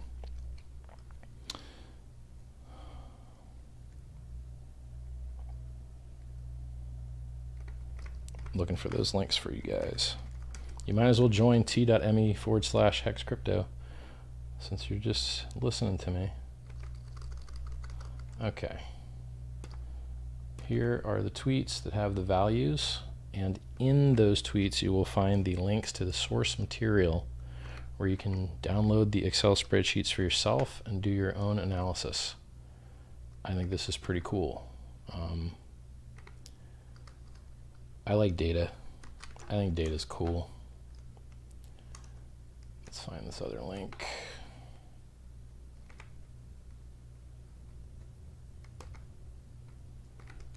Yeah, so these are like, one is, you know, ETH divided by token, and the other is token divided by ETH. You can see both charts. I am so tired. My head's hurting now. Here's the other, that's probably not good for my health. I think in the next 10 minutes I should probably stop streaming. I guess I'll take questions. So the summary is, currently, let's look at the contract here. God, I gotta tell you, I actually love this looking at the contract thing. This is speculative stickiness, right? In Bitcoin right now, what do you got to watch? Price ain't moving. Volume dead. On net, like on-chain transaction volume, you've never even looked at it before. What do you got to look at? Nothing. Look at Hex. Look at this. How many ETH are going to come in? What percentage of the people that get them out in 14 hours, what percentage of them are going to stake? How long are they going to stake? How many of them are there? What are they going to do the next day when there's only 500 million? There's going to be about 500 million instead of a billion tomorrow. It's going to be half as many available. How's the market going to respond to that? Only goes down. Every day people make free claims, the number that goes to AA only goes down. What's going to happen to that 2 million% for the first guy that stakes, the first staker, in 14 hours when he stakes and he sees he's going to make, I think when I was doing my test runs, it was like, the number was just insane. I was off by like 100 or 1,000 or something, because my brain saw it as like a decimal instead of a comma. But that's what happens when you've got 180 billion unclaimed tokens that need handed out. I like to call them coins. 180 billion unclaimed coins that need handed out versus whatever energy the first staker put in. He could put in 1 gwei, and then his ROI is 180 billion times 18 zeros. Insanity. Mathematically accurate insanity. Now, will he end up getting that? No, other people are going to stake, and it's going to come down from insanity to lesser insanity. But still, think about how many stakes would need to occur to lower the percentage return on like 180 billion of return times the adoption multipliers of critical mass and virality plus interest. I mean, it's just, you got to have some other very large number. Like, let's say you wanted to get it down to 10%. And let's say I'm just picking, so let's say it's like, I don't know, 300 billion or something. Just picking a number with no real thought behind it. I know it's going to be a lot. So it's not double, right? Like 18 to 30, it's not double. So it seems like very reasonable. And you'll see it, like the front end tells you the reality, right? It shows the actual math. If you want to get the return to only be something small like 10%, and you know the payout's 180 billion, well then you've got to lock up about what, 160 billion? So what's 0.9 times 100 well, we said the payout would be like 300. Let's just make it 200 for easy math, right? So what's 90% of 200? It's 180. So there would have to be 180 billion hex locked up to like lower the ROI on the big payday to, and it's just not even possible. Like there's no reasonable way that I can see to make the big payday not really big, because it's really hard to get people to claim, right? It's really hard. They're just dead or lazy or lost their keys, or live in a place where they don't speak English, it's just hard to get them to claim, right? And if they don't claim, then, maybe they're not staking. And if they're not staking, and there's low percentage participation in the staking, God, like, the returns on the big payday will just be insanity. So I really cannot wait to see. So in the models I was doing with like really high kind of, millions and millions of BTC free claims, you'd end up with like a 5x, in between a 1.5x and a 10x, depending on what everyone did. But if it could be far, far higher, right? It could be, it's very hard to get it lower because the reward is so large. But it's very easy to get it higher because people could just stake less, right?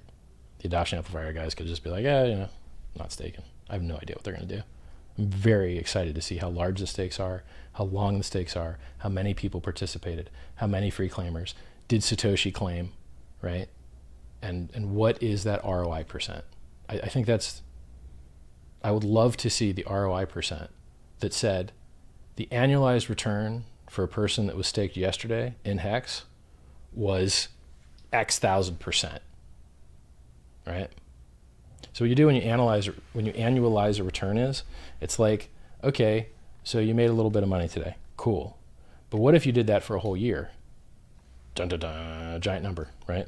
Because, if it compounds daily, it's a 365 times larger number. And then, the old interest multiplies times the new interest. So now that compounding in our system works a little bit differently because, there's shares involved. And the price per share reduces new entrants. There's a lot of math that goes into it. You might want to read the economics audit if you like mathematical formulas. It's on the homepage underneath security. So my position is very simple. If there's a giant reward at the end, which you can see, right? Like right now, the giant reward is just today's giant reward of $1 billion. But at the end of day 353, or actually the beginning of day 353, there's going to be an absolutely gigantic big payday that's paid out. And it's going to be larger than the entire adoption amplifier. So why is that? Because the adoption amplifier is just getting a copy of the unclaimed coins, right? It's getting 1/350th of the unclaimed coins for 350 days, plus late penalties, plus Goxminot, plus whale penalties, plus multisig can't claim, plus a lot of pay to script hash can't claim, blah, blah, blah, tons, right? It gets that, and that's cool. But the stakers get more. The stakers get that times virality and critical mass, which means if like 4.5 million coins claim, I think it was 9.8 million was the max out. So if 9.8 million BTC claims after all the penalties and whatnot, then it would double the payout of big payday. Or it would double the multiplier, and then you're multiplying by a smaller number because those claims are it's complicated math, man. All I can say is if at 100% of people that could possibly claim do, that whatever those coins are that were unclaimable, right, plus multisig, plus Goxminot, plus whale penalties, all that stuff gets multiplied times those extra bonuses, right? So you're going to end up, because the AA system doesn't get those bonuses, the AA system will get paid less than the stakers get paid. The stakers are going to get paid more, a lot more, than the AA system. I can't say a lot more, but more. A lot more if a lot of people claim, more if fewer people claim. All right, let's look at your questions here. Sorry that I'm not sharper, guys, but I can't remember how long I've been awake, and I've only had 4 hours of sleep. I think I'm still here with you guys because I care. I've worked on this for so long. Like, I can't believe that it's finally here. I fought so hard for so long, and everything was hard. Everything. There's nothing easy. I guess that like click MetaMask and people can onboard to ETH and credit card. I mean, that's pretty cool. But everything else was hard. All right, I'm looking at the questions here. These are going to have to be some good questions to keep me alive, guys, because I would like to go to sleep. If all 9 million BTC are free claimed tomorrow, how much will be left for the AA? Tons. In my models before the latest snapshot, so the state of the blockchain changes, every 10 minutes. So in my models that I did, they're on hex.win/techspecs.html. And if you go to the bottom there, I think my estimates were that about 2/3 of the total supply was just not claimable no matter what. And so that would be given out to the AA system and to stakers, and then multiplied by virality and critical mass bonuses for the stakers. So I'll go. It's a good question. It's a really good question. And let's go to the site.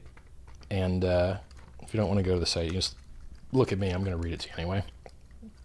We're going to hex.win/techspecs.html.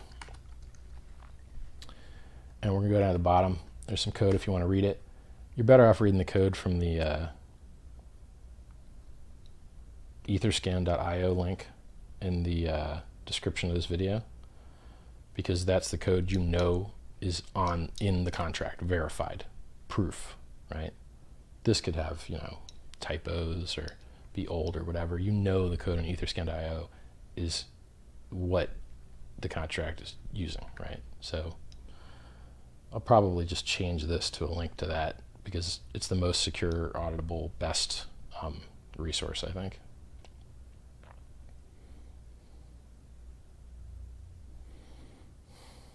I'm thinking of other ways to get like a quorum of opinions and whatnot. All right. I'm going to read this to you and then I'm going to explain it. Stakers get rich on day 353. Oh my God, they get rich? Yeah, Hex rich. They get rich in Hex, bro. Around 12 million or more of these 18 million total Bitcoin worth of Hex claims will be given out to the stakers on day 353. And it gets multiplied by the viral and critical mass adoption bonus multipliers. I should say virality, I think, which can increase it up to 3x. Now that 3x, it can increase it, but in order to increase it, the thing that it's increasing has to be a little lower. So it does. I don't think it can actually be 3x the 12 million, but it could maybe be like 2 or something, right? Hard to explain. So only about 12.6 million of the 18 million total Bitcoin can claim, because multisig can't claim, Goxby not. So multisig's most exchanges. Goxby not. There's 140k coins from Mt. Gox there. The silly whale penalties, which 42% of Bitcoin will be hammered by silly whale penalties. So 42% of Bitcoin has over 1,000 Bitcoin in their addresses, and there's only 2,000 such addresses. I mean, last I looked, there was like 2,003 of them, which means that over 42% of Bitcoin is controlled by less than 2,000 people, because most people have more than one address. That sucks. That's a lot of suck. There's a terrible, terrible giant bunch of suck, and Hex solves that by slaughtering those guys, killing the old whales to make new whales. Everyone hates the banks until they own one. Everyone hates the whales until they become one. We're not socialists. We just believe in survival of the fittest. You were told this project was launching. You were told there was a whale penalty over 1,000 coins. You could have been a smart whale and split your wallet up into smaller wallets of less than 1,000 each. But instead, you were a silly whale. And because you were a silly whale, you're going to get your possible stake murdered by 50 to 75% from 1,000 coins to 10,000 coins, Bitcoins. So if you have a 10,000 Bitcoin address, 75% of it is being given to the stakers. You've only got 25% left to work with. Should have been a smart whale. So this is how we prevent people who don't have any value coming and dumping on the heads of the believers and the movers and the shakers that make good things happen. This is the mistake so many other projects made. They give coins to the wrong people that do not align the incentives. They do not make good things happen. They make bad things happen. You know why people get paid on Friday instead of Monday? Because they would stop coming to work. You've got to set the game up right. Imagine if when you were speeding, they gave you a bonus. Like, oh man, we caught you speeding. Here's $100. Good job, man. Get a lot more speeding, wouldn't you? People respond to incentives. So when you pay people that don't deserve money, they don't buy more of it. They chuck it in the garbage. That's why we auto stake. You're going to hold on to this. You're going to watch it. You're going to care about it. And you're going to see how good it is. Then you're likely to get more. That's how coupons work. That's how freemium works. That's how I got my Bitcoin for free and then bought a lot. I was mining whole 50 block reward blocks by myself, no pool. It's only worth $25. But then they got a lot more. They got a lot more than $25 out of me, right? So this stuff works across all industries. And it's apparently working for Hex pretty amazing, right? Like not a single dollar spent on marketing. Just a good design. The design is what's causing appreciation here. Since we've been chatting, I think we've been on, I think it was like 14 hours and 6 minutes last time we looked, or 3 minutes. Now it's been like 18 minutes and the number of ETH has gone up 500 or 600 ETH, I think. Let's do the math. What am I doing? The math's already there in front of me. Anyway, the design is working. The pumpamentals are working. Everything is going to plan, except for the launch was delayed by a couple hours. Some network routing crap. I love that my darling that I put so much blood, sweat, and tears into, so much effort, so much thought. I mean, I haven't gone outside very much at all, as you can see. Like, I just keep getting bigger. I've taken a health hit. I've enjoyed my life less than I otherwise could have to do things that were very, very, very hard that I didn't really want to do. I like building things and dreaming things and making things happen. But when I have to start like writing code and editing things and like doing hard work where you're learning a whole new domain, you're like, oh, I guess I'm gonna learn about Solidity code now.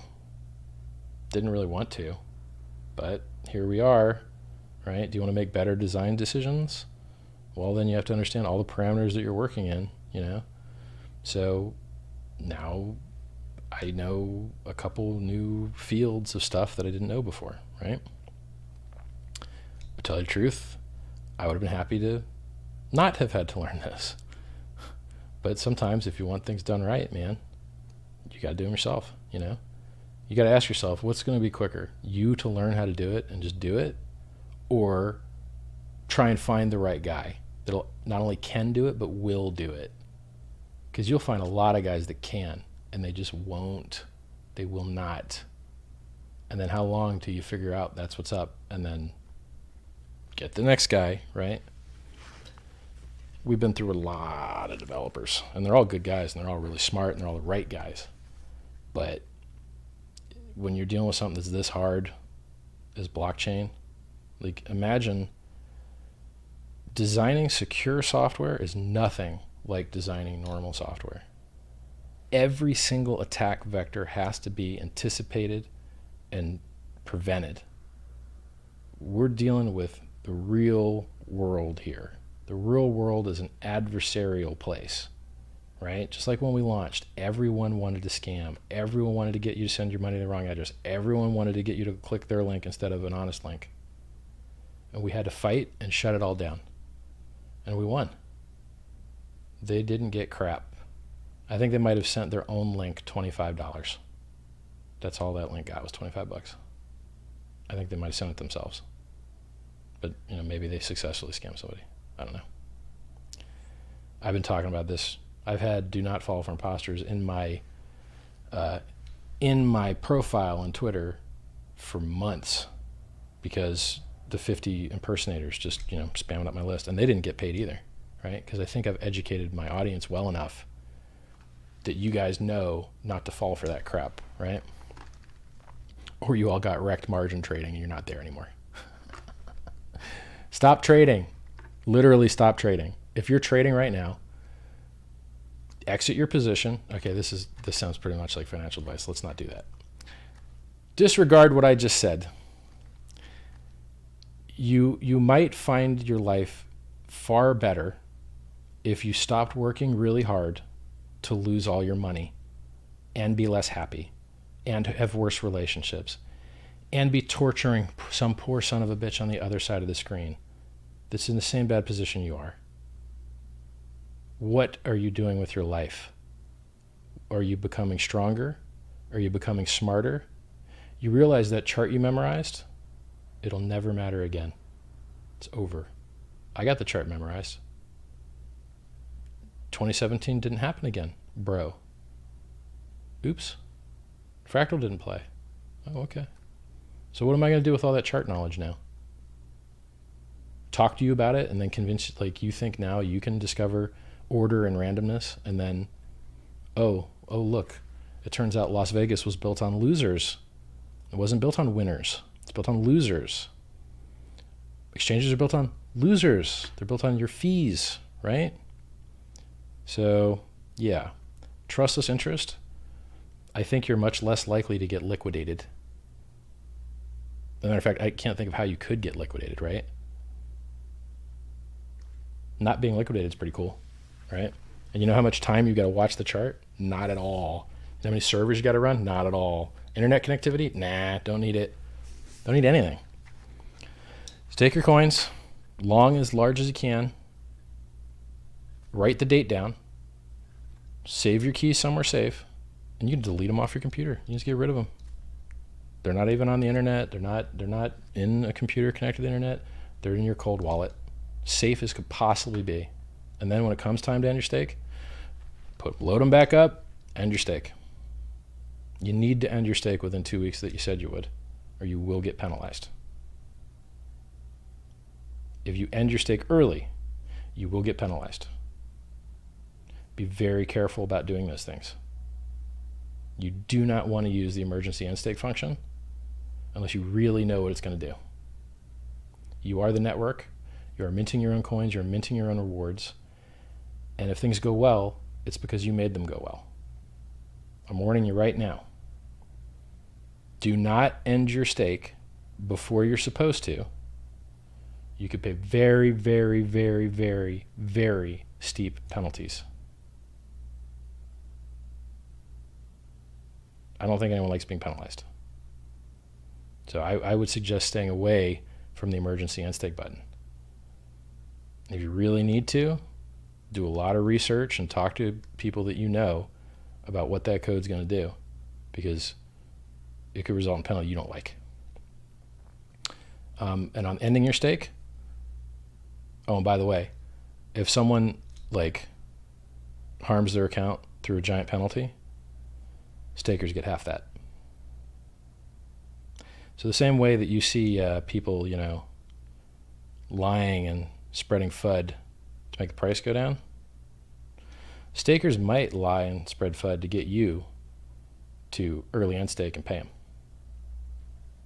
I don't know if they will, but anytime there's money on the line and someone's going to receive it and someone's going to lose it, usually the guy receiving it kind of prefers that, and usually the guy losing it doesn't, right? So it's an interesting... Bitcoin doesn't have that, right? And Bitcoin, the FUDsters are primarily talking heads that don't own any, and they just want press, or they really just believe it sucks, and some percentage of people always believe everything sucks. But I mean, hey, it drops 85% every once in a while, so it's not that hard to make fun of, right? But you just have to ignore the fact that it went up like 750,000%. So like, you have to cherry pick your time frames, right? What are we talking about? Emergency on stake. Oh yeah. So Bitcoin, like the FUDsters that could make money, like FUDing it, are really just the guys with shorts open. And they usually get annihilated, because if you short from 20K down to 0, 1 Bitcoin, you made 20K. You made a 1x profit, 2x your stack, 1x profit, right? But let's say you didn't even buy at 0. You bought it at $1, and it went to 20,000. You're up 20,000x. Okay, so which one do you like better, 20,000x or 2x? Well, one of them's 10,000 times better, and that's why all the shorts get annihilated, and they don't survive. They get totally annihilated because of math. You've got something that's up 750,000x in 10 years. How many shorts do you think can survive that? Not many. So, and this is a weird mathematical thing. It's kind of like the Monty Hall problem, if you want to look it up on Wikipedia. It's something that's factually mathematically true, but for some reason, smart people still get it wrong all the time. Smart people get that wrong all the time. The way to get them to understand it is to let them know that what they're thinking is true, and you can make a ton shorting if the price goes all the way down and you close your position at the bottom and then it goes all the way back up. Then you do well. But you got to cover twice the distance. That sucks, right? That totally 100% sucks. So just knowing how much better longing is than shorting and being able to explain it to you in a way that is intuitive is worth more than like most of the education I've seen from any other fake trader, right? People that teach you how to trade but don't trade themselves. They destroy your life. You pay them to teach you how to lose all your money instead of you just losing it all on your own naturally. You're like, hey, where are the customers' yachts? Where are your students with their Lambos, bro? And they make more money every year, right? So where are your students from like 2 years ago that are just at the peaks of their lives right now because their Lambos compounded into 2 Lambos now? Oh, there aren't any. It's just wrecked plebs and new wrecked plebs and new wrecked plebs because you're feeding them to the meat grinder. Horrible.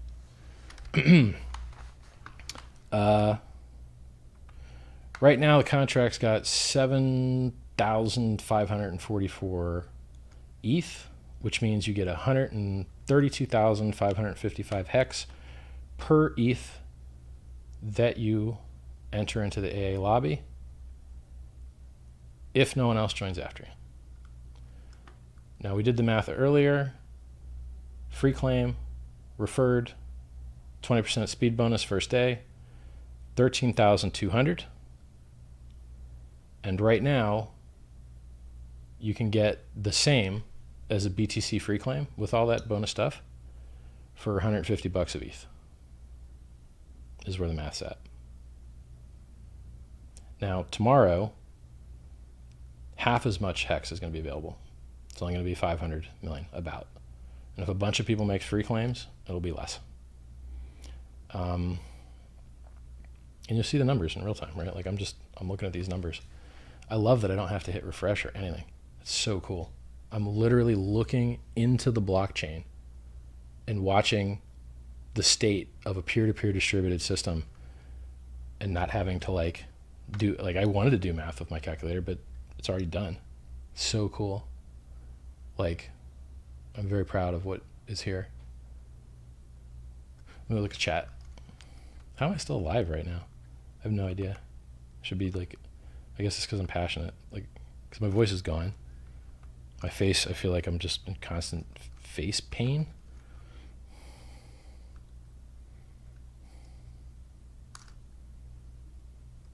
Hello, chat. Wouldn't it be horrible if my stream died a few hours ago? That'd be terrible. I don't know about these candles, guys. I feel like I need to get a level and actually. Shouldn't these melt straight down? I should know more about candles.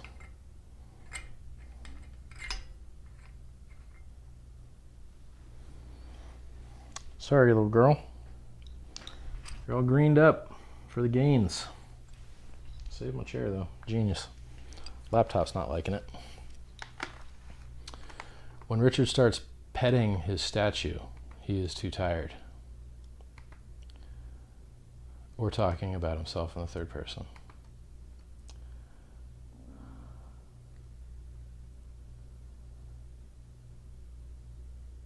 We answered the if all 9 billion BTC are free claim tomorrow one. Will you stake ETH 2.0? No, because it doesn't pay crap, and it's a full-time job, and you take great risk. It is not a profitable endeavor.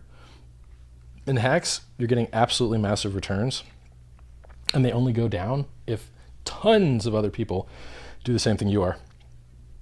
In ETH 2.0, like Casper validating, you're starting with like pitiful gains to start with, and then you have to subtract all your costs. Bandwidth, hardware, maintenance. And if your software screws up, you actually just lose money. You get slashed. So if you want to read about that, it's a hotkey in t.me/hexcrypto. Just do exclamation mark Casper, and then you'll see Vitalik's video called So You Want to Be a Casper Validator? So You Want to Be a Casper Validator. Why am I wearing this earpiece? I'm not talking to anybody. Wow. Old habits, man. There's been no sound. I've been streaming for 5 hours with that earpiece in, and I'm just talking to myself. There's no sound. Oh my Lord. What's the maximum stake length? 5,555 days. Brain, you sleep and drink water? Yeah, I do. Badly. Let's take your advice, man.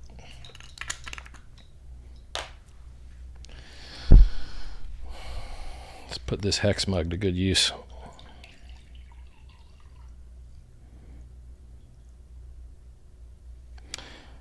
I learned something about 4-color printing. The colors that your monitors can make, they're RGB. They're very bright and vibrant. You can't actually do the same things with inks because they're reflective, not generative. So if you look at the top right corner here, when you use a CYMK printing process, this magenta is a lot darker. But I got this vinyl kick going on, and it keeps the hot vibrance up here on the top. So I don't know whether it just is a better ink on the vinyl or the vinyl is a better substrate, but this punches a lot harder. This is supposed to be pure magenta in the design, and it is. In RGB, it's pure magenta. But then when you print it CYMK, it turns this dark thing. But for some reason on this vinyl, it just stays popping. I don't know if you guys can. So I shoot 422 color, which is like 10-bit color. It's a much higher, you can maintain a much higher gradient, a much higher range of colors. But I don't think YouTube passes it to you. I think YouTube converts it to 420, which is 8-bit. So I wonder if I can, It'd be weird if they let me stream HDR, which they do, and like 4K 60 frames per second, which they do, but then not let me use a higher color bit rate. Because that bit rate wouldn't increase the bandwidth as much as doubling the frame rate. So it's a no-brainer to let them pass it. I guess I could test it by, I got 2 capture cards. One does 420, one does 422. I just capture with the same camera against the 2 cards and then see if the playback was different. I feel literally sick now. That water did not make me feel good.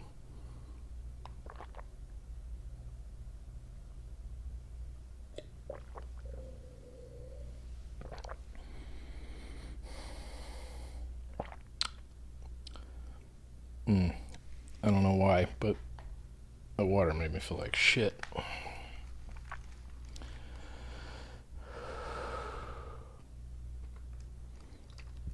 All right, guys. Scrolling down.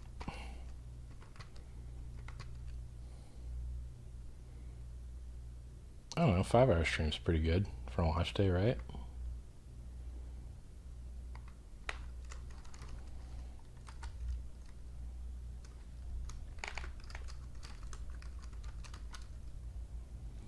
So people in chat, one person in chat is saying the web page is not loading. Well, man, it's loading for me. So you should go to a website called Down for Everyone or Just Me, and then I think it'll tell you. You know, my eyes are like wiggling against my will. I think I'm gonna have to go to sleep very soon.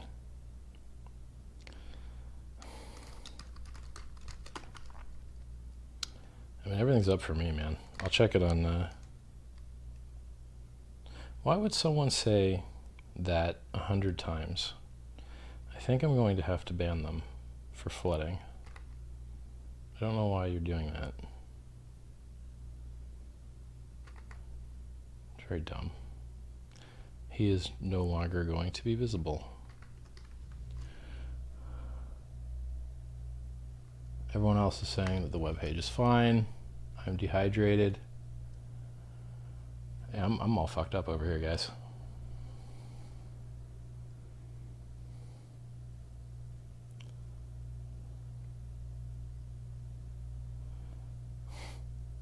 I'm going to answer this question for fun. Richard Hart, why didn't you just stick with a BTC snapshot and scale it rather than take ETH? If this isn't just about stealing money for a coin with zero value now and maybe forever. Cool story, bro. It turns out that airdropping coins onto people has been done quite a few times. So, for instance, I was airdropped Bitcoin freemium for free by double-clicking an exe file. Oh, but you paid... No, man, I didn't pay nothing, man. I double-clicked an exe, bro. That's not paying for something, right? That's like saying that if I give you free ice cream, you had to walk to get it. No, it's still a free ice cream, man. Like, free does exist, regardless of what a bunch of idiots will tell you. Like, just because friction exists and like side stuff exists doesn't mean that free doesn't exist. All right, I'm not going to let you guys destroy the word free for your silly purposes. I like words, and particularly useful ones, and free is a useful word. So, who gave out free coins? XLM did, XRP did, BCH did, BTC did. But did they give out the majority of their coins for free? Nope. No, they didn't. You see, free coins is only as useful as it gets you to buy more of them if you want the price to go up. If you give people free coins and all anyone does is sell them, I could show you a lot of charts that look like that, and a lot of those charts are the garbage that you just suggested that I do. But I know more about the market than you do. You are an idiot. You don't know what you're talking about.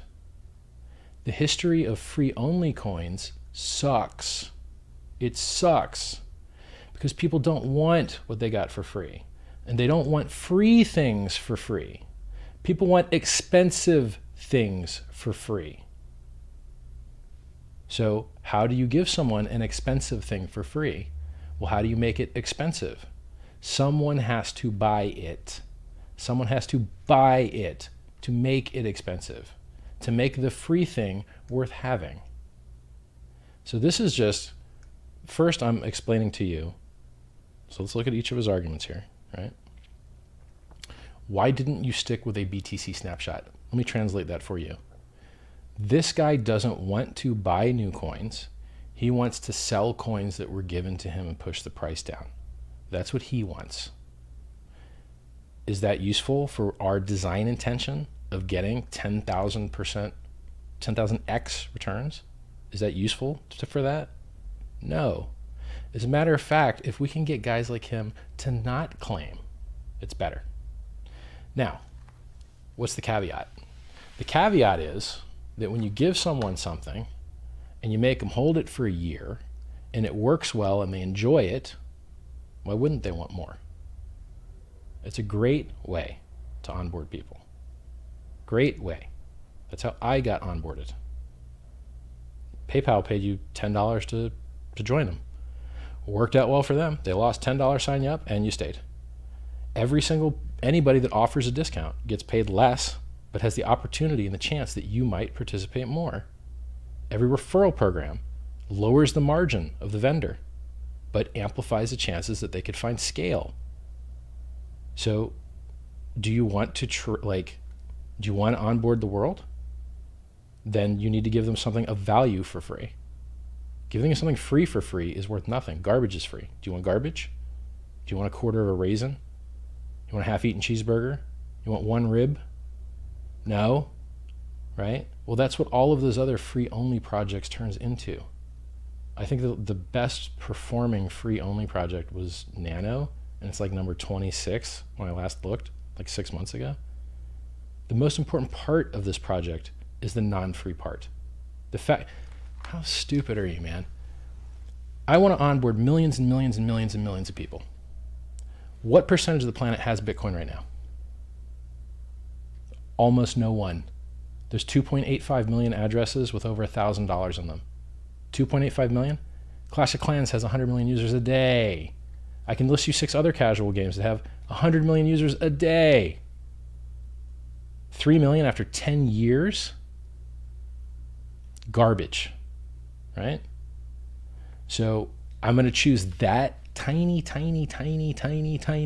insanely tiny little subset of the world and restrict myself to just onboarding those guys who 20% of them seem to be violently against anything. They just hate all things. Okay. Well, no. You know who I'd rather deal with? I'd rather deal with everyone that didn't already blow their load all in Bitcoin. When you blow your load all in Bitcoin, you don't have any extra money to buy anything else with. When Bitcoin came along, and I and all the other libertarian, like small government guys saw an opportunity to do something really cool. Goldbug saw it. Anti-government guys saw it, right? We all emptied all our money into Bitcoin. And then we didn't have any money left. And then the price went down 85% because we ran out of our demographics economic energy. And then what happened? Ethereum came along. Did Ethereum tap the gold bugs? Nope. Did Ethereum tap the libertarians? Not really. Who did the Ethereum people tap? Soy, software development, venture capital, unicorns, that stuff. Totally different group of people. Hadn't been wrecked by crypto yet. So they got to make a new top, buy that top, and watch it drop 95%. Now what's happening? New demographics that haven't been wrecked yet. Now the magic is that if you can hold for longer than 3 years in Bitcoin, you've always made a profit. Will it always be that way? I don't know. We really like this pump 4x and went from 3K to 14K in 4.5 months, and then just straight died. We're down at like negative 45% now, and we've wicked down to 6,500, which is negative 55%. That's not normal. And this is over. We went up 42% in a single day on President Xi's China loves blockchain news with absolutely no follow through whatsoever. We 100% retraced that entire candle over 30 days and made new lower lows.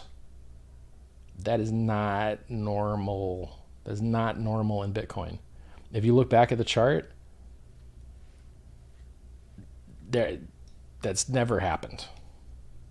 Like, there's one spot where you could see something maybe similar, but man, it ain't doing what it used to do. It's fine. Why would it? The world changed. Why would it keep doing the same thing, right? So what were we talking about? Oh, you were insulting the project, and you were giving your wonderful ideas about what you think would make it better, but you probably are wrong, and I'm going to explain to you why. So no, free only sucks. People don't want free things for free. They want expensive things for free. 2, free only to your little tribe of little guys. You don't have the majority of the new economic energy that we're looking for. The real world has all that. Your entire market cap is only 160 billion. The whole thing. Well, in 2017, the market cap of all crypto was $1 trillion. It's 5 times larger than your market cap. I want all the other energy.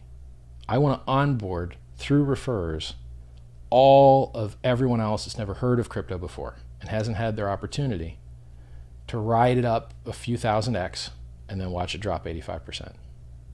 That's what happened to everyone in Bitcoin. That's what happened to everyone in Ethereum. That's what happened to everyone in almost every coin. It does returns that you could never, ever possibly dream in your entire life. And then everyone is destroyed. If they sell. If you don't sell, there's a good chance you get to ride it for the next cycle if you're in a coin with traction, with more things going well than going wrong, right? For instance, if you were in Counterparty versus Bitcoin, it just died forever. If you were in Omni versus Bitcoin, it just died forever. Even Dogecoin gets a super sick pump sometimes, right? If you were in Zcash, almost just died forever, right? I mean, it had a small pump in like a couple months after launch. So, and small in crypto is probably like a 3x or something, but if you see what it has done death-wise on the chart, my point is, you cannot, bubbles and price predictions that humans make are emergent and non-deterministic, and you find it very hard to tell where the top is. And cryptocurrencies can go higher than you think and lower than you think, to the great happiness of the exchanges who get paid on volatility. Hex is the first project, the first cryptocurrency in the world to have a chart of future market supply. If Satoshi told you he was going to sell all his coins tomorrow, you wouldn't believe him. You would assume he was lying to you, because it's not in his best interest to tell you the truth about that, because you might sell before him.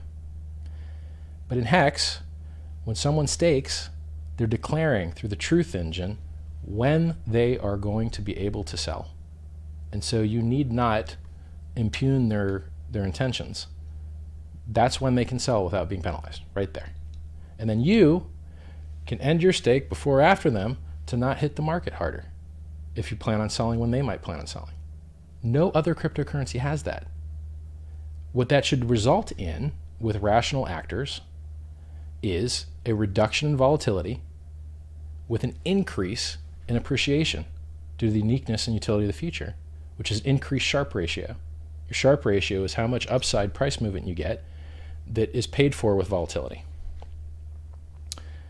So we've got the world's first blockchain CD to monetize time, to remove counterparties, to pay trustless interest, to get people to hold their own keys with lower fees than Bitcoin, with more security through modularity and locking the consensus code immutably away from all the other network upgrades. So if Ethereum gets anonymity, Hex gets anonymity. And if they don't, who cares? If Ethereum gets more scale through optimistic rollups and does 100 to 1,000x more scale on chain, Hex gets that. And if they don't, so what? Like, it's just a lottery ticket to the strongest roadmap that exists. There's so many good, unique things in here. So let's continue to listen to this guy's stupid comment. Now, his stupid comment causes me to say unique things that you might not have known, right? You might not have known that analysis was done on how do free-only coins do market-wise, right? And how do you onboard the whole planet, not by giving just a couple guys that already blew their load on one currency something free, because we could see how that worked out, right? That this has been done before. Hex is not using the Bitcoin brand because we can do better than the Bitcoin brand. Hex is a better brand than Bitcoin. It's a better logo. It's a better brand. It's, IBM, right? International Business Machines. They never got called International Business Machines because people don't like long words, right? They like short words. So International Business Machines got called IBM. Google, they didn't even keep their name. They changed their name to Alphabet, right? So now Alphabet owns Google or whatever. I can't remember if I think Google's a subsidiary of Alphabet, but anyway, what about GoTo? They used to be all the search engine traffic back when Yahoo was big and before Google had pay-per-click. That's when I got into internet marketing, before Google had an AdWords program.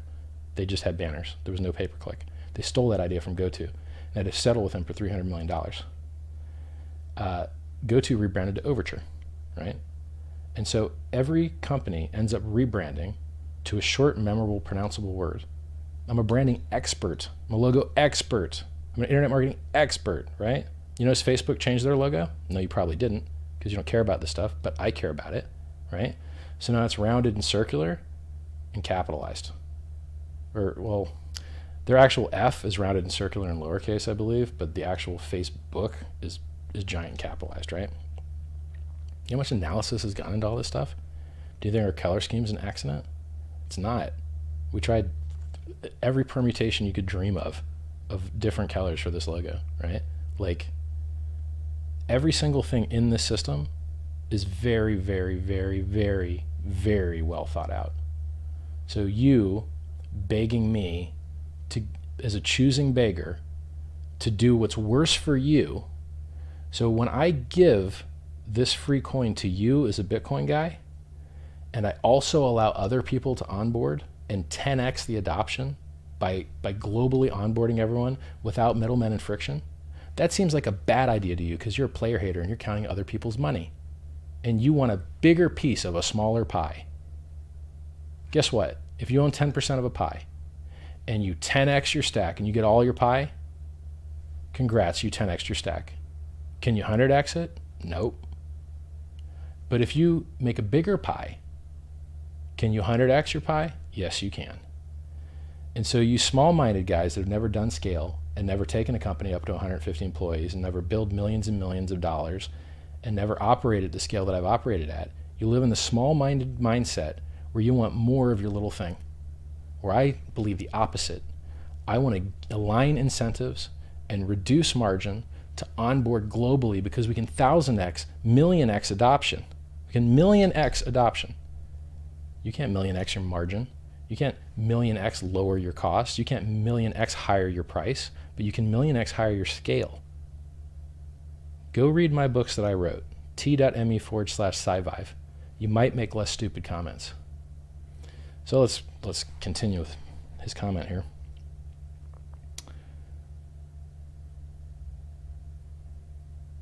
So what is a libertarian? Do you mind people giving something that they have for something that they want? I thought that was pretty cool. I thought capitalism, and let me look around my room real quick. Yes, indeed, everything that I see here was made by a company and resources were exchanged for it, and it worked much better than a government trying to set a price for it and force people to make it. Yeah, I think the highest and best commercial use is to exchange what you have for what you want. So I don't understand why you wouldn't like that. I don't get it. A coin with zero value now and maybe forever. Okay. Well, there's 7,859 ETH in the contract now. How much money is that? If I were awake, I'd be able to just multiply that by 1.5. But I'm not awake.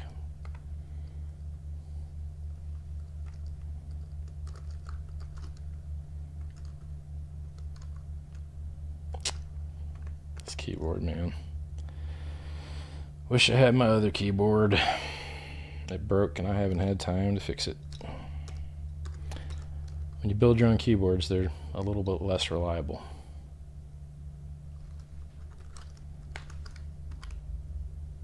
I don't know, man. There's like $1.2 million of ETH in the contract right now, and it's only been live for like half a day. I think you might be wrong about your value thing. I think you might be stupid. Sorry, man. There's a world of people that can see the potential here. And you know what I'm going to do for you? I'm going to remind you of the hex gains every day. Every day. I'm going to let you know how we're doing. And if the number is high, and it's a high multiple, you can be sad every day you read it until you rage quit. The best success is a life well lived, right? So I'm not sure I'm using that quote properly. I hate when people think that they know what they're talking about, but they've never done anything good with their lives ever. You look at their lives, they're ugly, broke, poor, stupid, stinky, and then they come step to you and tell you how to do everything better. Like, hey, I just got here, and I'm going to tell you how to do everything better. And it's like Dunning-Kruger. Like, the dumber they are, they don't realize how dumb they are. Like, so stupid. And I'm being a little bit hard on this guy because I've seen far, far stupider. Yeah. So for fun, by the way, have you looked at the coin market cap? Top 100, top 10? Dogecoin's worth $250 million, bro. Dogecoin.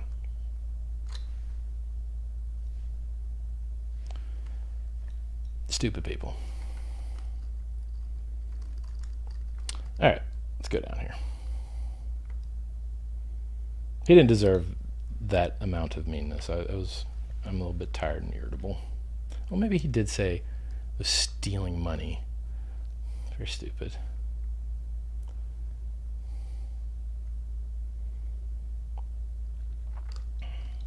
Someone says the AA is what gives Hex its value. Yes, it turns out that the most successful project that ever launched in crypto history launched nearly the same way. Oh, wait a second. So Block 1 had a 350-day launch phase where you sent Ethereum in and you got an ERC20 token, and they raised $4.2 billion, more than anyone else has ever made in crypto ever. And it wasn't in a liquid coin that they couldn't sell. They actually dumped the ETH they got. Apparently they own 100,000 Bitcoin now too. Wow. So Richard did what he knew would work because he saw it work already. Amazing. I'm just doing what works, man. We know this stuff works. We've seen it work. Stupid people. Blows my mind. EOS did a 40x in the bear market. What more do you want? Attacking a smaller market. Hey, we're going to do higher throughput even though all the blockchains are empty. Okay. I guess it worked out. But like, I'd rather do time deposits. You know how much bigger the market for time deposit, time value of money is? 7.2 trillion. Second most popular product of the bank. Versus there's already a million other blockchains and they're all empty, but like we just want one that's like a little higher throughput. All right. Look, I believe people should be allowed to have security trade-offs without getting browbeat and yelled at by people that live in basements. If you want higher throughput with less security, it's a viable trade, right? If you want more security with less throughput, it's a viable trade. And as long as you know the trade that you're making, that's fine. Like, perfect. It just, with the hate, choosing beggars, that the free that they're given isn't good enough for them. And then what do they give you in return? Let me know when you make something that I can get for free. Please. Why Hex Launch doesn't have a giant billboard in Times Square? Man, I to the best of my knowledge, no one spent Well, I mean, I see some Google AdWords, so I guess somebody spent on some clicks, right? But I haven't spent a dollar, not a single dollar. So I bet one day if someone starts spending dollars, there's a world of opportunity.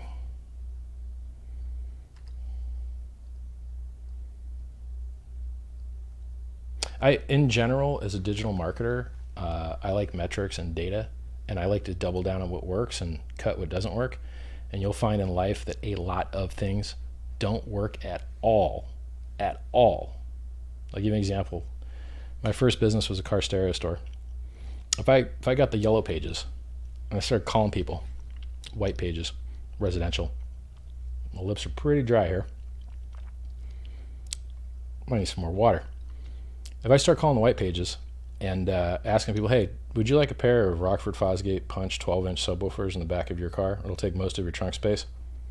If you turn corners pretty quick, it'll thump around in there unless we start drilling holes and making it hard to get to your spare tire. They'd be like, no, I don't want that. Now, when I was growing up, I would love that. They're like, yeah, Rockford Fosgate Punch 12s, yeah, I like that. Are they the Power series? Which series do I get? You live in a niche, and in your worldview, you think everyone else has the same beliefs that you have. And when you expand, as you get older and smarter, if you do, you grow social consciousness, and you expand your sphere of influence, and then you have empathy and can understand what's going on in other people's lives because you may have been there yourself and worked it all out already. Can you make money in a car stereo business? Yes, you can. Will your doors be full of customers all day long? Sure. But does that mean that you can advertise on television and make money? Nope, you'll lose money. Can you get a billboard? Nope, you'll lose money. Can you do direct dial? Can you get a robo-dialer and start calling everyone up? Nope. You can do it if you're selling free vacation scams, but you can't do it if you're selling a real product, right? Like car stereo equipment. Most people just are not interested. So if you do marketing into the public and you can't track what's working and what's not, you will waste so much human consciousness on things that there's no synergy for. And you wouldn't even know it. Like my ads in the Bargain Trader did wonderfully, but my ads in the Penny Saver did terribly. And they're nearly identical publications. Weird. Okay. Well, that's just how it is. I'm glad I could measure that. I'm glad I had 2 different phone numbers to track which one was working. And I can do that digitally. So if you're using a peer-to-peer cryptocurrency, and you've got to be on the internet to really enjoy the maximum use of it anyway, then why not use digital advertising? I mean, like I said earlier in this, maybe 4 hours ago, the Pirate Bay is an ideal place to onboard crypto users because these are technically advanced people, period. And they're obviously interested in a bargain, perhaps, and so maybe a freemium onboarding thing would be wonderful. It's too bad that we've only got freemium for Bitcoin users. I would like to see some other type of freemium, right?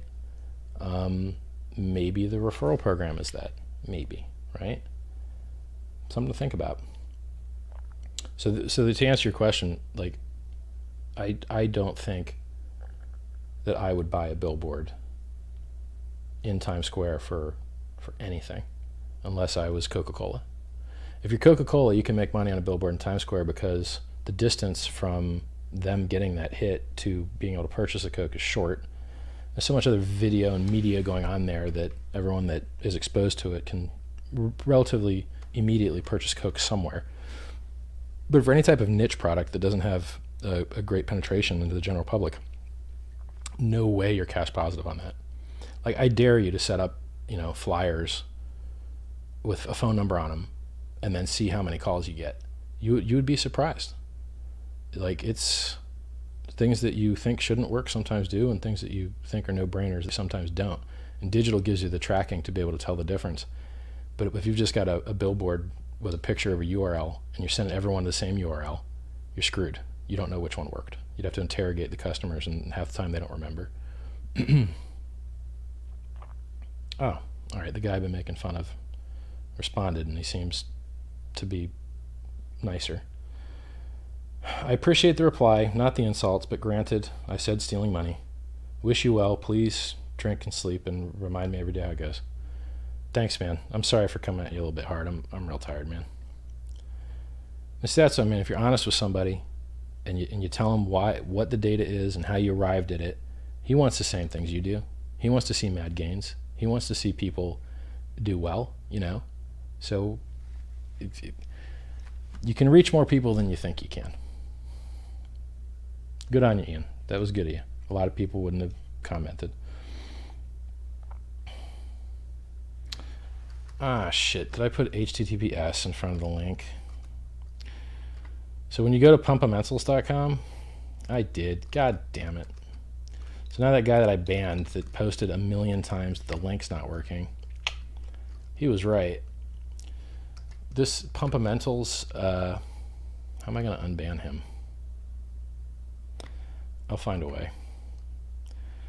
So when I post the Pumpamentals link, it's a forwarding server, and the forwarding server doesn't have a secure cert, so you can't use HTTPS to go to pumpamentals.com. You just have to go to HTTP. But for everything else, there's an HTTPS, and so I'm just used to typing that S. Thank you very much. Condolences to the guy that posted the same thing 100 times. If you would have told me what link you were talking about, probably would have been cool. I fixed that link, by the way. See, guys, it's a good thing we streamed for 5 hours and 37 minutes because we fixed the link. It's pretty awesome.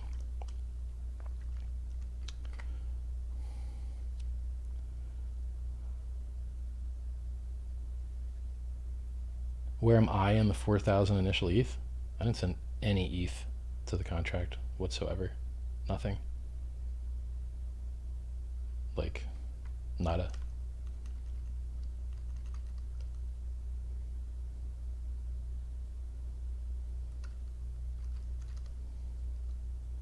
People talk this crap so much. Richard's going to pump it. Richard's going to pump it. Richard's going to put his own ETH in. I didn't. So, you guys going to say sorry or probably not? Just keep talking, right? Yeah.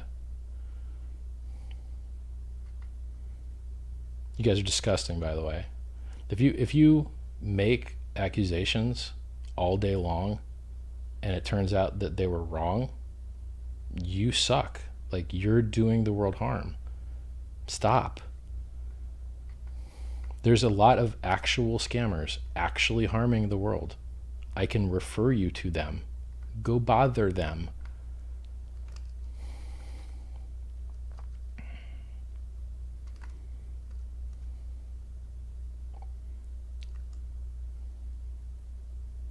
Oh, all right. Ian says that the guy banned was spamming other stuff earlier, so maybe I got lucky. Can we change BTC back to other coin? Can't sleep if not in something less risky. What? You gotta work harder in your grammar, man. Yeah, I'm physically falling apart here.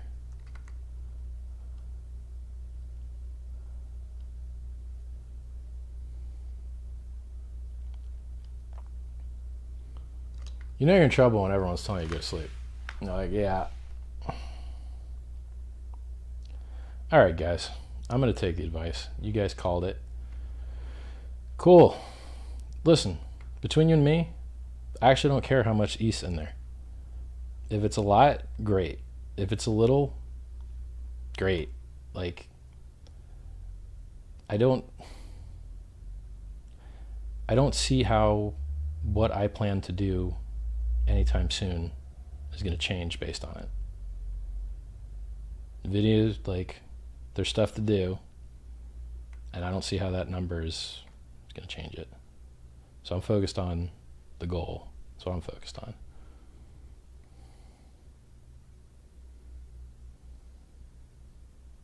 Now that I'm getting offline, everyone decides to start hammering the keyboards. Yeah, I fixed the candles, but I gotta tell you, there's gonna be some cleanup involved here. Did I just get dumb candles or something? This one seemed to work all right. These other ones got all weird. They're green for the green candles on the chart, price up.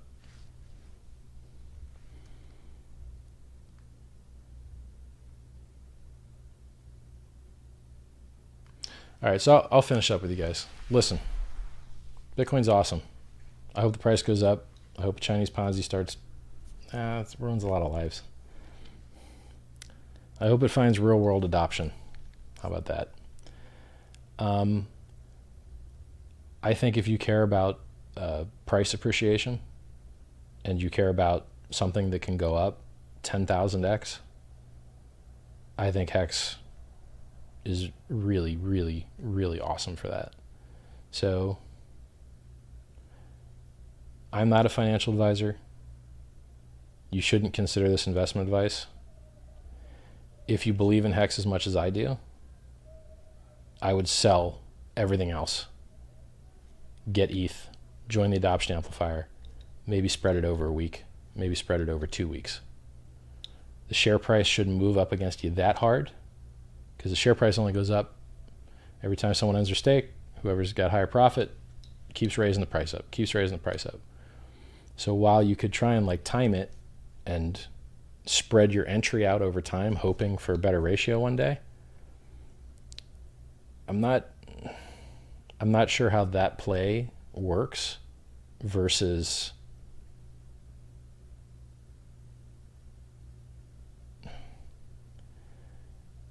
if you've got two things that are competing with each other. Your option is, are people going to over FOMO day one? I think people have been taking my advice. This doesn't look like over FOMO to me. This looks like very, very reasonable to me. It's a Keynesian beauty contest. If everyone thought that someone was going to overload on day one, then everyone would spread. And then when everyone spread, since there's double the supply in day one, you would have been better off getting in day one, right? Because there's 1 billion Hex day one, there's only 500 million the next day. So it matters what everyone else does, right? So no one in the world knows whether the price of Hex is going to go up or down or high or low. Nobody knows. Nobody. I've been watching this thing. I don't even know how many entrants there are. I've got to go to Etherscan or Bexy, I think bexy.info. When I linked you guys to the EOS data on the 350-day launch of EOS, that website that is in those links is an excellent website that no one else links to. Like, I've only seen my link to it, so check it out. It's pretty awesome. You can see how many people entered the contract and how large they were, and have a chart and download the Excel sheet and make your own charts. That is awesome. That is so cool. So you know what? I'm gonna make sure that I got that URL right for you guys, because if you're analyzing the performance of Hex, I think this would be a vital tool. Absolutely vital tool.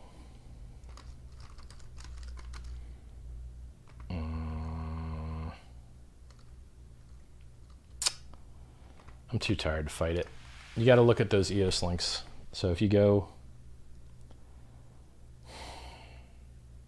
to chat, go to t.me/Hex Crypto, ask for the EOS data on the EOS 350-day launch, and then you'll see the chain analysis that I did on that website by just typing the address of it and downloading the Excel sheet. It's something that ends in XY. I thought it was Bexy, but you'll find it. Someone asked, what will the ETH raised be used for? This ETH is not being raised for anything.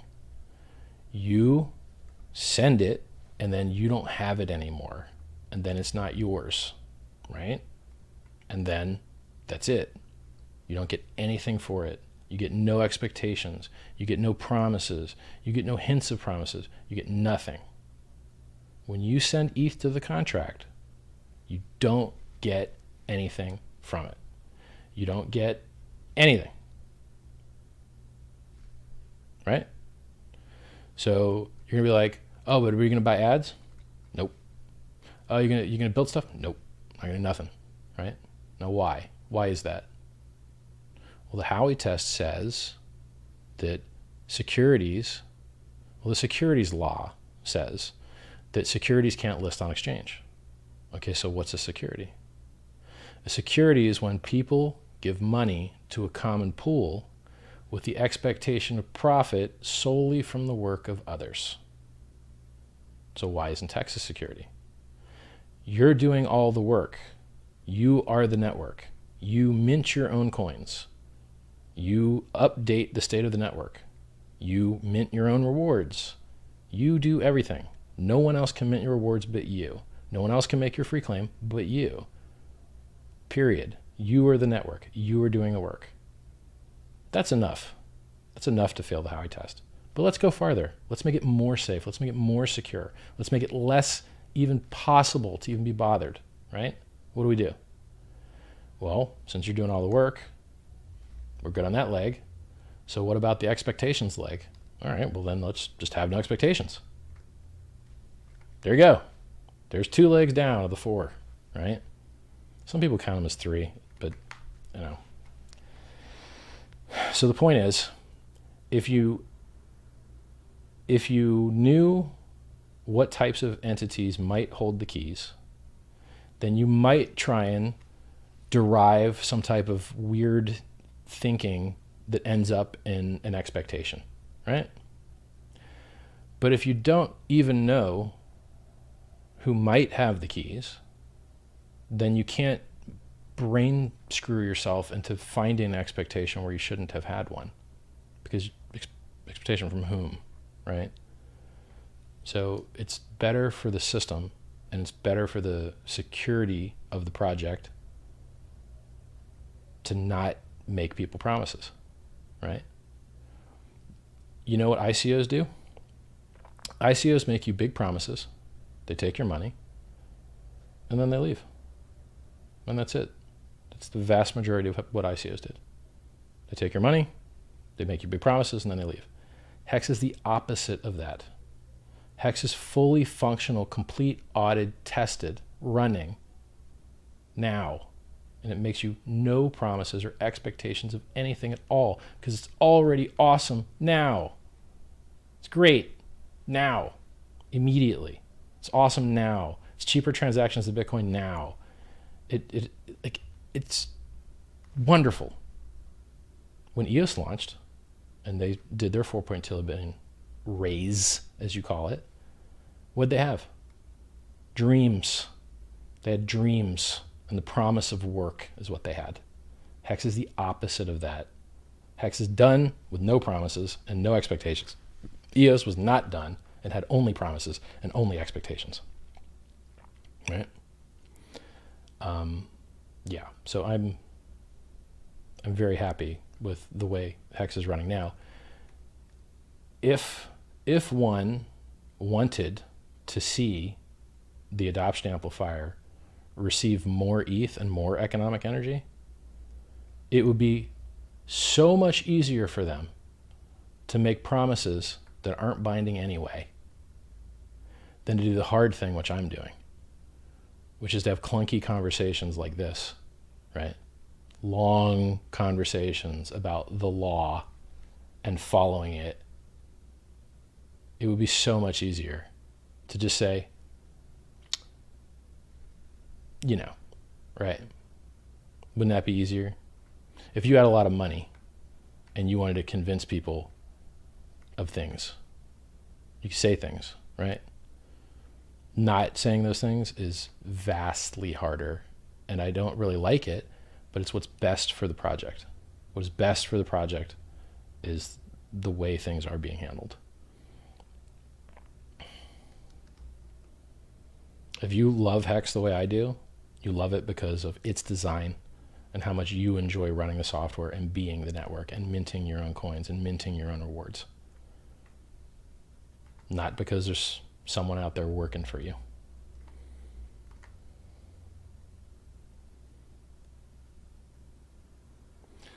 Someone says, I was interested in getting in it, but I can't do it because of religious reasons, but I respect the hell out of what you've done. I think you should talk to some of your imams and ask them about how this is more like a dividend and less like interest. Because you ask them, is Hex more like a dividend or more like interest? And I think you'll discover that they'll be totally cool with it. See, it sucks not being able to tell you things. I would be very surprised if someone didn't spend the time to get a note or a letter from someone respected by the Muslim religion regarding the dividend versus interest status. So most people watching probably don't know this, but in certain Muslim countries, they, consider charging interest illegal and immoral. But they can get dividends if they own shares in things. And so the difference between immoral and not is whether, someone's paying you more back than what they borrowed, or whether it's, I'm not going to go into the religious banking explanation stuff right now because it's hard, and I'm not an expert at it. I know a little bit. Let me know if in fact there was some other religion that wasn't Muslim that has that restriction. I mean, maybe you could be Amish and it's just a technology thing, and I just thought you were Muslim.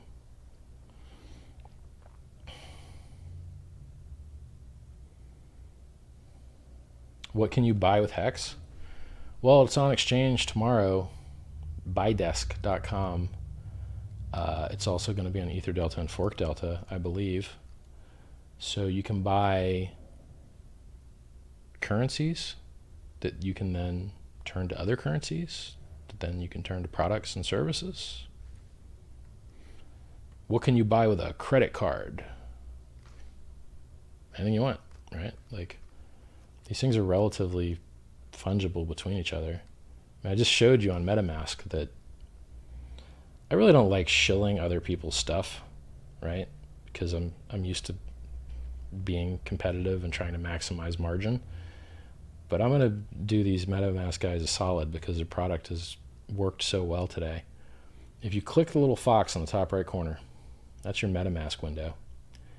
And if you guys haven't installed MetaMask, go to pumpamentals.com and then install metamask.io, metamask.io. So easy. So easy. Just click the little fox top right corner and then click deposit, and then you can send ETH directly to your wallet, which is your MetaMask wallet. You can join the adoption amplifier. Right now you'll get 124,000 hex for every ETH, which is about 10 times more than you would get from a Bitcoin claim on day one. I mean, 13,200 is what you'd get from a referred Bitcoin claim on day one in 12 hours and 38 minutes. Whereas right now you could turn $150 of ETH into 8 times more, 9 times more. This math I can actually do. 1, 2, 4, 4, 5, 7 over 148.55 last time I looked. Did I just do totally the wrong thing? I think I just did totally the wrong thing. Yeah. It's 124418 over 13,200. Yeah. So when we started out this this stream, the ratio was like 11.19, and now it's 9.42. So it would take, so originally, you know, maybe 4 hours ago, it would have taken you 11 Bitcoins to equal 1 ETH into the adoption amplifier. Now it only takes you 9.4 Bitcoins free claiming tomorrow and being referred to equal 1 ETH. That's pretty awesome. Like, I think that's really cool. I'm actually pretty excited about that.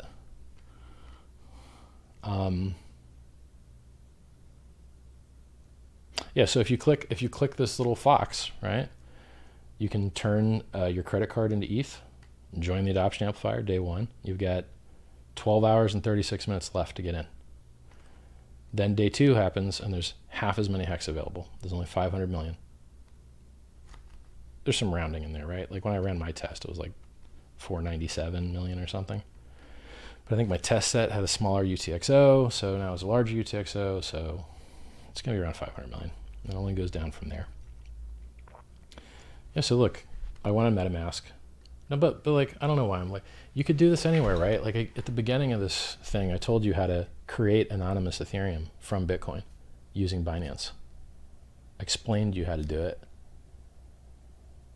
if you wanted to. Now, if that's not legal where you live, disregard the advice.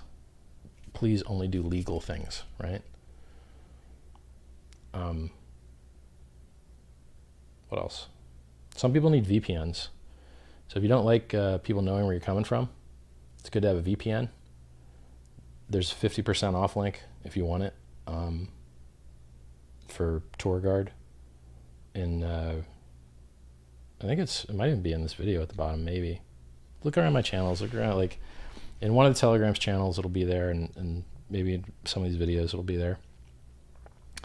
So if you don't want people to know where you're from, you know, you can choose what country you appear from, right? So you might want to appear like you're from somewhere in Europe. Maybe the websites that you're going to love European people. Who knows, right? Maybe they put like an orange shirt on your icon if you say you're from the Netherlands. They love orange. What else? I think I'm so fucking tired. I think the best thing I can do is go to sleep, serve you this language.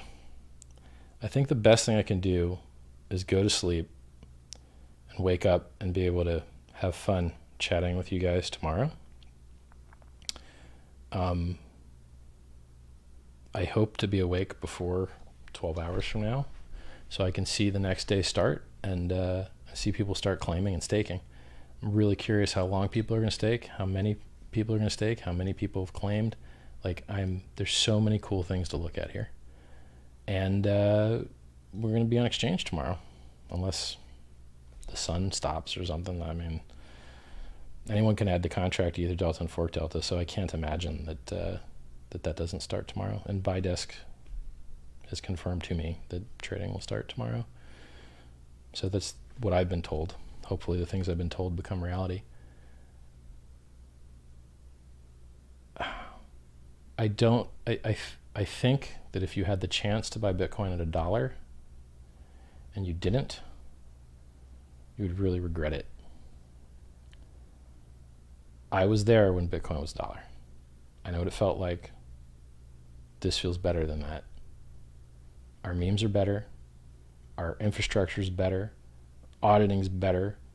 The amount of energy that we could take out of other coins is higher. The referral program is there. Everything in this is so good. It's so good. I really, truly believe in it.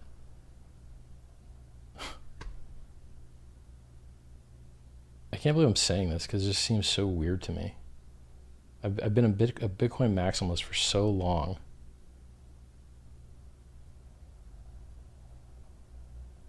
The chance that you're going to make a 10x or a 100x in Bitcoin.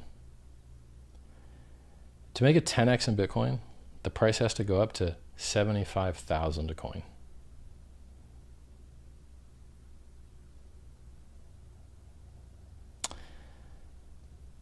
Good luck with that.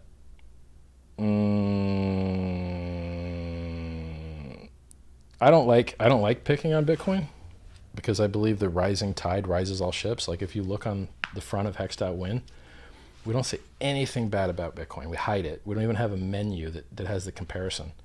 But there's like one link to the comparison between Hex and Bitcoin, and we put all the positive language up front, and we, but then eventually you have to get to the point where like, actually, this is more secure than Bitcoin, and the fees are lower, and the miners don't get paid to dump it because they don't get any of it. They only get paid ETH. They can go sell that. And it's got a referral program, and it's got freemium onboarding, and it's got audits, and it's more likely to stay secure because of the modularity and the non-spaghetti code. And it's got all these extra features on the roadmap that are more aggressive and more likely to get rolled in. And there's just so many ands. There's so many things better. I think the ROI potential is larger, a lot larger. I think the technology is superior. I think it's better in every way.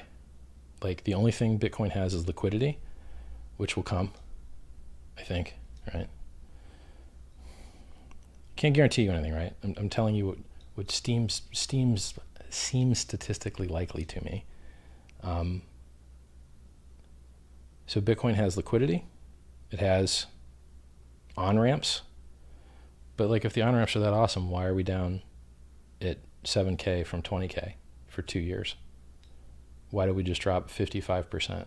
The on-ramps are so awesome. Backed launched. We got backed. Oh, that's cool. Price just dropped 55%, mate. What's going on? China all in. China's like, we love blockchain. We love it. Full 100% retrace of the 42% candle. New lower lows. Dying in price into a halfening when the supply is supposed to cut in half. The new supply. What? And this is like, I don't get it. This is without FUD.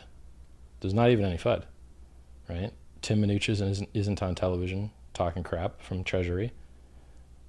Trump isn't on television talking crap about Bitcoin. But we're down 50%. Well, we're, about, 48% or something like that. It's not good. So you're telling me that you're going to hold Bitcoin for like price appreciation. Here's what happens usually. When you have a parabolic rise, like we did, from 3K to 14K, and you violate the parabola, which to me seems to be exceeding a 40 to 42% dip, is what it looks like to me. That was the beginning of the bear market. When we hit the 20K top, we violated the 40% max drop. We made a harsher drop, and then it just did the dead cat bounce into fake horizontal support, opened the trap door, dead cat fell right through the bottom of it, and then we found our Ponzi bottom. And the plus token balances ramped up, and then we found our new top at 14K when plus token guys got arrested. So, at some point, Mt. Gox's coins are going to get sold or distributed, and that's not going to help the price. It's going to hurt the price. At some point, plus token guy, he probably wants to sell some of that stuff. He's already been, funneling a lot of it through Wasabi and then into Huobi. So I want to be bullish on the Bitcoin price because I'm so sick of the hate, right? And I thought China going all in blockchain would be good until, and I warned everyone, they always do this, they oscillate. I made a GIF of it. I made a GIF of a roller coaster going ban on ban, Chinese roller coaster. They do this every single time. You can watch my Tone Vase interview where I annihilate him. He destroys people's lives through feeding them into a meat grinder for margin. I told him. He didn't even heard of Plus Token. He never even heard of it, literally. He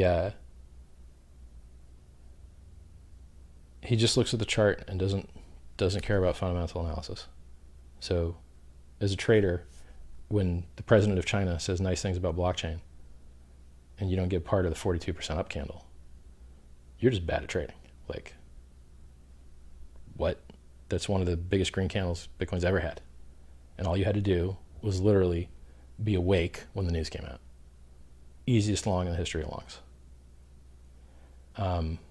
I only caught like 10% of it because I didn't know if there'd be follow through, right?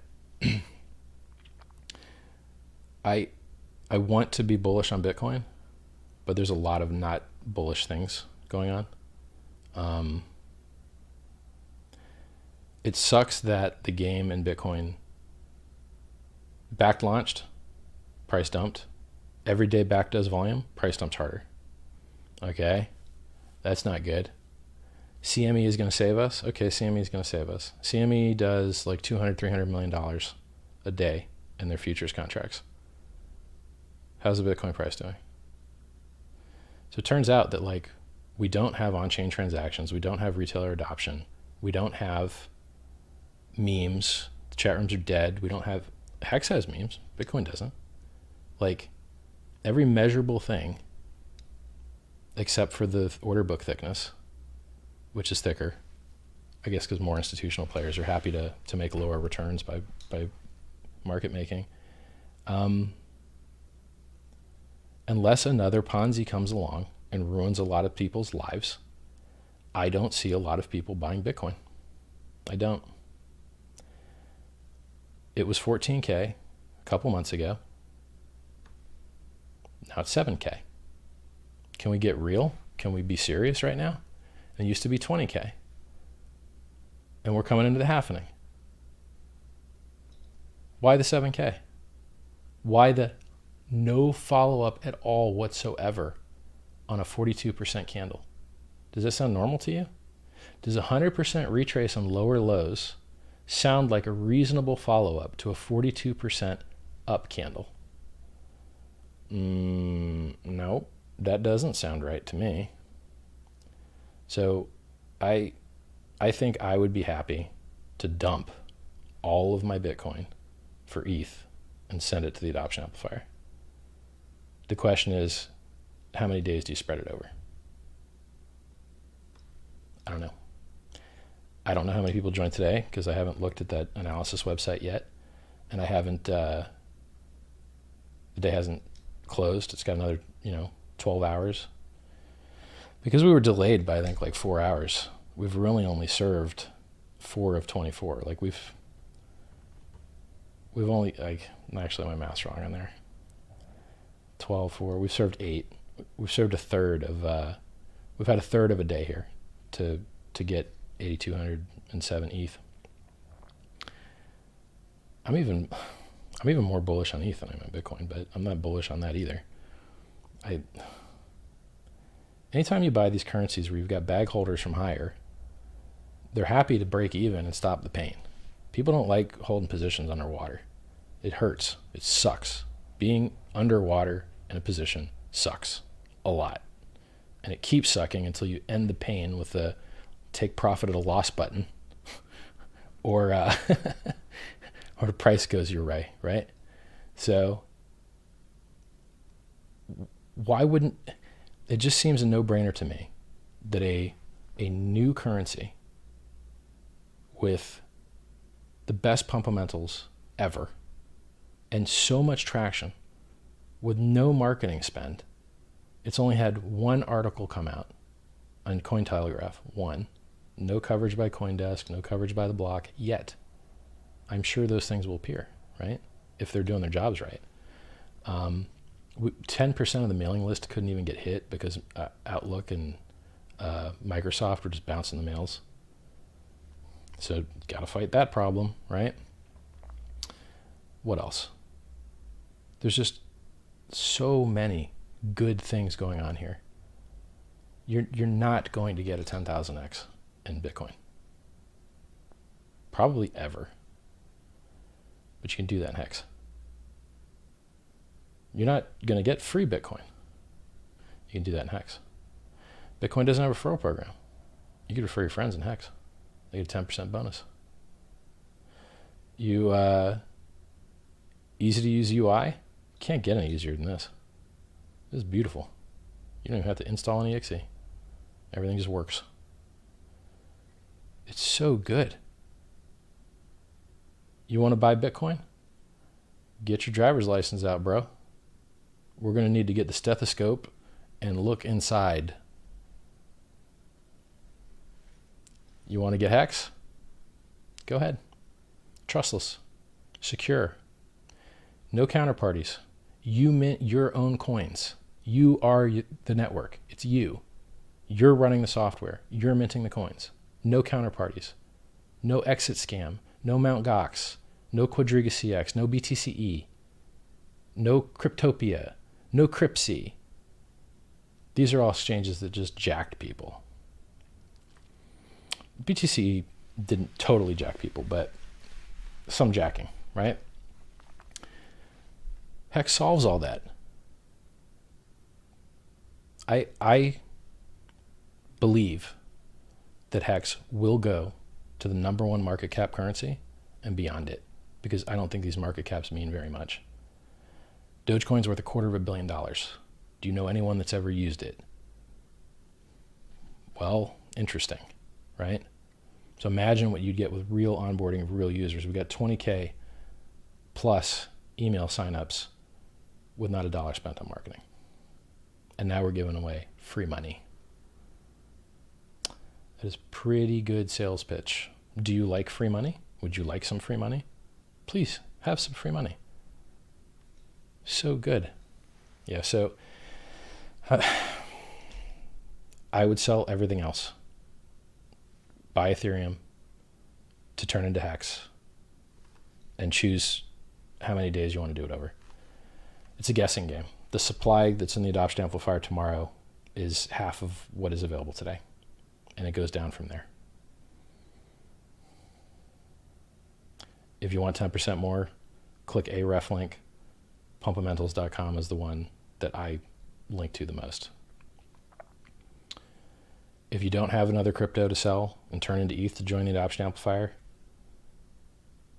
I told you how to use Binance to get anonymous ETH, up to 2 BTC a day, and you could open up a bunch of accounts if you wanted to. If it's legal. If it's legal.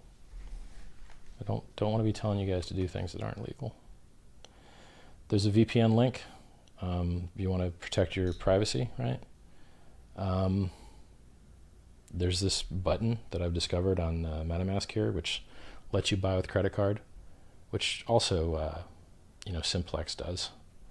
And I just had an interview with the founder of Simplex, who I met originally in 2012, I believe, or I think it was 2012 that we first met at a Bitcoin conference. You could probably use his thing if you wanted to onboard to ETH with credit cards. And then, interestingly enough, once there's a market for Hex tomorrow, you might be able to onboard by credit card directly to Hex. But it's probably not as efficient. Having the contract as your counterparty is probably always less friction than adding other people in between you, right? We'll see. What else? Yes, I mean, look, in summary, I don't know what you guys want out of your crypto, but I want extremely high ROI return. That's what I care about. I want to put in a little money, and I want to get a lot of money out the other end. That's what I'm used to in Bitcoin. I mined Bitcoin when it was 50 cents. I bought it when it was 30. Got to hold it down to a penny. Yay, right? Mad gains do happen in Bitcoin, or rather, mad gains do happen in crypto. And you'll find that the majority of the money is made by the guys that got in first. If you got into crypto 2 years ago, you got destroyed. You bought Bitcoin at 20K. Now it's 7K. That shit went down to 3K from 20. Blue chip, best crypto has to offer, down 85%. It's down 50% from the local. Just a few days ago, it was down 55% from the local high. Is that really? Are you going to take 85 and 55% drawdowns for like maybe a 3x, maybe like a 4x or 6x or something? I mean, when I go on TV to say good things about Bitcoin, I say, look, if we break the new all-time high, maybe we go 3x up and hit 60. Seems okay to me. But how are you going to talk about 60 when you can't stop going under a 40% dip? You have to go 55 into a halving. What? Terrible. Absolutely terrible. So, yeah, I feel pretty comfortable telling you to sell everything and buy Hex. That's how I feel about it. Now, I'm not an investment advisor. Don't know what the price is going to do. Could go up really high and then down really low. I don't know. I know what the design intentions were and described to you the math and the software. But what human beings decide to do with the green and red buy and sell buttons, it's really in the end up to the humans. And you can give them good game theory and you can give them good, reduction in supply and all these other cool things. But if someone wants to, clear an order book and drive the price to zero and flash crash it, any human being with a large enough stack can do that. And you see it happen. Go look up the Ethereum chart on Coinbase. That thing is so flash crashed, wicked down to like, I avoid the Coinbase chart when I'm showing off East price performance because the chart got ruined by a flash crash. And all one ICO guy had to do was be like, beep, crashed it, right?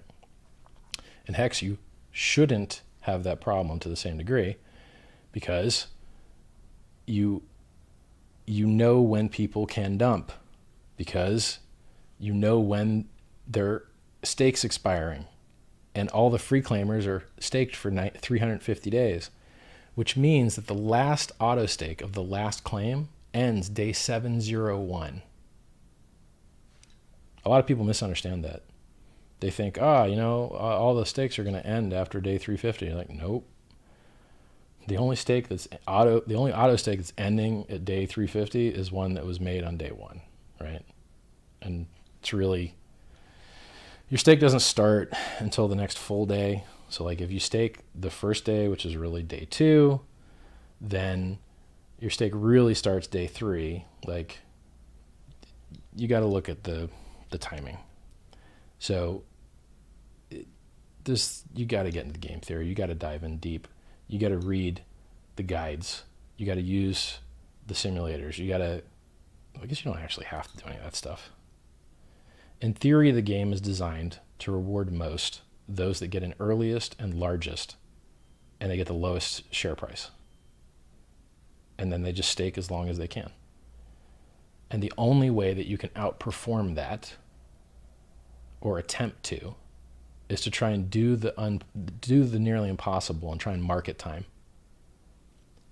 I am a very good trader. I'm a very good businessman. And I have absolutely no idea how many people will send how much. I have no idea. None. So I have no idea how you might. I got the price charts memorized. I got everything, like I've lived it. I have no idea how you would try and use market timing to outperform the game theory built into the system.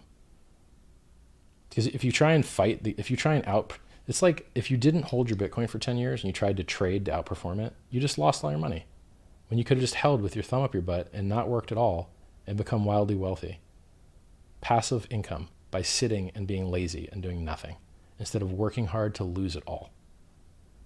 So if you think that you can outperform the game theory by market timing and price timing, I don't know why you think that. I know that if you get in earlier at a lower share price, you're going to get more shares for your Hex, and then you're going to get more Hex on day 353 and the whole way there. I know that if you stake larger, you're going to get up to 10% more. I know that if you stake longer, you're going to get up to 3x more, or 2x more, 3x of your stack. I know these things because they're the code in the contract that I designed to cause you to make these decisions to make the price go up, right? Like, so for you to outperform that game theory, you would take reductions in your hex return, and you'd have to make up for it with like increases in your USD return. It seems hard to me, right? It's like I showed you the math on long versus short. Short 20K down to 0, you made 20K. Long $1 to 20K, you made 20K. But the difference is the short cost you 20K to make 20K, and the long cost you $1 to make 20K, which means you could have opened up 20,000 times the positions for the same money, which means you made 20,000 times more money, literally. So longing beats the crap out of shorting, mathematically, and the game theory in hex rewards larger, longer, earlier stakes. And for you to try and outperform that and forego that hex gain and try and market time and like arbitrage exchange and do all those things, if it was a neutral game and there wasn't all this game theory built in, I think you still get rec trading. And then if you add the fact that the game theory was willing to hook you up and then you declined it and you're like, don't hook me up, I want to fight the game theory, I want to do my own thing, it seems silly to me. It's such a weird position to be in because I'm used to doing like price analysis and talking about Bitcoin and stuff. And it seems like I'm being so much more gentle now because of this securities thing, right? So you're going to keep hitting it home. You're minting the coins. You're the whole network. You're running a software. Only you can mint your coins. Only you can mint your rewards. Only you can update the system state. Depending. We have a function called good accounting where if someone's is expired, then someone else can like stop the bleeding for them if they like start bleeding out after they didn't end stake when they should. A 2-week grace period. It's all in the guide. You can read the Hex Layman's Guide that Kyle wrote. It's linked to in the menu bar of the homepage. I think it's called Advanced Features or something like that. What else? So we're talking about price, right? I'm not an investment advisor. I don't know what the price is going to do. I'll give you the data and the reasoning and then my conclusion, and then you draw your own conclusion, right? Because I'm just making guesses. It's like I told you. You guys probably know how many people sent money to the contract. I actually have no idea because I haven't looked at it. I've been talking and you guys have been clicking around, right? The idea that Bitcoin could do a 10x, 100x, or 1,000x, or 10,000x in the next few years seems impossible to me. And I was there in 2017 and called the 20K Christmas at 3 or 4K months ahead of time when no one else would. And I got it right. And I called the 19K short and explained why. And if you want to go read the reasoning, go Google 19K top Richard Hartwin. And then click and find the thread and look at the timestamp and then read all the threads, other posts underneath it, because you can't post long form content on Twitter, which is so stupid. So now we just talk in images. I can take an image of long form content and post that. It's dumb. And then I was there for that run and I enjoyed it. And this right now is not like that. The Google searches are low. The community is low. The memes are low. The profits are low. Everyone is wrecked. The volume is low. I can't think of anything particularly FUD-ish, but that's worse. Like if you're dying without FUD, what happens when you get FUD? You get more dying, right? I am in this for the gains. I'm in it for the gains. You know what you can do with gains? Not me, but you, with your gains, you might be able to cure some diseases, or you might be able to, help some kids in Africa, or you might be able to, buy some ads to convince people to quit destroying their lives with games that make you grind instead of build a real narrative that has a beginning and an end, or alcoholism, or any number of good things, right? You can take the economic energy from a successful investment and turn it into a world of good And that's great. That's really good. It also just happens to be a world-changing project without the gains. You want to replace banks? You got to replace every product that they sell. Second most popular product, time deposit. Bitcoin can't do it. It's got time locking. Can't pay interest. Only pays people to pollute, dump the price. You want to replace the banks? Someone's got to build it. I built it. I built it. I'm giving it free to you. Wow, that's great. Imagine if we did that for all the other things that banks sell, then we wouldn't have to deal with them anymore, right? So when you see a demand, when you see a need, like the product itself is excellent, and it has all of the game theory and fundamentals that make it likely to be adopted, which is the important part. I know of other projects that do cool stuff. No one will ever use them. They will die with a whimper, because life is not fair. The early bird does not always get the worm. Like, it's a competitive market out there, and you really got to punch hard. So I'm willing to do things that other people aren't. I'm going to tell you the truth about Bitcoin and the truth about Ethereum, right? You want me to say bad things about Ethereum? It's easy. It's Turing complete. You can do anything you want. And what you want usually is to write bugs and lose money. That's what you usually want. Random developer guy. And so what do random developer guys do? They write bad code, no audits, and they lose money. Does that got anything to do with Ethereum? No. They gave you more power, and then you used it to hang yourself, right? So, like, I could say bad things about the way people have used the power that was given to them.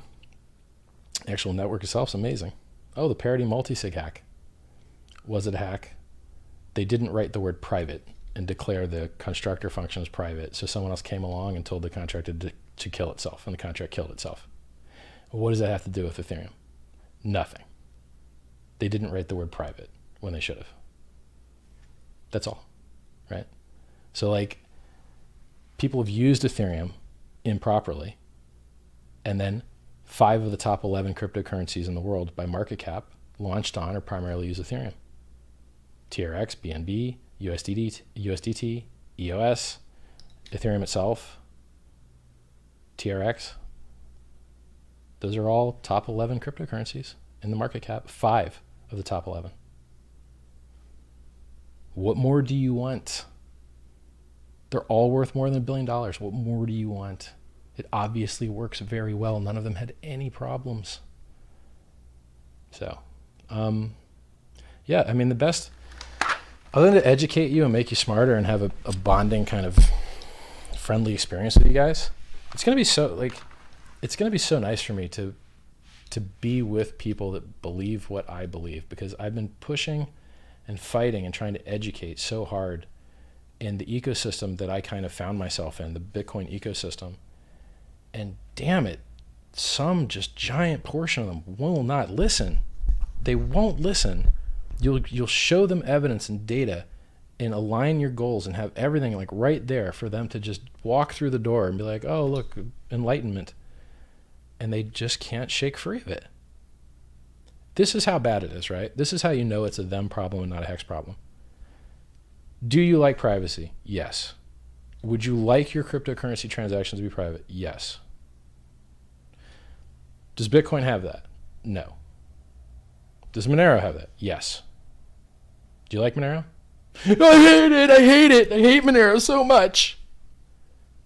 But it does something that you want. I don't get it. You don't have to hold it. You can just use it and then sell it. Like, I told you guys, if you missed it, I told you, look, you can take your Bitcoin, you can buy Monero anywhere, you can send it to a Binance account that has no AML KYC. They require that the IP that you sign up from is, I think, not American, I think, I'm not sure. So, you know, you guys with American IPs, feel sorry for you, bro. But if you're a European on vacation in America, maybe you get a VPN back to your house and register with the place that you're resident from.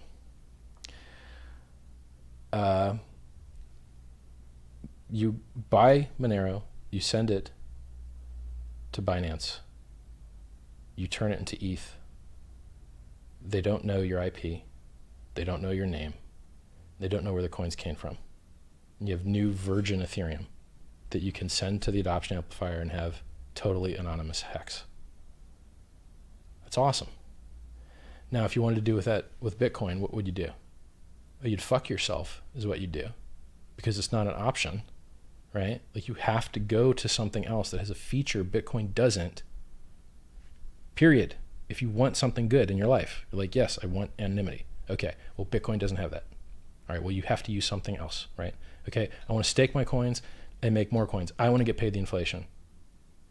I don't want the miners getting all the inflation anymore and selling on the market to pollute the environment. I want the inflation. I want to make money on the time value of money. I want to be the bank. If other people emergency end stake, I want paid. If other people end their stake too late and didn't do what they said they would, I want paid. Oh, okay. Can Bitcoin do any of that? Is there a referral program in Bitcoin? Can you make money as a staker in Bitcoin? Can you just sit there and make more Bitcoin? No, you can't do any of that stuff. None of it. Do you want to use a stable coin in Bitcoin? Well, you got to go to a centralized counterparty to get into a stable coin. You on the Ethereum network, you don't have to. It's on the chain, trustless. You can atomic cross swap to other stuff. It's so good. So good. So good. It's so good. So I can't wait to just interact with more and more people that believe as I believe and have been educated and do see the reality of things and doesn't hide behind things like eating steak is a worldview, right? That's like, of all the things in the world that you could be trying to make a difference on, of all the things in the world that you could make a difference on, you're trying to get people to eat more protein. Protein's fine. It's great. But it ain't your identity, man. I lift weights heavy as hell. I eat protein like a beast. You see me advertising on Twitter? No, because I'm not wasting my audience's attention span on crap that you could read in Men's Fitness magazine, right? In this world, you should do what you're best at that other people can't do. And talking about steak, man, I see advertisements on television for that, for Sizzler. Like, what are you, like poor man Sizzler? You like to advertise it for free or something? Go show me you doing some deadlifts. Let me see what you're doing with all that protein, right? Like, I just see a lot of people that are smart and could make a big difference in the world and could build instead of talk. But not only will they not build for their own thing, not only will they not improve their own thing, they want to make sure that you don't improve anything else either. Such a tragedy. You know how much better Bitcoin could be right now? You know how much better the user experience could be? So much better. But people have low standards. And they think it's someone else's job. Open source software, open source project, and everyone thinks it's someone else's job to make it right.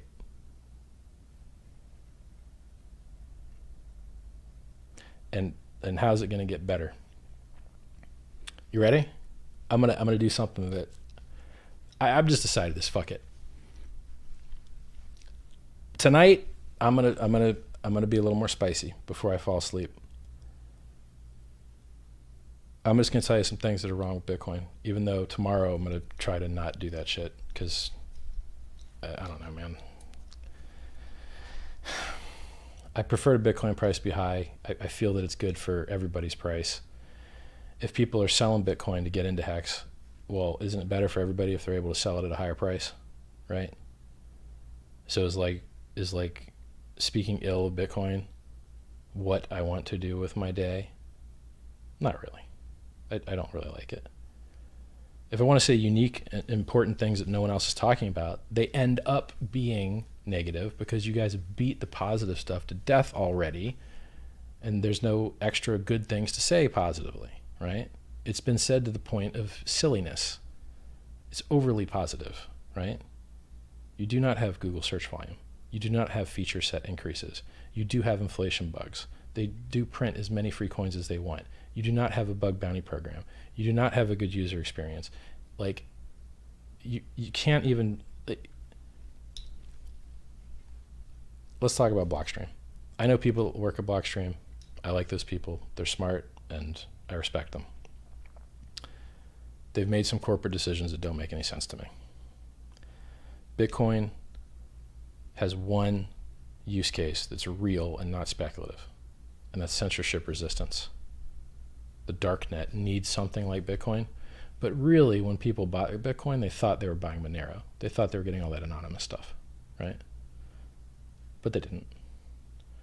The good news is law enforcement's so understaffed that, they end up catching you all the other ways that aren't the coin way anyway. And places like Chainalysis just fired something like 30 or 40 people because they couldn't find revenue, which I think a lot of people cheered because, hey, you're trying to get rid of everyone's anonymity. So maybe that sucks, right? But I came from the libertarian batch of cryptocurrency people that got wrecked, right? Libertarians got wrecked from 30 to 1, and then we got re-wrecked at 1,300 to 260 or 250. And then, the soy boys got to join us on our journey to 20K, and then we all got to get wrecked again. And this will happen again, right? And as long as there are new higher highs, if that's what we need to do to oscillate, to get mass, to out-compete worse things, right, like smaller national currencies, well, okay, that's the game. There's no other way to get there, right? I don't know of another way to gather up that amount of economic mass to be useful to a nation as a currency, right? And obviously, there needs to be throughput improvements. So let's take a look at Blockstream here. Blockstream writes code for Bitcoin Core. That's awesome. No one pays them to do it. Like Reid Hoffman hooked them up with some money, and apparently they'd like to generate some revenue. Can't blame them. Turns out if companies don't generate revenue, everyone goes home. So they developed this Liquid product. And what does Liquid do?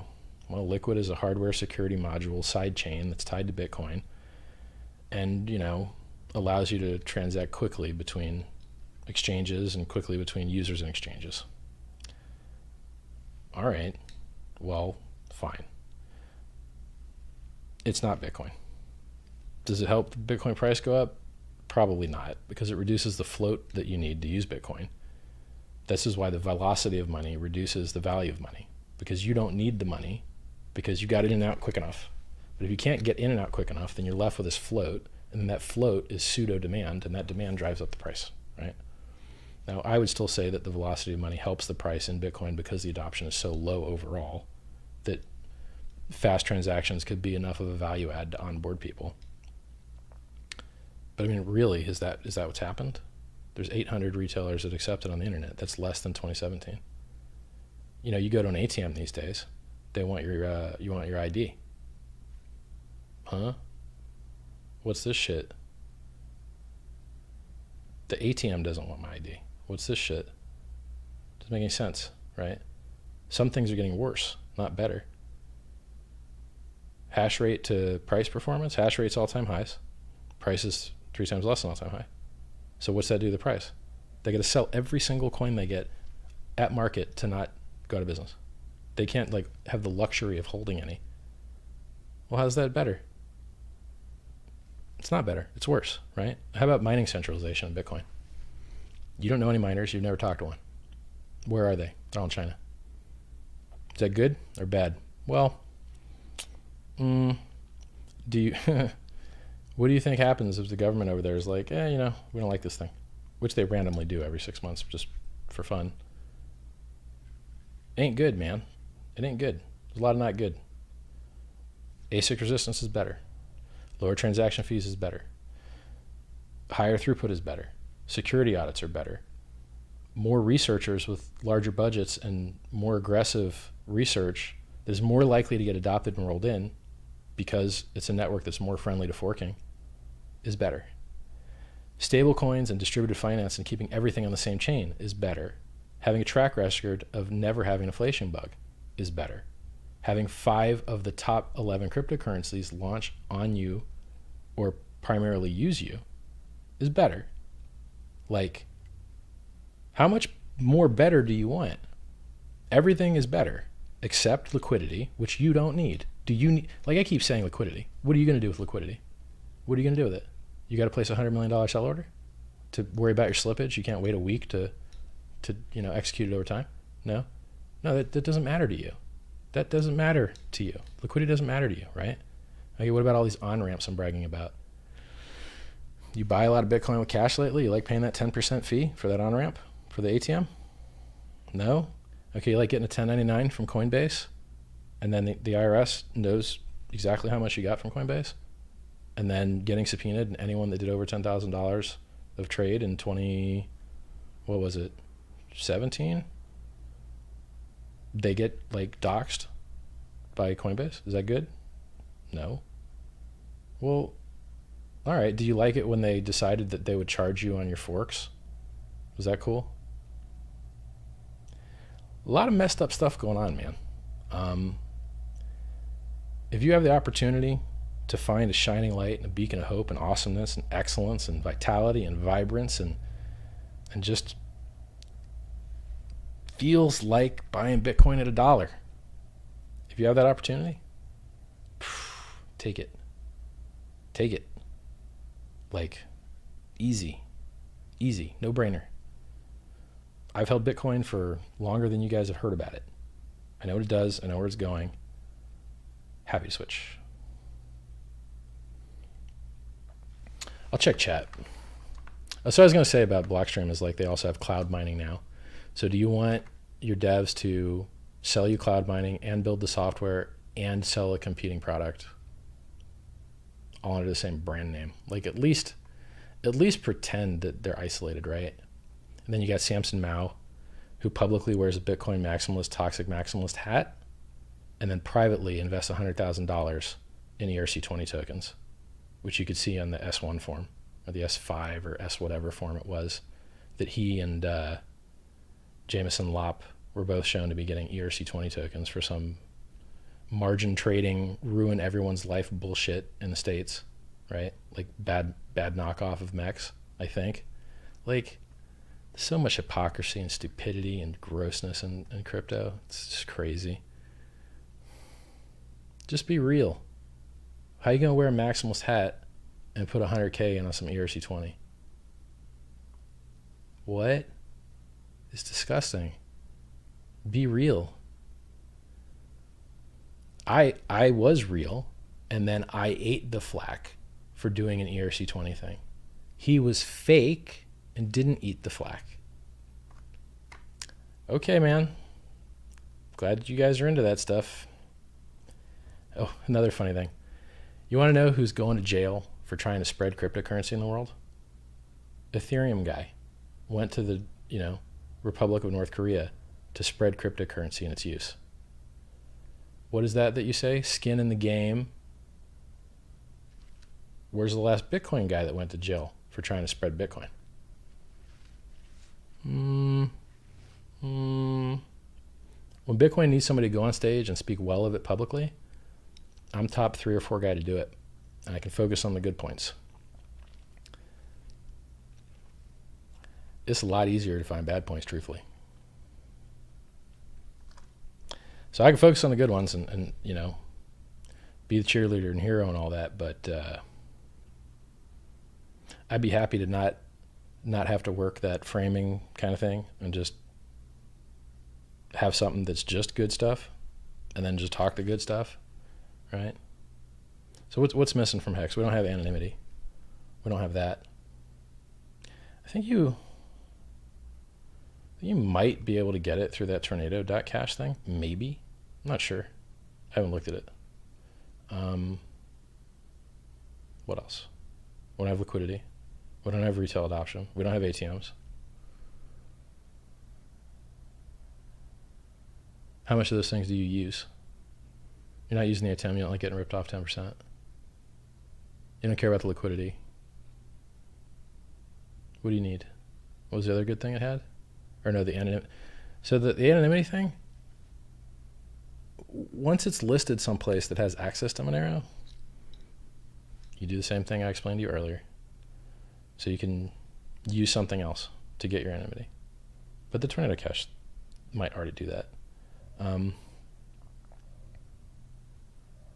What else?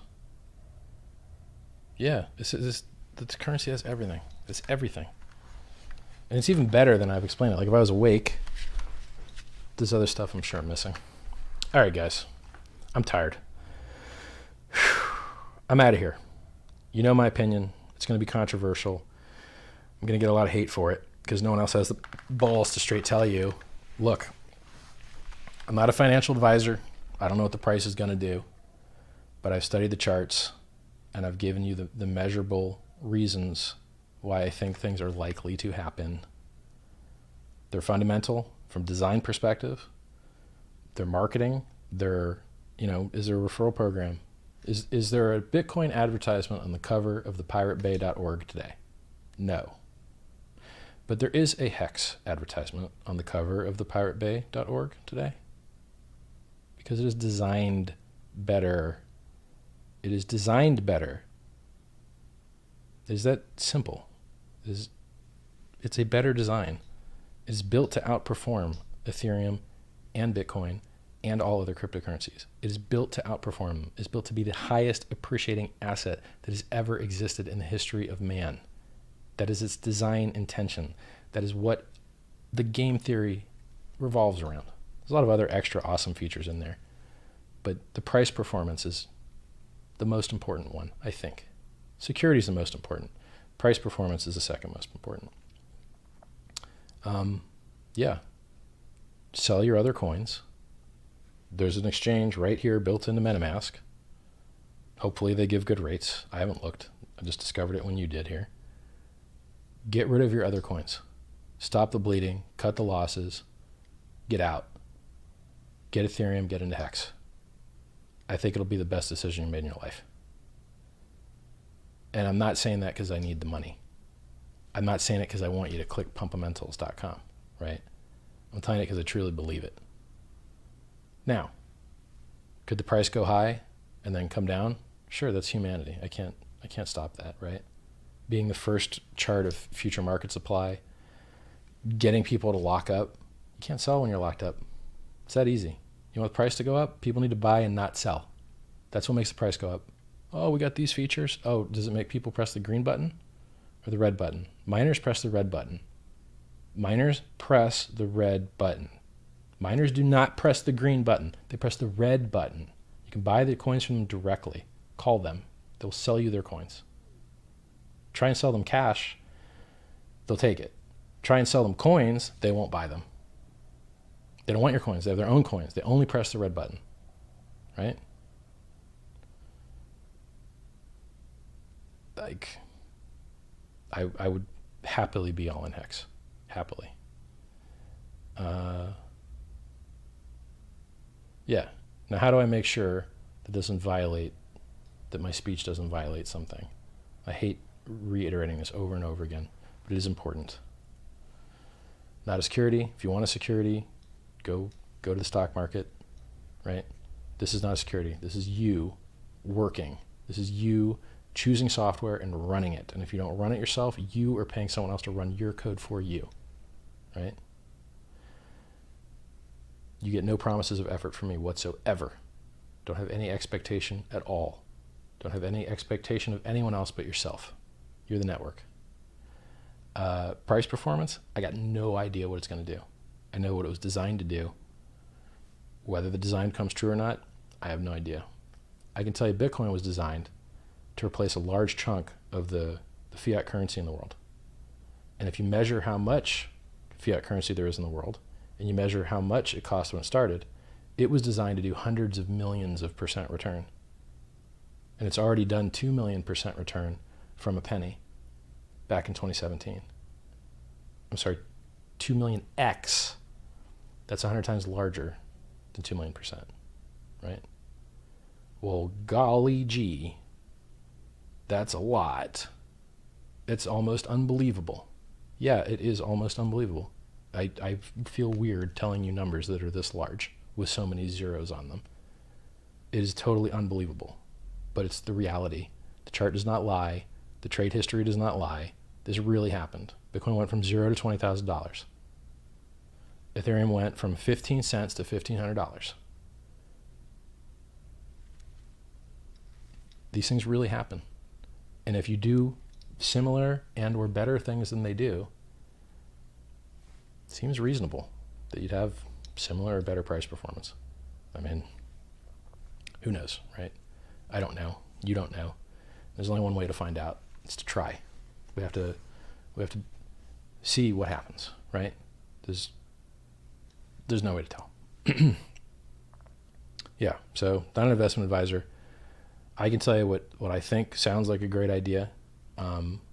If you heard the data and you make the same conclusions and it's all of your own decisions and all of your own responsibility, congratulations, right? Cryptocurrency is about getting rid of middlemen, and that means you got to make decisions for yourself.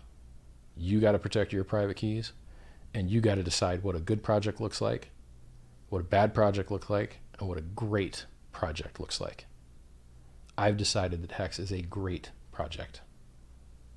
I thought of everything that I could ever want, and it's there except anonymity. We don't even need throughput. We don't even need scale. We're built on time locking. If you lock up your coins for 10 years, how many transactions per year do you need? 0.2. No brainer. All right, guys. I'm out. I'm probably going to feel pretty crap tomorrow, but you know what? It was worth it. It was worth it. I'm so happy that we stopped, to the best of my knowledge, anyone from getting scammed. I saw one scammer maybe get $25, maybe. And that's it. That's awesome. That's me working hard to overcome everyone else's vulnerability, right? I worked extra hard and defaced my own website with ugly text to help you guys be secure and have a good experience and not fall for all those crappy imposters out there, right? And look, that's not to say that they don't come back and try again. So be ever vigilant. All right, guys. It's been absolutely fabulous. I haven't heard anyone's voice, but I felt connected. Maybe I'm so tired that I thought you were all here in the room with me. All right, guys. Good night.